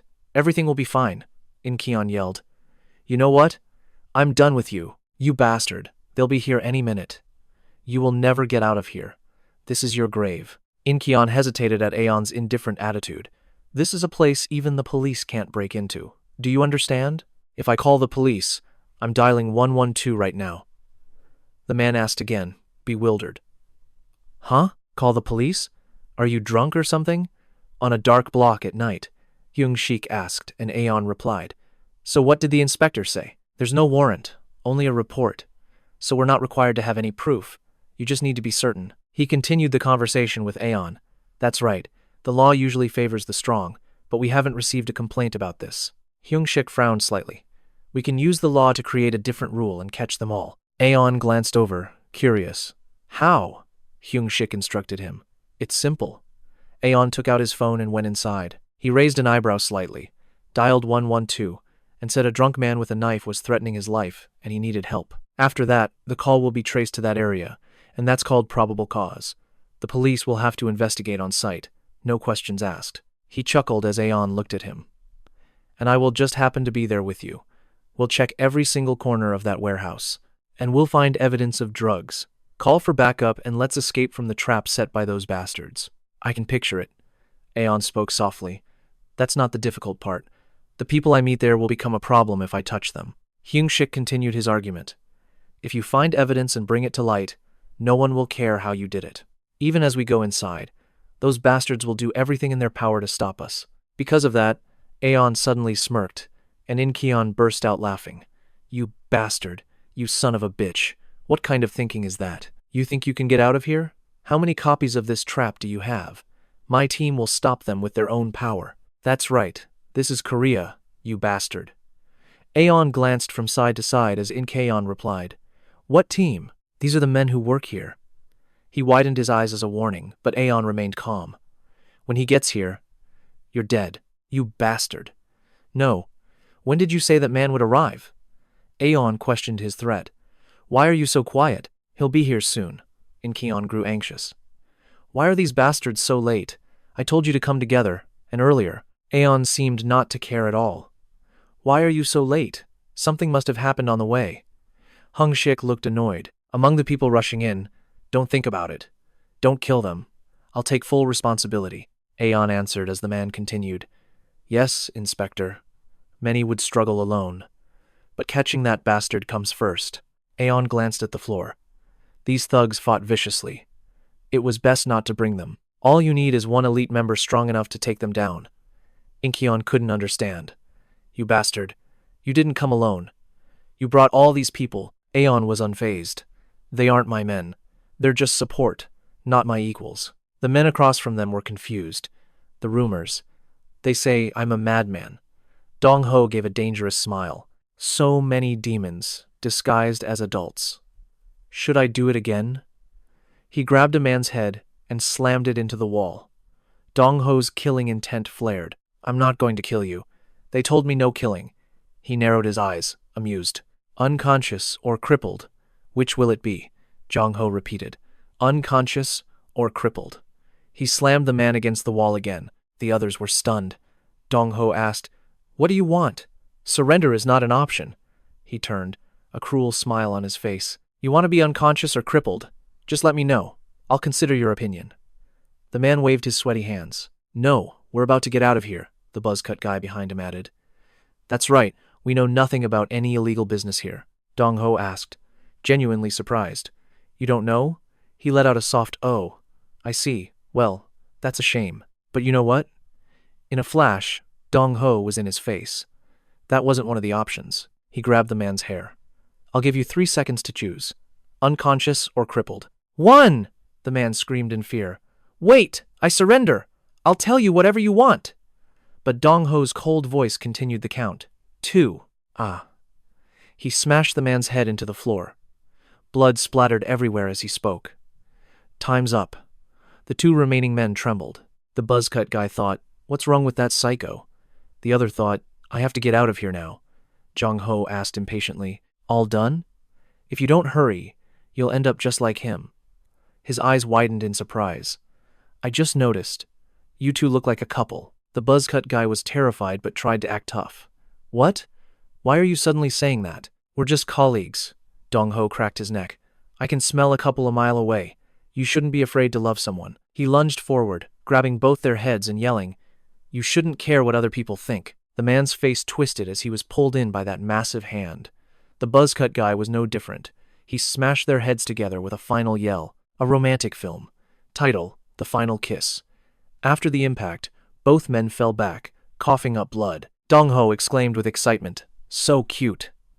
The scene changes to another room. A man is tied up amidst the clutter. Jong Ki-on scoffed. What? Just you? Are you kidding me? You son of a bitch. The man looked up, smug. Do you know how many of us there are? You're dead the second you stepped in here. The door opened, and Dong-ho walked in. Sorry. Jong Ki-on was shocked. What? Those bastards? Where are they? Jong-ho sounded a bit reproachful. Huh? There you are. And Aon-si. You've just been relaxing in here shamelessly? It was pretty crowded out there. He saw Jong-ho and asked, So, did you have any trouble? Soo-in said you didn't care how many there were. Jong-ho replied, No, I didn't say that. But the guys outside went down in one hit. Dong-ho craned his neck to look at the man on the floor. Is this guy the boss? Did you get the info you needed? Or should I lend a hand? He threatened. Look, you have no hope of escaping. The man's earlier arrogance was gone, replaced by fear as he held his hand out. Jong-ho. Listen, wait a second. You're getting paid for this, right? Seeing that trembling hand, Dong-ho sat down, amused. The man struggled to say, I'll pay you double. No, I'll pay you triple. Dong-ho asked. Triple? Really? Seeing his reaction, the man laid out his terms. That's right. I'll give you money and drugs. In exchange, you kill this guy, deal? Jong-ho pretended to think. You must have a lot of product, huh? How much is triple? How much is an Aon-si paying me? Seeing Dong-ho's confusion, he answered for him, 5,450 per hour. Hearing the number, the man's eyes widened as he thought, You're insane. Dong-ho started doing the math. So, triple that is 50K? No, 60K. Seeing Dong-ho struggle, he blurted out the answer. 16,350. Dong-ho scoffed. Hey, that's not even that much, you cheapskate. Seeing this reaction, the man held up 3 fingers, trembling. No, you idiot. I'll give you 3K. 3K. Just kill him. A sharp crack echoed as Dong-ho snapped all 3 fingers to the side. He roared. I don't need your 3,000, you fool. A scream of agony was followed by the phrase, 30 million? The bastard. Dong-ho ignored him, stood up, and said calmly, An Aon-si, let's finish up so we can go home early. Okay. Jong-ho didn't quite get it and voiced his thoughts. You don't even pay me for overtime. Why go through all this trouble? Wouldn't it be faster to just kill them all? What's the point of sparing them? He replied. Your suggestion isn't bad, but I tend to be more rational when I work. For now, we'll keep him alive." With that, he approached the man. "There's only one thing you can rely on now," the man asked weakly. "What?" Grabbing his head, he spoke coldly. "Your corpse," the man roared in anger, sending spit flying. "You bastard! What are you going to do with my body? You sicko!" He calmly stepped back. "Your body is still quite healthy. Time will prove that." He closed his eyes, describing the scene. "And you'll regret it, thinking, I should have just told them everything from the start, before I lost it all." The man still didn't understand. "Everything? What do you mean by everything?" He didn't answer. "You'll find out, bit by bit." Now it was time for questions. His face was pure menace. "And if I don't like your answer, no one knows what I'll do." He closed his eyes, repeating the main question in his head. "Now, first question. Tell me everything you know about Hanung, past and present, from the first time you met him until now." Hearing that name, the man froze. This damn dog. Something is going on. If he's asking about Hanung, it could be. He quickly regained his composure. "No, wait. I'll tell you what I know," the man stammered. "But I don't know much about him. We were just business partners. I made the drugs, and he was the seller. That was it." Not getting the answer he wanted, he stood up. "Seems everyone fears Han Jungu's revenge. That's understandable. But you know what? Life is about priorities. Just like in this situation, when you're faced with two choices." As he threatened him, he pulled out a knife, placing it on the man's shoulder. "Revenge is a terrifying thing, indeed. But if you don't give me the answer I want, you'll die. If you talk, I'll let you live today. Your life is your decision." The sharp knife in his hand plunged into the man's shoulder. A piercing scream echoed with the words, "Belongs to you." Before the scream faded, another, deeper stab followed. Pain twisted the man's face as he roared. "Stop, please," he begged. But the interrogator's face was emotionless. "You're tougher than I thought. Dong Ho, right? Go find a large mirror and bring it here." Dong Ho didn't understand. That huge hand? From the beginning, he'd held the man's arm tightly. "Huh? A mirror? All of a sudden? I doubt they have one here. Why would these ugly bastards need a mirror? But I'll look." He didn't say much more. "I suddenly remembered a method I used often in the past." Dong Ho was curious. What kind of method requires a mirror? He recalled the past. In a prison cell, he had wondered the same thing. "A mirror?" the man named Sang-soo asked. "Yeah, bring the full-length mirror from the next room." He looked at the frail man hanging from the ceiling. "Also, call the person in charge." He replied clearly. "What is he planning to do?" Aeon said he had a way to make him reveal everything. The man's body was covered in blood, weak and trembling. He gasped a few times before forcing out words. "I don't know anything, you savages. I don't have the information you want. I've already told you everything I know. Please." He took a drag from his cigarette. "Do you know the best way for a person to understand their own reality?" The man asked curiously. "What is it?" He answered coldly. "Through sight." His gaze sharpened as he explained. "Only by seeing it with your own eyes can you grasp your current situation. In about 5 minutes, someone will bring a large mirror. You will personally watch as parts of your body fall off, piece by piece." His face didn't change as he breathed out the deadly sentence. "And with every severed body part, you'll remember every piece of information you claimed to have forgotten." Back in the present, a rushed voice suddenly cut in. "Wait! Call the person in charge here. You're just a murderous soldier. Why are you suddenly imitating the intelligence agency guys?" Sang-soo sat before him, a cigarette still in his mouth, filling the dark prison with smoke. He glanced at him with a cold stare. "Perhaps they grew tired of your silence, so they asked for my help. Cases like this happen sometimes. When they can't get the desired information, they consider the subject a disposable card. But that doesn't mean you're discarded all at once, so don't get your hopes up." As he spoke, he casually grabbed a nearby axe, preparing to torture the man before him. "It's like business at an antique shop. I will disassemble this discarded item piece by piece, and check if there's anything still of use." He held the axe, his steely words meant to intimidate the man. Seeing this, the man frantically tried to explain. What the hell are you talking about? I'm truly innocent. I've told you everything I know. I'm not as important as you all think.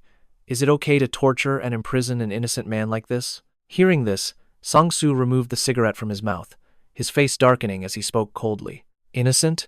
Because of your terrorist attack, 3,000 people died, and over 25,000 were injured. 10 years. It's been nearly a decade, and so many still live in the hell you created. The man trembled. It was all for the great Allah. The words were poison to Sang-shu.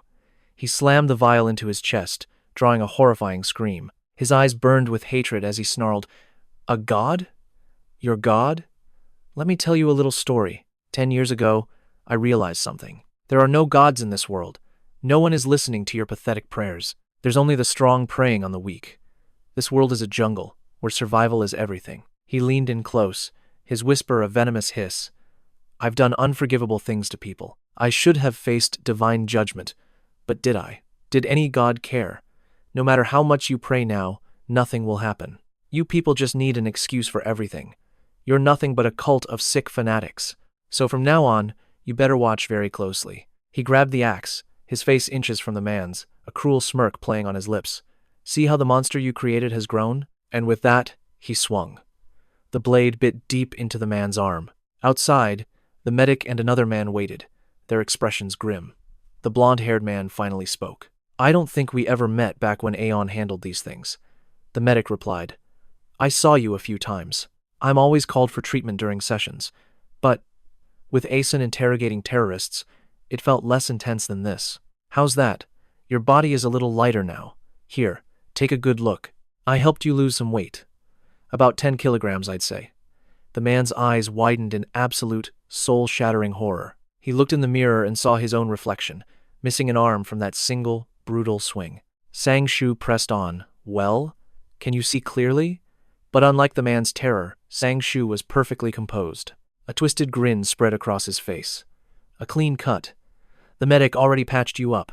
Did you get a tetanus shot?" "Probably not." "Oh well, not my problem." He leaned in, whispering into the man's ear again. "It's not like you needed it anyway, right?" Then, his gaze turned as sharp as a razor. His voice turned deathly serious. "What is your next terror plot? Tell me. When and where did you last meet your lunatic leader?" But the man only wept, his silence, his only answer. Sang-shu placed a hand on his shoulder, his voice deceptively gentle, yet laced with venom. "And I'll make you look more presentable. Or you can say, 'I don't know,' and let me continue my fun." Then, he flashed a delighted smile. "To be honest, this is my favorite part. Tearing sick bastards like you apart, piece by piece, and watching you fade." The man answered with a broken voice. Utter exhaustion filled his eyes. One day, you will pay for this. We sacrifice for a greater cause. But not you. Your only goal is to enjoy this. You, demon. My goal is enjoying this? I like that. I'll have to use that line on the next one. You really are a mad dog. But you must be thirsty." The man was now trembling violently from blood loss. He struggled to speak. "Please." Sang-shu made his offer. "Just close your eyes. Tell me what I need to know, and you'll be cared for." He forced the man to face the mirror, pointing at his leg. "If you still don't know anything, your right leg is next. Deal? I'll be polite enough to leave you one of each." The man just continued to whimper in agony. Please." His eyes suddenly fell on the axe Sang-shu had left within his reach. Sang-shu stood up, hands in his pockets, and turned away. "Think carefully. I don't want false information. No one understands your pain. And I don't want to become a monster. So help me out. You bastard." As he spoke, he braced himself for an attack, which was precisely why he had left the axe there. As the axe swung, he turned, a thrill in his eyes. "Yes, that's it. Show me that will to live. Now you get a taste of my fists." But to his utter shock, the man didn't attack. He chose to end his own life instead. He muttered his final words. "For the great Allah."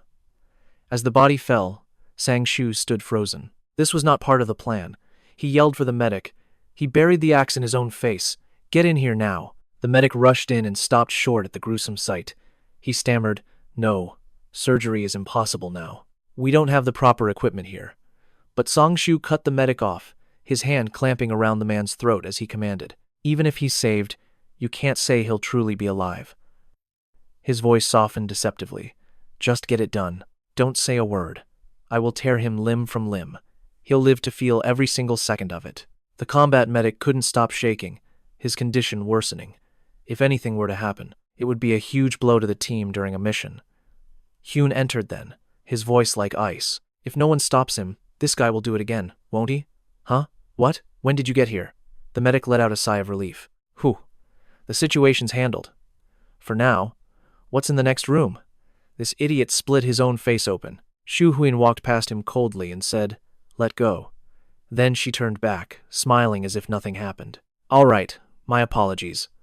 I got a little too excited," the medic replied generously. "It's fine." Seeing the body, Shu Huin said flatly, "What an eyesore." But in reality, the man wasn't dead yet. Though the axe was in his forehead, he was still trembling and groaning. "Please, help." Shu Huin raised her gun, aiming it at him. She pulled the trigger, ending his life instantly. But why would Su-on grant him such an easy death? Shu Huin's reply was curt. "Stop joking around. Prepare for training." He asked again, "Training? What for?" She answered. The person in the next room talked. Shu Huin continued. "We've pinpointed the final location. This time, we'll see if that bastard is connected to this." Still in the dungeon, where the man had just been executed, the medic was still protesting. "Su-on, I don't care how many terrorists you kill, but doing that to a civilian." Hearing those sanctimonious words, Sang-soo and Shu Huin stared blankly. "Are you really questioning what's right and wrong?" Shu Huin immediately stepped toward the medic and said, "Hey, I think you've forgotten your job. If you think spouting empty morals or other useless nonsense is your purpose." Her eyes turned terrifying as she glared at him. "Then get out of the army and go be a beer-bellied cop back home. You damn fool. Our commander is out there dying. You think we're just protecting some village?" The medic trembled. "No, I just mean..." But she wouldn't let him finish. Shu Huin continued. "If not, then shut your trap, you idiot. Report to the brass that he blew himself up with a suitcase bomb." The medic had no choice but to bow his head in compliance. "Yes, I understand." She then turned to Aeon and said, "Follow me. Gray wants to see you." With a cigarette still hanging from his lips, he asked, "Now?" In another room, a man was leaning back in his chair. As he was relaxing, someone called out, "Gray, they're here."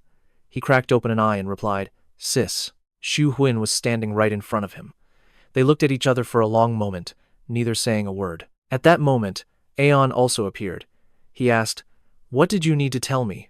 Something private?" Gray replied, "Before you start training the team for this next mission, your commander has granted you a holiday. So no bars, no brawling with civilians, no trouble. Just go home and get some rest. Su-on is going with you." Aeon was confused. "It's not even a holiday. Besides, I need some time to myself." Gray stood up and answered, "Look at you. Are you talking back to me? Huh? You're a real piece of work. And what? Time for yourself to do what? Watch adult videos? All by your lonesome?" Without another word, he swiftly put a hand on the back of Aeon's neck, pressing their foreheads together in silence. Aeon just kept cursing. "Damn, your forehead's hard as a rock. Are you insane?" Gray finally spoke. "No fighting while we're discussing important matters. Holly said she wants to see you, so just go home, you blockhead." Aeon replied, "All right, Hyung. I have no choice then. I'll go for the kid. Remember to bring a gift. Pick something expensive." In a city where countless luxurious high-rise buildings stood side by side, Aeon opened the door, announcing, "I'm home." Shu Huin was right behind him. She also added, "Me too." Aeon then called for his niece. "Hallie, your uncle's home. Come and give your uncle a hug." Hearing him, Hallie quickly came running. Her mother saw this and chided, "Holly, I told you not to run in the house." A man then tried to smooth things over. "Hey, just let her be. It's been so long since she last saw her uncle." As for Aeon, he knelt down to welcome the approaching Holly with a joyful voice. "Holly, you've gotten so big. Quick, give your uncle a hug." But before he could embrace her, Holly unexpectedly ducked, leaving An utterly confused. "Let me hug you." But suddenly, the little girl began punching his waist repeatedly, as if venting her frustration. Those devastating blows made Aeon's face pale slightly. Then Holly shouted, "What took you so long to finally show your face? You stupid uncle. You said you'd come home whenever you got leave." Aeon could only stay quiet, before suddenly bursting into laughter and teasing her. But Holly was on the verge of tears. "What happened to your tooth? You look so silly. Did you hit your head or something?" Standing nearby, Shu Huin immediately slapped On, making his jaw drop. "Stop being so childish, you moron." Holly ran to hug her while whining, "Su-on, I missed you. Su-Huin turned to ask the little girl, "How have you been?" "Holly, I'm sorry I've been too busy to visit." Holly replied politely, "Yes, it's been a long time. I missed you so much, Auntie. But Mom said you and Uncle will be staying near our house. Is that right?" Hearing this, Aeon was left speechless. Why does that sound so wrong? "Gray, what did you tell the kid?" Her mother replied, "Sit. This is why I called you both here." With that, she turned to her daughter. "Haley, go to your room and get ready for dinner." The girl was still clinging to her uncle, whining, "Why me?" But the woman just chuckled. "You can play with your auntie while your mother and I talk, Aeon." They moved to the living room to discuss matters. "What is it? What are you planning?" Aeon's eyes narrowed. "Did I hear that right? Me? You want me to drop this final mission? Is this a joke?" The man tried to de-escalate. "Aeon, don't get ahead of yourself. Just hear her out first." But his wife immediately cut him off. "You too, be quiet." The man could only obey. "Yes, dear," Gray continued, her tone serious. "You can't control your emotions. You radiate negative energy to everyone. For a soldier, that's incredibly dangerous. Especially for someone on a counter-terrorism and target acquisition team." She let out a heavy sigh. "Honestly, I wanted them to pull you from this operation entirely. But it looks like the main target might actually appear. So I'm letting you in. Make a clean sweep and end this." The weariness in her voice was undeniable. "I'm so tired.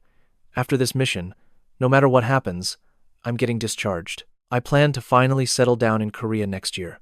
I always thought you'd come along too." "So that's it?" Aeon sneered. "Hilarious. Now that you have a family, you can do whatever you want?" His sister's voice rose in anger. "What did you say, you ungrateful little punk? How much longer will you waste your life chasing these rats? How much longer are you going to make her wait? You're throwing your life away. Don't you see that?" Aeon retorted. "I told you how I felt 10 years ago, when Mom and Dad were trapped in that building. We were helpless. There was nothing we could do. I swore to become strong enough to crush that scum. That's why I do this. Nothing has changed for me, but you have." His gaze met his sister's, his voice earnest. "Maybe it's because of Hallie, but that's your life. Do what you want, but I am not you. Even after I eliminate the final target, I'm not quitting. I'm sorry." Then, a bitter laugh escaped him. "What you said about me risking my life? What the hell are you on about? It's my life. I know it better than anyone. I genuinely love this job. It's the only thing I've ever truly loved. Being able to legally kill those bastards. That is the absolute best part of this job." Gray stared, stunned by his words. "What did you just say? Were you being serious right now? Did you just proudly admit that you enjoy killing?" Aeon offered an apology, but his nod was brutally honest. "I'm truly sorry, Gray," he said with a chilling smile. "But those terrorists, they're not even human, right? They're just pests. Honestly, whether we agree or not doesn't matter." Aeon's expression turned deadly serious. "Because to me, they're venomous insects, and I'll spend my entire life exterminating them. It is my reason for existing." He leaned in close, his face a mask of intensity. "So stay out of my life. Got it? You go protect your precious family in that damned Korea. I have no interest in living a life like yours." Her expression darkened, her voice dangerously low. "What? My family, you bastard? Oh, now I get it." Gray gritted her teeth, rolling up her sleeves. "Aeon, it's been a while since I had to beat sense into you, hasn't it? I've been too soft on my little brother. Guess I'll have to knock you around before we can talk." Aeon suddenly looked nervous, his voice faltering. "Hey, why'd your tone change all of a sudden?" Brian, standing nearby, went pale. "Aeon, run! I can't stop your sister when she gets like this." He was still defiant, not seeing the danger. In a flash, she lunged and tackled his legs. "No! Do you think I'm still a child?" He hit the ground hard, Gray pinning him down as he cursed. "You crazy woman, get off of me." His curse was followed by a terrifying crash that shook the entire house. He was slammed into the ground, groaning. "Damn it. I've had more than enough of that technique." Aeon struggled to get up. "Stop! Being your brother is pure agony," Gray calmly replied, then learned to speak with respect. "I'm sure I've told you this before. Did you forget? Need me to remind you how it's done?" She warned as he struggled. "Shut up. You think I'm still the little kid you can just push around?" Aeon roared. "That soft style only works in a dojo. It's useless in a real fight. One punch from me and you're out cold. So let me go while I'm still being civil." Even my patience has its limits, sis. You get me? Gray scoffed, looking down on him. Is that so? Then bring your best, you mutt. People who don't know grappling think they're helpless in a fight. Suddenly, she shot up, grabbing Aeon by the collar. You want to know why? He struggled, but it was useless. Defiantly, he shot back. I don't want to know. Get lost before I flip you. With a sweep, Gray twisted Aeon to the ground. One hand braced on the floor, the other locked him down. He was utterly trapped. This woman is a savage. She mounted him in a dominant, overbearing pose while he thrashed like a cornered secretary. He screamed, "Not this position! The shame will kill me!" Perched firmly on her own brother, her eyes dripped with contempt as she raised a fist. You talk as if you have a choice, little brother. Jujutsu is more than enough for a real fight. Once you get past your opponent's guard, you can land some devastating blows. Gray smirked with a wicked glint in her eyes. What's the matter, Keika? Old memories flooding back? Aeon lay frozen, his eyes locked on her fist in terror. All right, calm down so we can talk this out. Gray's devilish smile only widened, her eyes blazing. Keika, as if I'd do that, you ungrateful punk. She then rained down a flurry of blows, leaving him completely defenseless. With every punch, she spat another demeaning nickname. You miserable punk. You need a few good hits to knock some sense into you. In Korea, guys like you are called young punks, which just means bastard. You fool. When the beating stopped, Gray's fury subsided. Her voice dropped low. So open your eyes and listen. Get your last target, and then we leave. Gray eased up, sitting on Aeon's chest, while he shielded his face with his hands. I don't want you living like a killer, obsessed only with revenge. Live a life where you can be happy with someone you love. That's the kind of life I want for you. Aeon stayed silent, listening from behind his hands.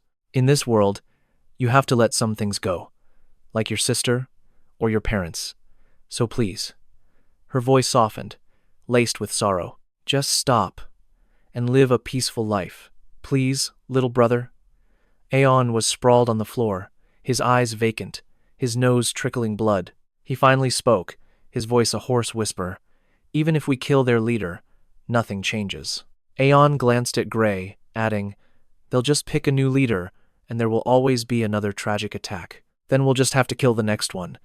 He closed his eyes, continuing his tired monologue, and the cycle will just repeat. In the end, the only winner is the one who doesn't get tired and quit first. And I can't stand to see those monsters win. The rage boiling inside me. It never lets me sleep.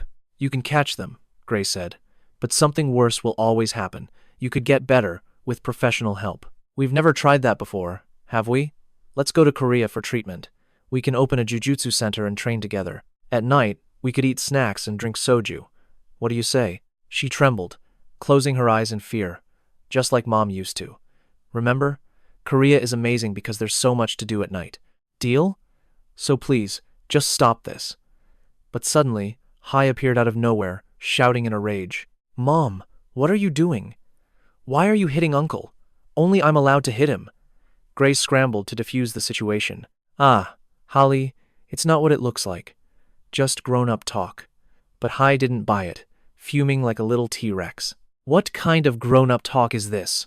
You're the one being childish, Mom. The woman rushed over, bowing apologetically. Oh, I'm so sorry. Holly, you're faster than I thought, Gray noted. The girl pouted. I'm the fastest person in this house. She marched up to Aeon and yelled, Get up. Uncle Aeon, we have a lot to do today. Your nose is bleeding. Are you even a real warrior? Why are you so weak? He stared back, completely dejected. Asterisk, I remember now. I wasn't swayed by Gray back then. Asterisk. Asterisk. Why did I decide to give up on that life? Was it right after hearing what she said? Asterisk. It was an epiphany. He gazed at his chaotic family. Asterisk. If I could just break through my own stubbornness. Asterisk. A genuine smile spread across his bruised face. Asterisk. Maybe. My sister's dream could actually come true. Asterisk. Asterisk. Perhaps we could return to those happy days. But fate had other plans in store. Asterisk. Aeon recalled the grim reality of conflict and death. Asterisk. I should never have let my guard down. That hope that once burned in my heart. Asterisk. Asterisk. The fear of extending a hand only to be bitten. I never knew how devastating the consequences would be until they struck back. Asterisk. Asterisk. Violence only breeds more suffering and loss, leading to rivers of blood. Asterisk. Asterisk. Violence begets violence, and hatred only breeds more hate, leading to the ultimate separation. There is only one way to break this cycle. Asterisk. Asterisk forgiveness? That is nothing but weakness. It only leads to more death, to an endless cycle of vengeance. Asterisk. The only way was to kill everyone in the circle. No exceptions. Elsewhere, Incheon was a bloody, bruised mess. His attacker called it total annihilation. The man trembled. Wait, I really don't know. His tormentor was Aeon. A wicked grin spread across his face. Your answer was lacking. Now you're curious, aren't you? Aeon's laugh was unhinged. How far would this madness go? Inside a cluttered storeroom, Aeon yanked Incheon's hair, forcing him up. No, wait, what are you planning to do? One of Incheon's eyes was swollen shut. His body, caked in blood, trembled as he spoke. I'll cooperate with the police. Just call them. I'll tell them what I know. Please, tell them I'm a witness, a mere gangster, trying to save his life by turning to the cops. He sobbed and laughed hysterically. Witness protection. You can do that, right? I deserve to live, don't I? I'll bring them all to justice. Aeon, his own face splattered with blood, just chuckled. What are you rambling about? I think you're mistaken, you junkie. He then rose to his feet, a crude wooden tool in hand. You're not the one who gets to ask questions here. Without warning, it was a steel axe. Aeon pressed it to the man's face. There's only me, and you have only two choices. He leaned in, pulling his hair until the man's eyes bulged. His voice was pure ice. Answer me now, or I'll split your head open. The door creaked open. Dong-ho walked in casually, carrying a mirror. I brought the mirror, Aeon. It's a bit small, but that should be fine, right? Aeon grinned. It's perfect. A sickeningly twisted smile curved his lips. From this moment on, we begin the mirror therapy. Be patient now. He placed the mirror directly in front of Incheon. How's this? The glass reflected Aeon's sadistic grin perfectly. Aeon taunted him. So? How do you look? Can you see yourself clearly? The man could only stammer in terror. What is this for? This isn't for therapy, is it? Aeon stroked his chin thoughtfully. It's a little different, but the principle is the same. No? So, tell me, how will your sins come back to haunt you? Incheon foolishly spat a curse, and the axe flashed down, severing 4 of his fingers. What was that, you bastard? Are you a child? Incheon's face was a mask of shock and disbelief. As the axe was pulled free, an agonizing scream finally tore from Incheon's throat. My hand. My hand. No. But Aeon's face was a mask of pure, ecstatic pleasure. You see it and feel it with your own eyes. This is what I call real mirror therapy, you worthless trash. Blood from the torture now stained everything. Dong-ho watched on, completely captivated. As if it were a thrilling movie, he commented, You're not giving him an escape route. Smart. I guess he won't be using his right hand for those films anymore. Incheon howled desperately, screaming curses. Suddenly, Aeon grabbed his maimed hand. The man flinched. Get your hands off me, you dog! Aeon held the bloody stump to his face, uttering a truly vile comment. Now, take a good look at yourself with your missing fingers. See that? You'll never see your right hand whole again. It's not someone else's hand. It's yours, isn't it? Do you see it now? The act even made Dong-ho cover his nose in disgust. So gross. If you can't hold anything, you'll feel utterly lost. At that moment, true panic set in. No, wait, you bastard. I'm going to bleed to death. You're just wasting time without getting any information. Please, please. Aeon closed his eyes, smiling in contentment. A waste? Of course not. But I don't want you to speak again until this is over. Incheon fearfully tried to justify himself. What? What do you gain from this? I never did a damn thing to you. Aeon's expression turned dead serious. For entertainment, don't you remember? The man's face was sheer panic. What? Entertainment? Aeon's voice was chillingly calm. The same fun you had when you messed with Hajin.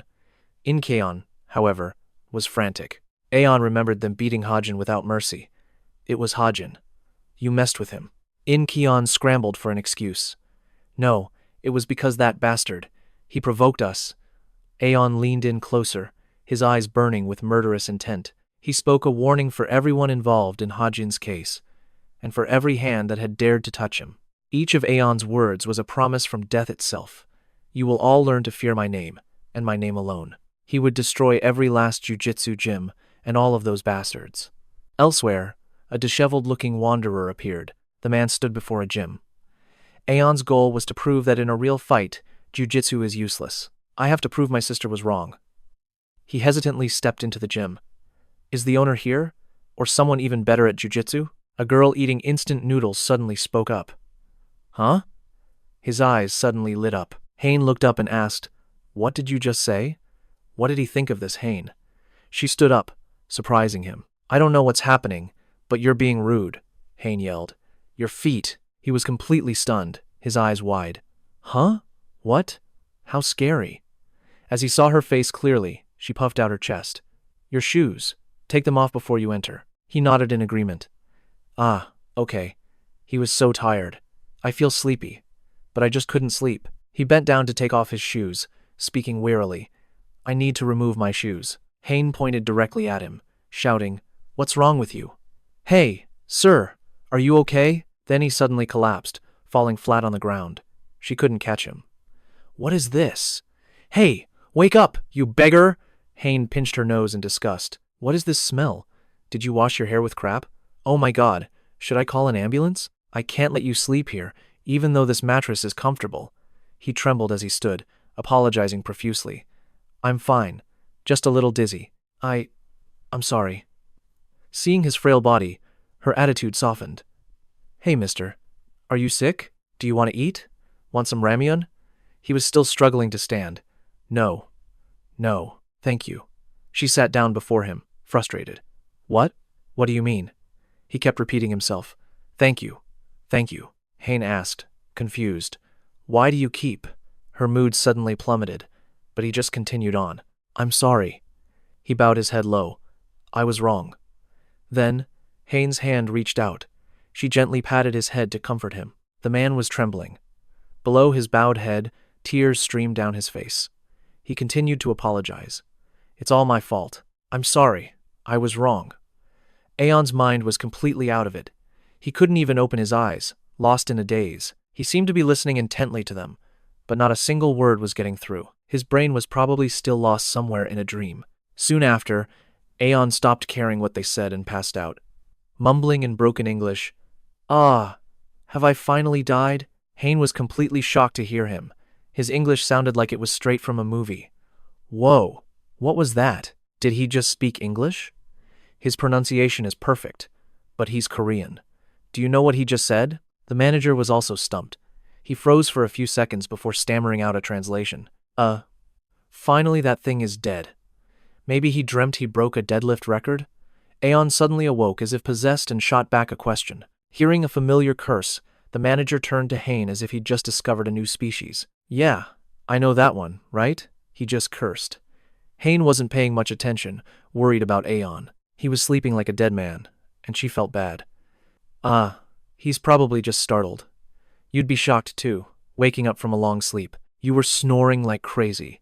Are you congested or something? Hearing he'd slept so long, Aeon jolted as if struck by lightning. I was asleep? Then he asked frantically, like he'd lost his mind. How long was I out? 5 minutes? 10 minutes? Hane didn't know whether to laugh or cry. He was frozen solid for 3 hours. You think it was just 10 minutes? It was 3 hours. You didn't move an inch and slept soundly. It's already dark now. You should go home. But she wasn't done, her temper flaring like a mother scolding her child. I was about to call the cops, but you were sleeping so peacefully I left you alone. Got it? Go home. You have one, right? And shower before you go. You stink. Aeon was still dazed, not fully conscious. His first reaction was to praise the mattress. This mattress is really comfortable. No, I mean, where's the instructor? Seeing him call for him so listlessly, the manager got goosebumps. That's me. But why are you looking for me? Aeon's tone suddenly became serious, as if declaring war. It's nothing major. I just have one request. And then, like a B-movie action hero, he got right in the manager's face with a line that would make anyone call 911. Let's have a real fight. No rules or regulations. We go until one of us is unconscious, or can no longer move. Elsewhere, Haynes' blood pressure shot through the roof. Huh? What? Has this guy been shot in the head? I put him in a comfortable spot and even wiped his face with a wet towel. Seeing the tension rising, the manager jumped in to mediate. All right, let me handle this. But Hayne couldn't contain her rage, pointing at Aeon and laying into him without mercy. What an ungrateful bastard. The manager finally spoke, as if explaining an urban legend. So the rumors from the other trainers were true. I heard about a guy going to gyms and making these strange challenges. As he spoke, his tone shifted. His eyes sharpened as if he'd just discovered a treasure. That guy is always looking for jujitsu experts. You want to fight me too? You'd think a fight would start, but he was just curious. I will accept this request, but you must tell me why. Why challenge jujutsu practitioners even when they refuse? Do you have some grudge against jujutsu? Aeon froze, like a student called on in class. Well, the manager didn't let up, pressing him like an interrogator. Why do you despise jujutsu? Aeon was lost in a spiral of thoughts. Jujutsu. Why do I hate it? He began to recall the past, his mind replaying a sad, black and white film. Why did it have to be this way? My sister said jujutsu was useful in the real world, so I had to prove her wrong. And with that, Aeon blamed every tragedy in his life on his sister, never on himself. If I can't prove her wrong, then I have no reason to keep on living. He sank deep into his pain, imagining someone stopping him, telling him that none of it was his fault. You did nothing wrong, and that's enough. Calm down and stop blaming yourself. At that moment, he awakened to a new truth. A single punch. His thoughts cleared, as if after a deep meditation. A new beginning. That's what I truly want. I can start over, right this second. But then his train of thought completely derailed. Wait. What was that? Why would jujutsu start with a punch? The manager stood beside him, unsure whether to laugh or cry. You're the maniac who wanted a no-rules fight, right? Exactly. From this distance, a takedown is impossible. So I start with a punch? Aeon replied calmly, as if teaching a class. Ah, I see. But usually, a jujutsu fighter rushes in first. The manager sighed at his strange logic. I'm not one for rules. Does that bother you? His tone suddenly shifted, becoming more personal. May I continue? Or we can just stop and talk for a bit. Aeon understood. After so long, he'd found someone he didn't want to fight. A kind person. He looked at the manager with trusting eyes and finally spoke. Could I possibly live here? The manager froze, completely stunned. Aeon glanced at the other two and muttered, They both live here. As time passed, he told himself that this place had finally become his home. But the peace was short-lived. The manager got home and received a devastating call. What? What happened to Hajin? The news was a physical blow. Ha! What's Hajin's condition? Lun's reply was grim. He's in the ICU. The surgery was successful, but he's still unconscious. The manager staggered, ready to hunt them down. How could this happen to Hajin? Lee-sun, do you know what happened? Who did this to him? Those bastards. Aeon, dazed, rushed out of the house without even a shirt.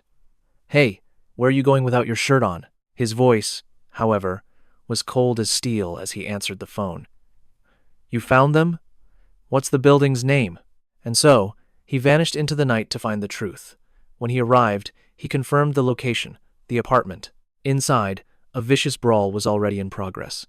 Kisok fought like an action star, taunting his victim relentlessly. You call that a leg? You lump of fat. You're reckless for trusting that body of yours. Then, he turned on the victim's girlfriend. You bastard. Why would you do this in front of your girlfriend? A girl who knows nothing of how cruel the world is. But the larger man didn't give up, trying to fight back, hoping to turn the tables. No, I'll kill you. Aeon arrived just in time to hear the villain's monologue, as Kisok's friends laughed like they were watching a play. Wow, Kisok is so cool. That fatso is no match for him at all. Ha ha ha. Aeon appeared silently from behind them, like a final boss. The others jumped in shock. Whoa, man, you scared me. The other two stared at Aeon, bewildered. The hell? Bro, where are your clothes? What do you want? Aeon stood in silence, but his mind was racing. If I finish my revenge, the sorrow might fade, but nothing else will remain. And then he spoke, as if closing a chapter of his past. He paused, remembering everything that had happened.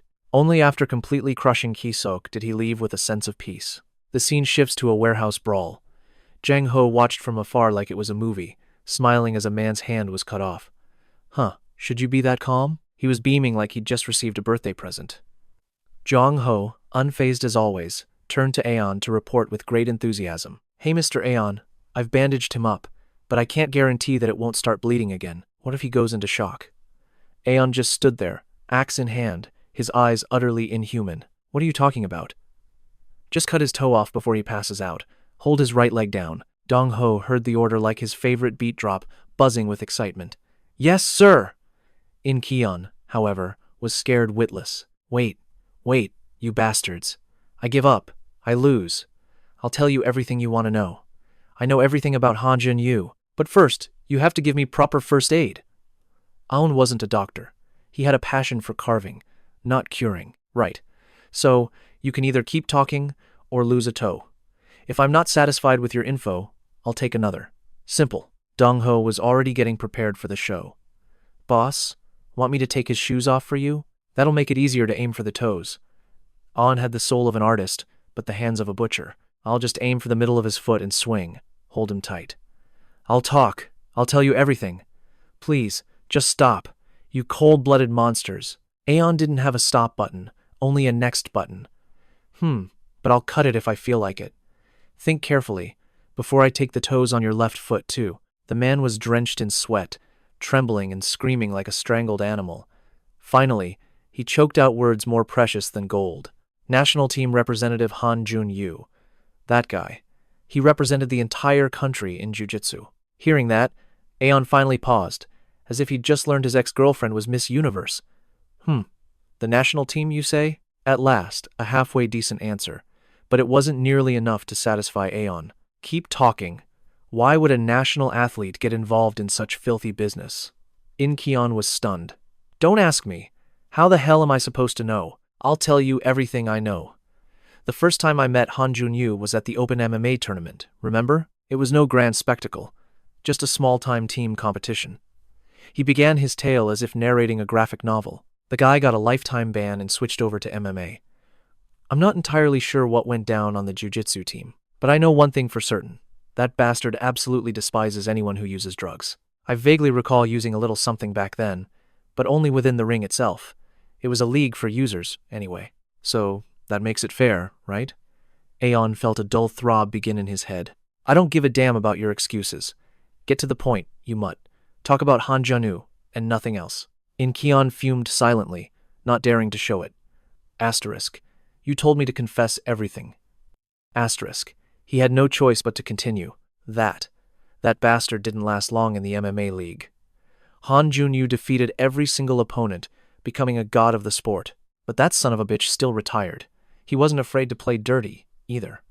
He's the very reason my left eye is like this, and because of this eye, I was forced to retire. Since all I knew was fighting and doping, I started buying enhancers in bulk and reselling them at insane prices, no matter who the buyers were. He recalled using every dirty trick in the book. The kids were clueless, injecting anything that looked cool, anything for an edge. They had no idea how dangerous the drugs were. All that mattered was being stronger than their peers. Ha ha ha. But he never expected his luck to turn so quickly. One moment, things were fine. And then, boom, a man came looking for me. Turns out, there's even a ranking system for this stuff.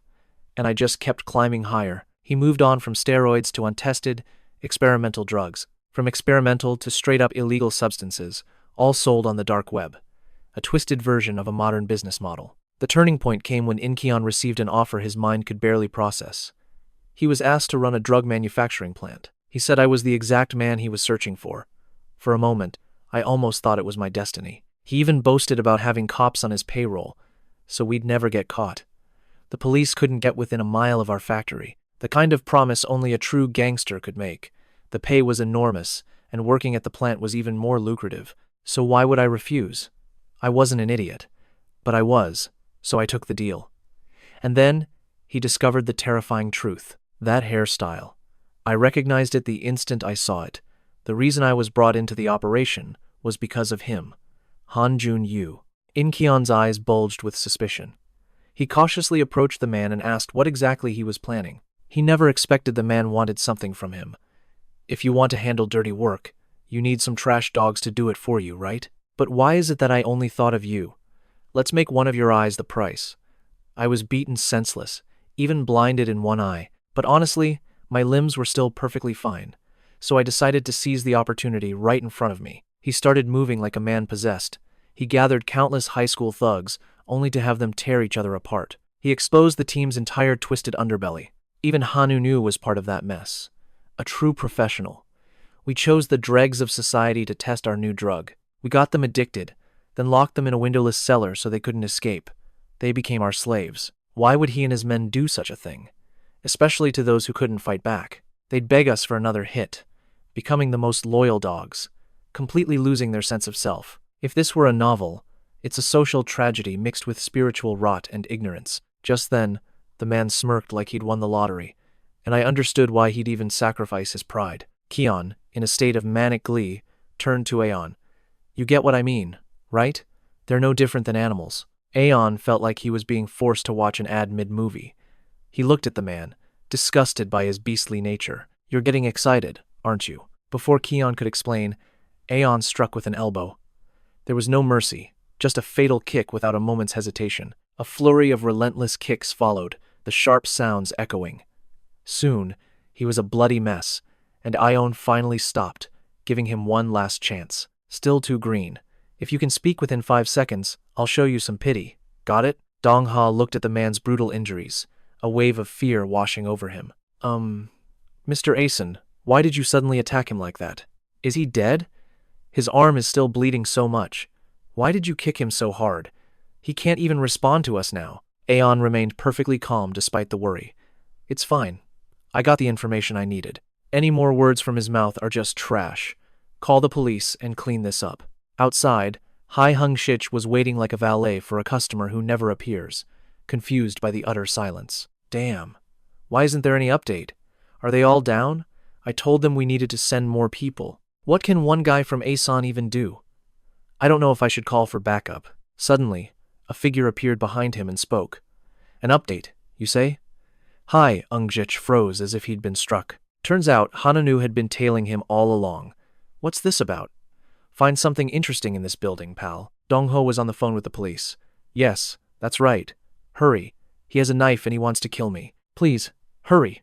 Please. Yes, it's that warehouse, he explained to the person on the other end. I mean, I don't know the building's exact location. Just check my GPS or something. My life's in danger. Remembering something, he added, Oh, and my friend is seriously injured, so please call an ambulance too. Hurry up! I only have my thumb left. At the police station, a slogan was placed in a very conspicuous spot. The People's Police will dedicate everything for the people. The officer on the phone replied with a polite smile. Yes, I understand. I have your location. Yes, we will be there immediately. Other officers, hearing the call, asked curiously, Chief, what's the call about? Another one offered some suggestions. A drunk? A homeless person? Should we prepare to roll out? The police chief just chuckled in response. Nah, it's just another call from that warehouse. Hearing this, the other 2 officers immediately understood. Ah, so they're trying to escape again? The chief's voice sounded completely devoid of interest in the call. It's just a routine patrol report, or maybe even a prank call, the chief joked to the other 2 officers. Hey, don't I look sharper after getting my eyebrows done? For a man, the T-zone is the most important thing. The officer enthusiastically played along. Yes, Chief, you look 10 years younger. I think I need to try it too. The chief laughed loudly in response. What? 10 years? You little punk. Everyone shared a laugh in the station, completely unconcerned about the call. Back at the warehouse, a young man spoke to Hung Ekshich. You really thought it would work, didn't you? Detective Kang Hyung Exish, the last righteous cop of this era. He turned in surprise, stammering. Who are you? How do you know my name? The young man ignored Hyung Shich's question and continued his own monologue, giving a mocking thumbs up. Honestly, I think it's kinda cool. You're pretty good. Using the law to catch criminals. You're like the Dark Knight, aren't you? He said with a sarcastic smile. But your methods are too simple, don't you think? It's too obvious. And did you think we wouldn't have a similar plan? An emergency call asking the police to check the scene. Dream on, detective. His laughter finally died down. With a dead serious gaze, he asked, Hi Ungshish, do you know what happens when a crow tries to act like an eagle? Confused, Hai Ung-shish spat back angrily. You son of a bitch.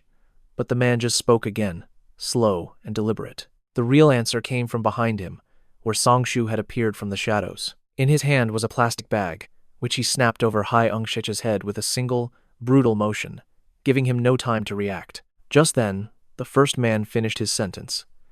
It dies. A sharp kick to his legs sent Hung-shish crumbling to the floor, the plastic film sealing to his face, cutting off his air. He thrashed around in total desperation, muffled sounds of helplessness escaping his throat. Panic flared in his mind. These insane bastards. Did they really dare do this to a police officer? That thought vanished, replaced by pure survival instinct. He had to tear a hole, anything to get a breath of air. Hai Ung-shik desperately tried to open his mouth wide. His other hand, trembling, clawed its way up toward his face to complete the task. But his captor saw it coming, stopping the move with practiced ease. He seized the detective's wrist, halting its ascent. Now, we can't have that. You're too late for that, aren't you, detective? His face still wore that same twisted smile, not of joy, but of a predator's cold and cruel cunning. He spoke to Hung-shish about the world's strange nature. Let me tell you why all the righteous men in this world are slowly disappearing. With the plastic still sealed tight, he could only continue to struggle for his life. Hyung-zich couldn't form a single word, cursing the man in his heart. This damn monster. The young man, of course, couldn't read minds, so he had no idea he'd just been cursed. He continued his lecture.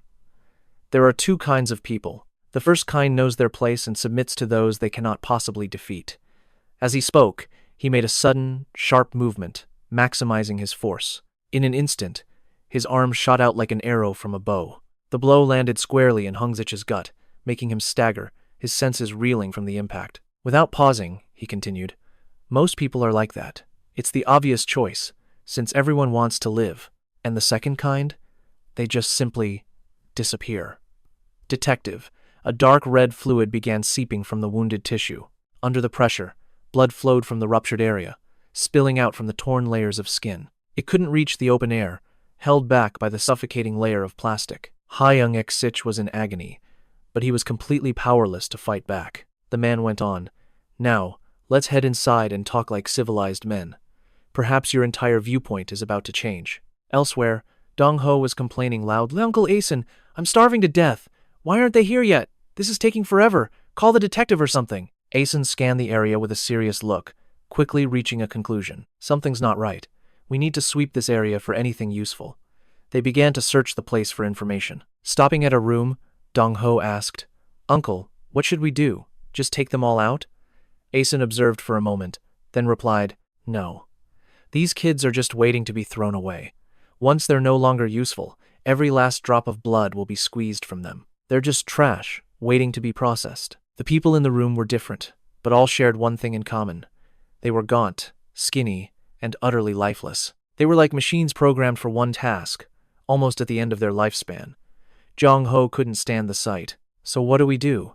Should we dispose of them a little early? It seems like their lives are already over. Asan made a decision. They aren't lucid. We'll control them, then knock them out. After that, lock them up somewhere on the surface so they can't escape, he replied. Yes, uncle. With that, he immediately moved to carry out his mission. Asen stood still, taking out his phone to call Detective Gang. The phone rang and rang with no answer, and Asan grew anxious. Detective Gang, pick up the damn phone. Finally, the call connected, but it wasn't Detective Gang. A smug voice answered. Who is this? Is that you, Aeon? You're the crazy bastard who didn't listen to my warning, he continued. So, have you found anything yet? You need to find something of equal value, you know. Aeon heard every word clearly, but together they made no sense. His voice tinged with anger. He shot back, What the hell are you talking about? The other side replied, Look, I'm doing this because you're a man of your word. Isn't that right? He spoke in riddles. An eye for an eye. I warned you not to ask why. Now, things will get ugly. Elsewhere, In-hun trembled with rage. The first time is always the hardest. Just the first time. But where did this coach come from to interfere? It's dangerous. Put it down. While I'm still being reasonable. Inside the towering skyscraper. On the top floor, Department Head Kim watched the view. He had to admit, the kid was right. Athlete Lim In-hun's situation had changed drastically. Lim Se-chun and his circle have truly exceeded our expectations. Their skills are quite high. He feigned a difficult expression. So, what should we do? Should we continue to keep an eye on them? In-hun, who had been bowing respectfully, suddenly looked up and stammered, "Sir, what do you mean?" He reminded him. "That woman with the glasses at the gym. I told you to strike her head, but you failed. Remember?" He continued. "Kang-jon is hiding somewhere with Sensu. It's only a matter of time before we find her. We have more pressing matters, so I want you to handle this. Succeed, and your past failures will be forgiven, with a fitting reward, of course. As we discussed before, there's no problem as long as you don't get caught. You can think of it as a difficult first step. The first time is always the hardest, but you already have experience from what happened with your father, right?" He spoke as if it were nothing. "It's simple. Go to the gym and kill anyone you see there." He turned and shoved something into the boy's coat pocket. Hearing all this, In-hun was utterly bewildered. Seeing the panic in the boy's eyes, the man smiled with satisfaction. "Worried? Because you're a fellow martial artist? People don't die that easily. Don't worry," In-hun replied. I need time to think." The man asked, "When can I expect your answer?" But then, a thought crossed his mind. Wait, a suicide mission is a different story. This guy is insane. Department head Kim, unable to read minds, had no idea what he was thinking. He answered, Right now. This very moment. This is an urgent task. Follow my orders, and your future will be much easier." He adjusted his glasses, hinting at the consequences of refusal. "But if you reject this job, the moment you're an adult, you'll rot in prison. We can fabricate anything. We've already gathered plenty of evidence. Or, we could offer you a buy one get one free funeral service. People will create their own stories if you give them one or two logical pieces of evidence. So, how about it, In-hun? You'll choose the simple way, won't you?" Every word was spoken so lightly, yet it was enough to leave In-hun frozen. His face had already turned ashen. Back to Ah-un's phone call. He asked the person on the other end, "So what happened to that guy?" "Did you kill him?" the voice replied. "No. Detective Lee Se-jun, talking so calmly about murder? I haven't killed him. Don't worry. Detective Hyung-sik was just being tortured by my men on the ground. We were just having a chat. But I'm wondering, why did you lie about the gym? I sent someone there to kill a man. Shouldn't you be rushing over there? I wonder what you can do now that the police's plan is a total mess." Ah-un practically screamed, "You sent 10 guys with knives?" The volume was so loud that Se-chun had to pull the phone away from his ear. "Are you surprised?" Ah-un continued. "You only sent 1 or 2, right? It's not good to say, but I'm here now. Listen to you. You're not even American." Ah-un explained, "I mean, I'm not at the gym today. The person there is the coach." Back at the gym, the manager was trying to stop In-hun. "That's dangerous. Put it down and let's talk this out." The boy froze for a few seconds, then spun around and asked, "Who are you?" His voice trembled slightly. The manager was annoyed by his attitude. He repeated the question back at him. "Who are you? How dare you be so rude to an elder? What's wrong with you?" In-hun raised the knife threateningly. "Damn it! Stop barking! Don't you see this? Hell, do you want to die by this knife? This is a real blade." Just as he finished speaking, the manager took off his helmet and thrust it onto the knife's blade, to In-hun's utter astonishment. Before the man could react, the manager's body pivoted like a well-oiled machine, channeling power from shoulder to fist in a strike of near-absolute velocity. The air itself split. The ground trembled as the fist landed, the shockwave knocking the man completely off balance. A helmet was suddenly sent flying by an unseen hand. It arced through the air. The sudden attack left the man stunned, unable to react in time. It took him ages to spit out a word. The manager asked sternly, "Were you never taught any manners?" The thug clutched his face, cursing, "You damn geezer." The manager replied, "What was that?" The thug stared, his mind racing with questions. Who is this old man? Has he trained in boxing? He analyzed the man's ears, judging his specialty to be jiu-jitsu. Unable to hold back, he finally asked the manager, "Hey, old man, do you go to a jiu-jitsu center?" The manager looked at his own fist and replied, "Yes, it's been a while. My fists have gotten slower."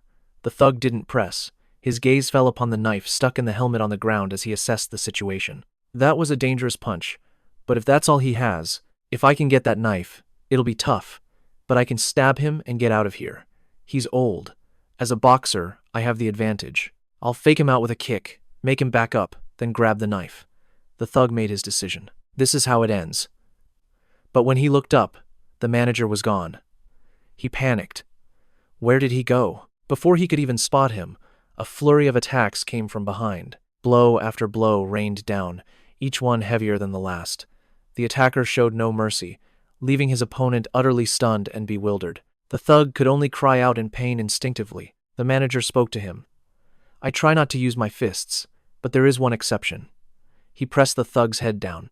It's when I find someone toying with another person's life. If that happens, my own people could be in danger, right? In that case, I'll send trash like you straight to hell with my fists. Back at the factory, someone spoke up. Don't you think this world is wonderful? Another person replied, That's not a light punishment. It's a bit extreme, but I believe the world would be better off if scum like you were dead. A man stepped on Hingshik's head and said, You're truly cruel, Mr. Seol-hyung. What will the kids learn from this? He sighed. But honestly, I am quite curious. I want to see just how skilled and vicious he really is. For a soldier who's killed so many in the past, he must know what a real battle looks like. The two sides stood facing each other. On one side were Aeon and Jong-ho, on the other was Chairman Cha's crew. Someone's voice rang out. Ready? Let's clean this place up for good. Jong-ho gave a thumbs up, grinning. All right, let's get it on. Aeon, standing beside him, spoke calmly. Try not to kill them, but our priority is protecting the detective, understand? Dong-ho snapped his head around, shocked. What do you mean, our? You do it yourself. I'm no good at saving people. I'm only good at breaking things. You can be the hero. Aeon raised an eyebrow and said bluntly, Should I call Shin Soo-yun? Dong-ho's attitude changed in a flash. But sometimes I do feel like helping people. It must be my good nature, right? With that, he stepped toward the group, sighing. Listen up, you punks. I need to take care of your leader, so get out of the way. The leader, with a bat on his shoulder, tilted his head and growled, Can't you see we're with the guys inside? Dong-ho understood. He wanted them to attack. He calmly replied, Then stop talking and come at me. Don't just stand there yapping. Enraged, the man turned to his crew and yelled, Let's see if you're still talking tough after we beat you down, big guy. Surround him and take him out. Dong-ho just pouted. You talk so much I almost fell asleep. The leader and two others rushed forward, shouting a warning. I've seen plenty of big talkers die screaming, you know? Try dodging this. The moment he spoke, 3 bats swung directly at Dong-ho's head, but he remained perfectly calm, uttering just 2 words. Dodge what? The wooden bats instantly shattered in 2, having no effect on Dong-ho. He spoke, sounding annoyed. What a pain. Why would I do that? Your weapons would just break anyway. The leader was in shock, thinking, What the hell is this? Jong-ho's face darkened as he spoke, his voice low. It's like hitting a concrete pillar. You hit me first, so now it's my turn. As he finished speaking, Jong-ho slammed a fist into the man's face. The thug lost his balance and collapsed, face planting on the floor. The other 2 were terrified by the scene, shouting in panic. What the hell was that? Bring the knives. The other stammered back. You bring them. Dong-ho glanced at the man on the ground, exhaled, and said, Okay, 1 down. Let's see how many are left. Then, he leaned in close to the remaining 2. A terrifying grin spread across his face. Whatever, you guys hit me too. He raised a hand to block, as if hesitant, but then he changed his mind. He didn't punch. Instead, he delivered a swift kick below the belt, laughing loudly. Low blow. Time for the grand finale. Caught off guard, pain shot through him. He doubled over, groaning, You damn bastard! Another guy clicked his tongue. Isn't that a bit much? Aeon, having seen enough, finally spoke up. All right, let's get straight to it. We can't let these insects fester. Spotting a sneak attack, he silently spun and kicked the man in the stomach. Pale-faced, he went flying, clutching his gut. Another thug sneered in judgment. God, who are the real villains here? Dong-ho cut in. It was me. A bat slammed into his head before he could finish, dropping him. After a moment, he spoke. What was that? The attacker who landed the cheap shot laughed victoriously. This time you can't take it, right? No matter how strong you are, you're still human. Dong-ho got up, ignoring the blood, and calmly replied, That was strong. It'll be hard to pay you back. Why'd you do it? Seeing him rise as if nothing happened, the guy panicked, stammering, What's wrong with this monster? What are you gonna do? Take this. Before he could swing, Dong-ho was faster. One punch sent the bat flying from his hands. A piece of the splintered bat flew right into his face, and blood immediately gushed from his nose. Stunned, he thought, "How is that possible? Is he even human?" Dong-ho raised a fist in front of his face. He growled through gritted teeth.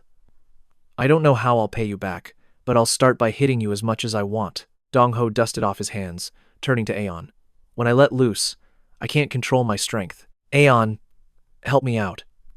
Aeon raised an eyebrow. "No, get the detective out of here. He's lost too much blood. Take him straight to a hospital." Suddenly, another goon lunged forward, locking Aeon in a tight embrace. He smirked. "Worry about yourself. You're trapped now, you idiot."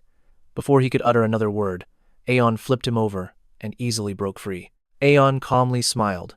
"You're the one who should be worried." He grabbed the man's arm and struck a pressure point. The man's eyes welled with tears as he screamed in pain. "My arm!" Aeon grabbed the man by his hair, turning to face another thug with a bat who was about to attack. The approaching thug yelled defiantly, "You ignorant bastard! Let him go now!" Just as he spoke, something whistled past his ear. A pipe slammed into his face, knocking him to the ground. Dong-ho, carrying someone, watched in awe. A perfect shot. "Aeon, I'll take the detective to the hospital first. You can handle the rest." Aeon nodded in response. "Yeah, I'm sure of one thing." The remaining enemy raised an eyebrow with interest. "And what's that? Not gonna attack me together? You want to fight me one-on-one? I can get behind that." Aeon stared at him coldly. "Today, one of us will die, or one of us will be crippled. Do you agree to that?" Junyu smiled and nodded. "Of course. I didn't expect this at first." He tilted his head and continued softly. "Just as you predicted. You prepared everything, and your men are capable. These cheap traps of mine couldn't fool you." Junyu let out a sigh and chuckled. "That's why I changed my mind, Aeon. You're a reliable pillar to those around you." He leaned in close to Aeon with a provoking smile. "So how about I tear that pillar down?" Aeon sighed, finally speaking. "I get it. You can think that way, but what should I do about it? From what I can see, you don't seem capable of doing that. You're weak. The type that still sleeps with his mom." Junyu gave a dry laugh. "Come on, just because you're half Korean, you like Western games?" Aeon's eyes widened as he raised his voice slightly. "Did I say something to offend you? Was it me calling you weak? Or the part about your mother?" A sudden kick from Junyu sent Aeon's hat flying off his head. Aeon looked a bit startled as he watched his hat fall, lost in thought. That was a high kick, but he barely had any preparation for it. Junyu raised an eyebrow and sneered. "What's wrong? What's with that look?" "No way." He laughed loudly and said casually, "You thought I was just some thug? How disappointing. I've known about you since your days fighting at the academy." Aeon seemed to have no memory of him, replying flatly, "Oh, really? You looked the part of a thug so well that I didn't doubt it." "My bad," he thought. "He's better than I thought," Junyu remarked with a sigh. "I thought you were the quiet type, but you're good at boasting too. Then let me show you how a real fight on the battlefield goes." He then threw a punch toward Aeon with excitement, but Aeon was nimble enough to dodge his punch. As he attacked, Junyu continued, "You know, the difference between a battle and a simple street fight is fighting a soldier who has killed people before." As he launched a kick at Aeon, he snarled, "Think you can beat a martial artist?" Aeon calmly observed his attack, analyzing him. The man was a graduate of the National Jujutsu Academy. I expected him to focus on grappling, but Junyu kept throwing punches, taunting, "What? Can't you fight without a weapon?" Aeon pondered this. He was focused on striking, utterly confident in his fists. Seeing his silence, Junyu's brow furrowed. "What? Are you trying to analyze my style? You think you have time for that in a real fight? Let me tell you, I'm famous for having no fixed style." The moment he finished speaking, he was beside An, who was completely stunned. "What the? I've never seen or even heard of movement like that before." Junyu exhaled sharply. "All right, warm-up's over. Time to get serious." Just then, Aeon spat directly in his face. Caught completely off guard, Junyu took the hit. He roared in fury. "What the hell was that?" Aeon just clicked his tongue. "Such pointless chatter. You're a criminal, so stop spouting nonsense about fighting styles." His expression turned cold. "And what was that you were barking about? Let me teach you the difference between a brawl and a war." At a food stall nearby, Trong Hun let out a dry laugh. Hey old man, being so direct isn't really in style these days. The man paid him no mind, smiling faintly. Is that so? You sound like any other punk with teenage angst. I've already called the police, so calm down. Scum like you isn't even fit for dogs. Trong Hun looked up, his voice dripping with arrogance. This era is built on selfish deception. Only the selfish can truly live well. As long as my life is good, why should I care about anyone else? The man replied sternly. I don't meddle in others' business. But as an adult, let me tell you something. Only worthless trash like you uses some grand ideology to justify your evil deeds. You're just a pathetic criminal. Stop making excuses. Trong Hun let out a loud laugh, a slight tremor in his voice. Do you even know who the real monster is? You fool. You have no idea who you're dealing with. That long-haired man's name is Aeon. The older man frowned, confused. What? What kind of nonsense is that? Trong Hun covered his mouth, feigning a laugh. He didn't come to the gym today, did he? Do you know what kind of monster he's fighting right now? The man just clicked his tongue in response. I don't know, and I don't care. Trong Hun grew agitated. What kind of reaction is that? I'm not kidding. Aeon could actually die. You hear me? The man just let out a hearty laugh. Hey, I don't know if you've mistaken him for someone else, but I'm certain of one thing. Back at the old warehouse, Junyu wiped his face, his voice tight with rage. Unbelievable. To think you'd spit in my eye to win. Is there any dirty trick you won't stoop to? Aeon glanced at him, scoffing. What? You're the one who wanted to see a real battlefield fight. Sometimes, you have to fight without weapons. That's when things get truly messy. And why is that? Aeon's face was grim. It's simple. Because I refuse to die. People lose their will to fight when facing a weapon like a gun. But in a hand-to-hand fight, nobody is just going to lie down and accept death. He slowly took off his jacket, his voice low. And for those of us who have actually survived a filthy war, do you know the biggest difference between us and those who haven't? Junyu wiped his face, annoyed. Just spit it out already. In response, Aeon threw his jacket at him. Junyu caught it instinctively. What's this? Trying to block my vision with your clothes? A surprise attack behind the jacket. Junyu's eyes narrowed on Aeon. So predictable. Is that outdated trick all you've got? Aeon held his position, speaking slowly. Is that we always carry a weapon? The old man rubbed his chin thoughtfully before finally speaking. Of all the people I know, Aeon is the single dirtiest bastard of them all. On the other side of the fight, Junyu didn't notice the hidden blade until it was already embedded in his thigh. He roared. What the? In the bedroom of a secluded villa, a young Junyu stared at his brother in confusion. Hyung, why are you holding that? His brother, Du-u, gripped a knife, growling. Didn't I tell you? His eyes went wide as he glared down at the small boy, a cruel smirk on his face. Don't you dare call me your brother, you filthy beggar. You should have never been born, and that woman you call mother shouldn't have been either. Tears welled in the young boy's eyes as he bit his lip. You're so scary. I'm sorry. I won't call you that anymore. Junyu's brother raised an eyebrow, his tone chillingly calm. Do you know why I do you the favor of letting you live in this house? Listen very closely. He leaned in, a sickening smile spreading across his face. You and your mother are nothing more than toilet paper in this house. Do you understand your place? You exist only to clean up my messes, you piece of filth. He ignored the boy's terrified, tear-streaked face, his voice dripping with arrogance. Now, strip. From now on, whenever I'm in a bad mood, I will use you. Do you raise the blade with a sadistic grin, until I'm satisfied. Remember this. Things like you are just objects. No one gives a damn about you. Later, covered in blood, Run-yu stumbled to his mother. He wailed, Mom, it hurts so much. My leg. The woman glanced at him once and said, Endure it. Run-yu's lips trembled, but he told me to strip and used a knife. Before the boy could finish, a sharp slap cut him off. Her voice was harsh. I told you to stop your whining. You crybaby, can you provide for us both? Because I can't. Pointing at his face, she ordered him. If you don't want to live on the streets, then grit your teeth and endure it until you're strong enough to fight back. Her lips tightened in anger as she continued. In this world, the powerless like us are born to suffer. For the weak, a mental victory is all we ever get. We may cherish that spirit, but we're still weak, so we must suffer while we live in this house. Understand? Run-yu? The boy nodded, whispering, Yes, I'm sorry. I'll be better. The woman turned away. Without looking back, she said, Treat your wound. the ointments in the medical box. She quickly left, the door slamming shut, leaving him all alone. But just outside, she slumped against the door, her strength gone. Her body trembled, silent tears carving paths down her face, a pain too deep for words. And inside, the boy cried alone, back in the present, at the abandoned warehouse. Blood streamed from Runyu's thigh. He stepped back, glanced down, and calmly remarked, "Well, what do you know? Is this why they say there's no such thing as romance on the battlefield? You threw that knife just like her, and you're supposed to teach me how to fight barehanded?" Asen raised an eyebrow, clicking his tongue. "When did I say that? First, learn to speak properly." Aen thought to himself, what is with this guy? There's a knife embedded in his thigh, but his reaction is completely nonchalant.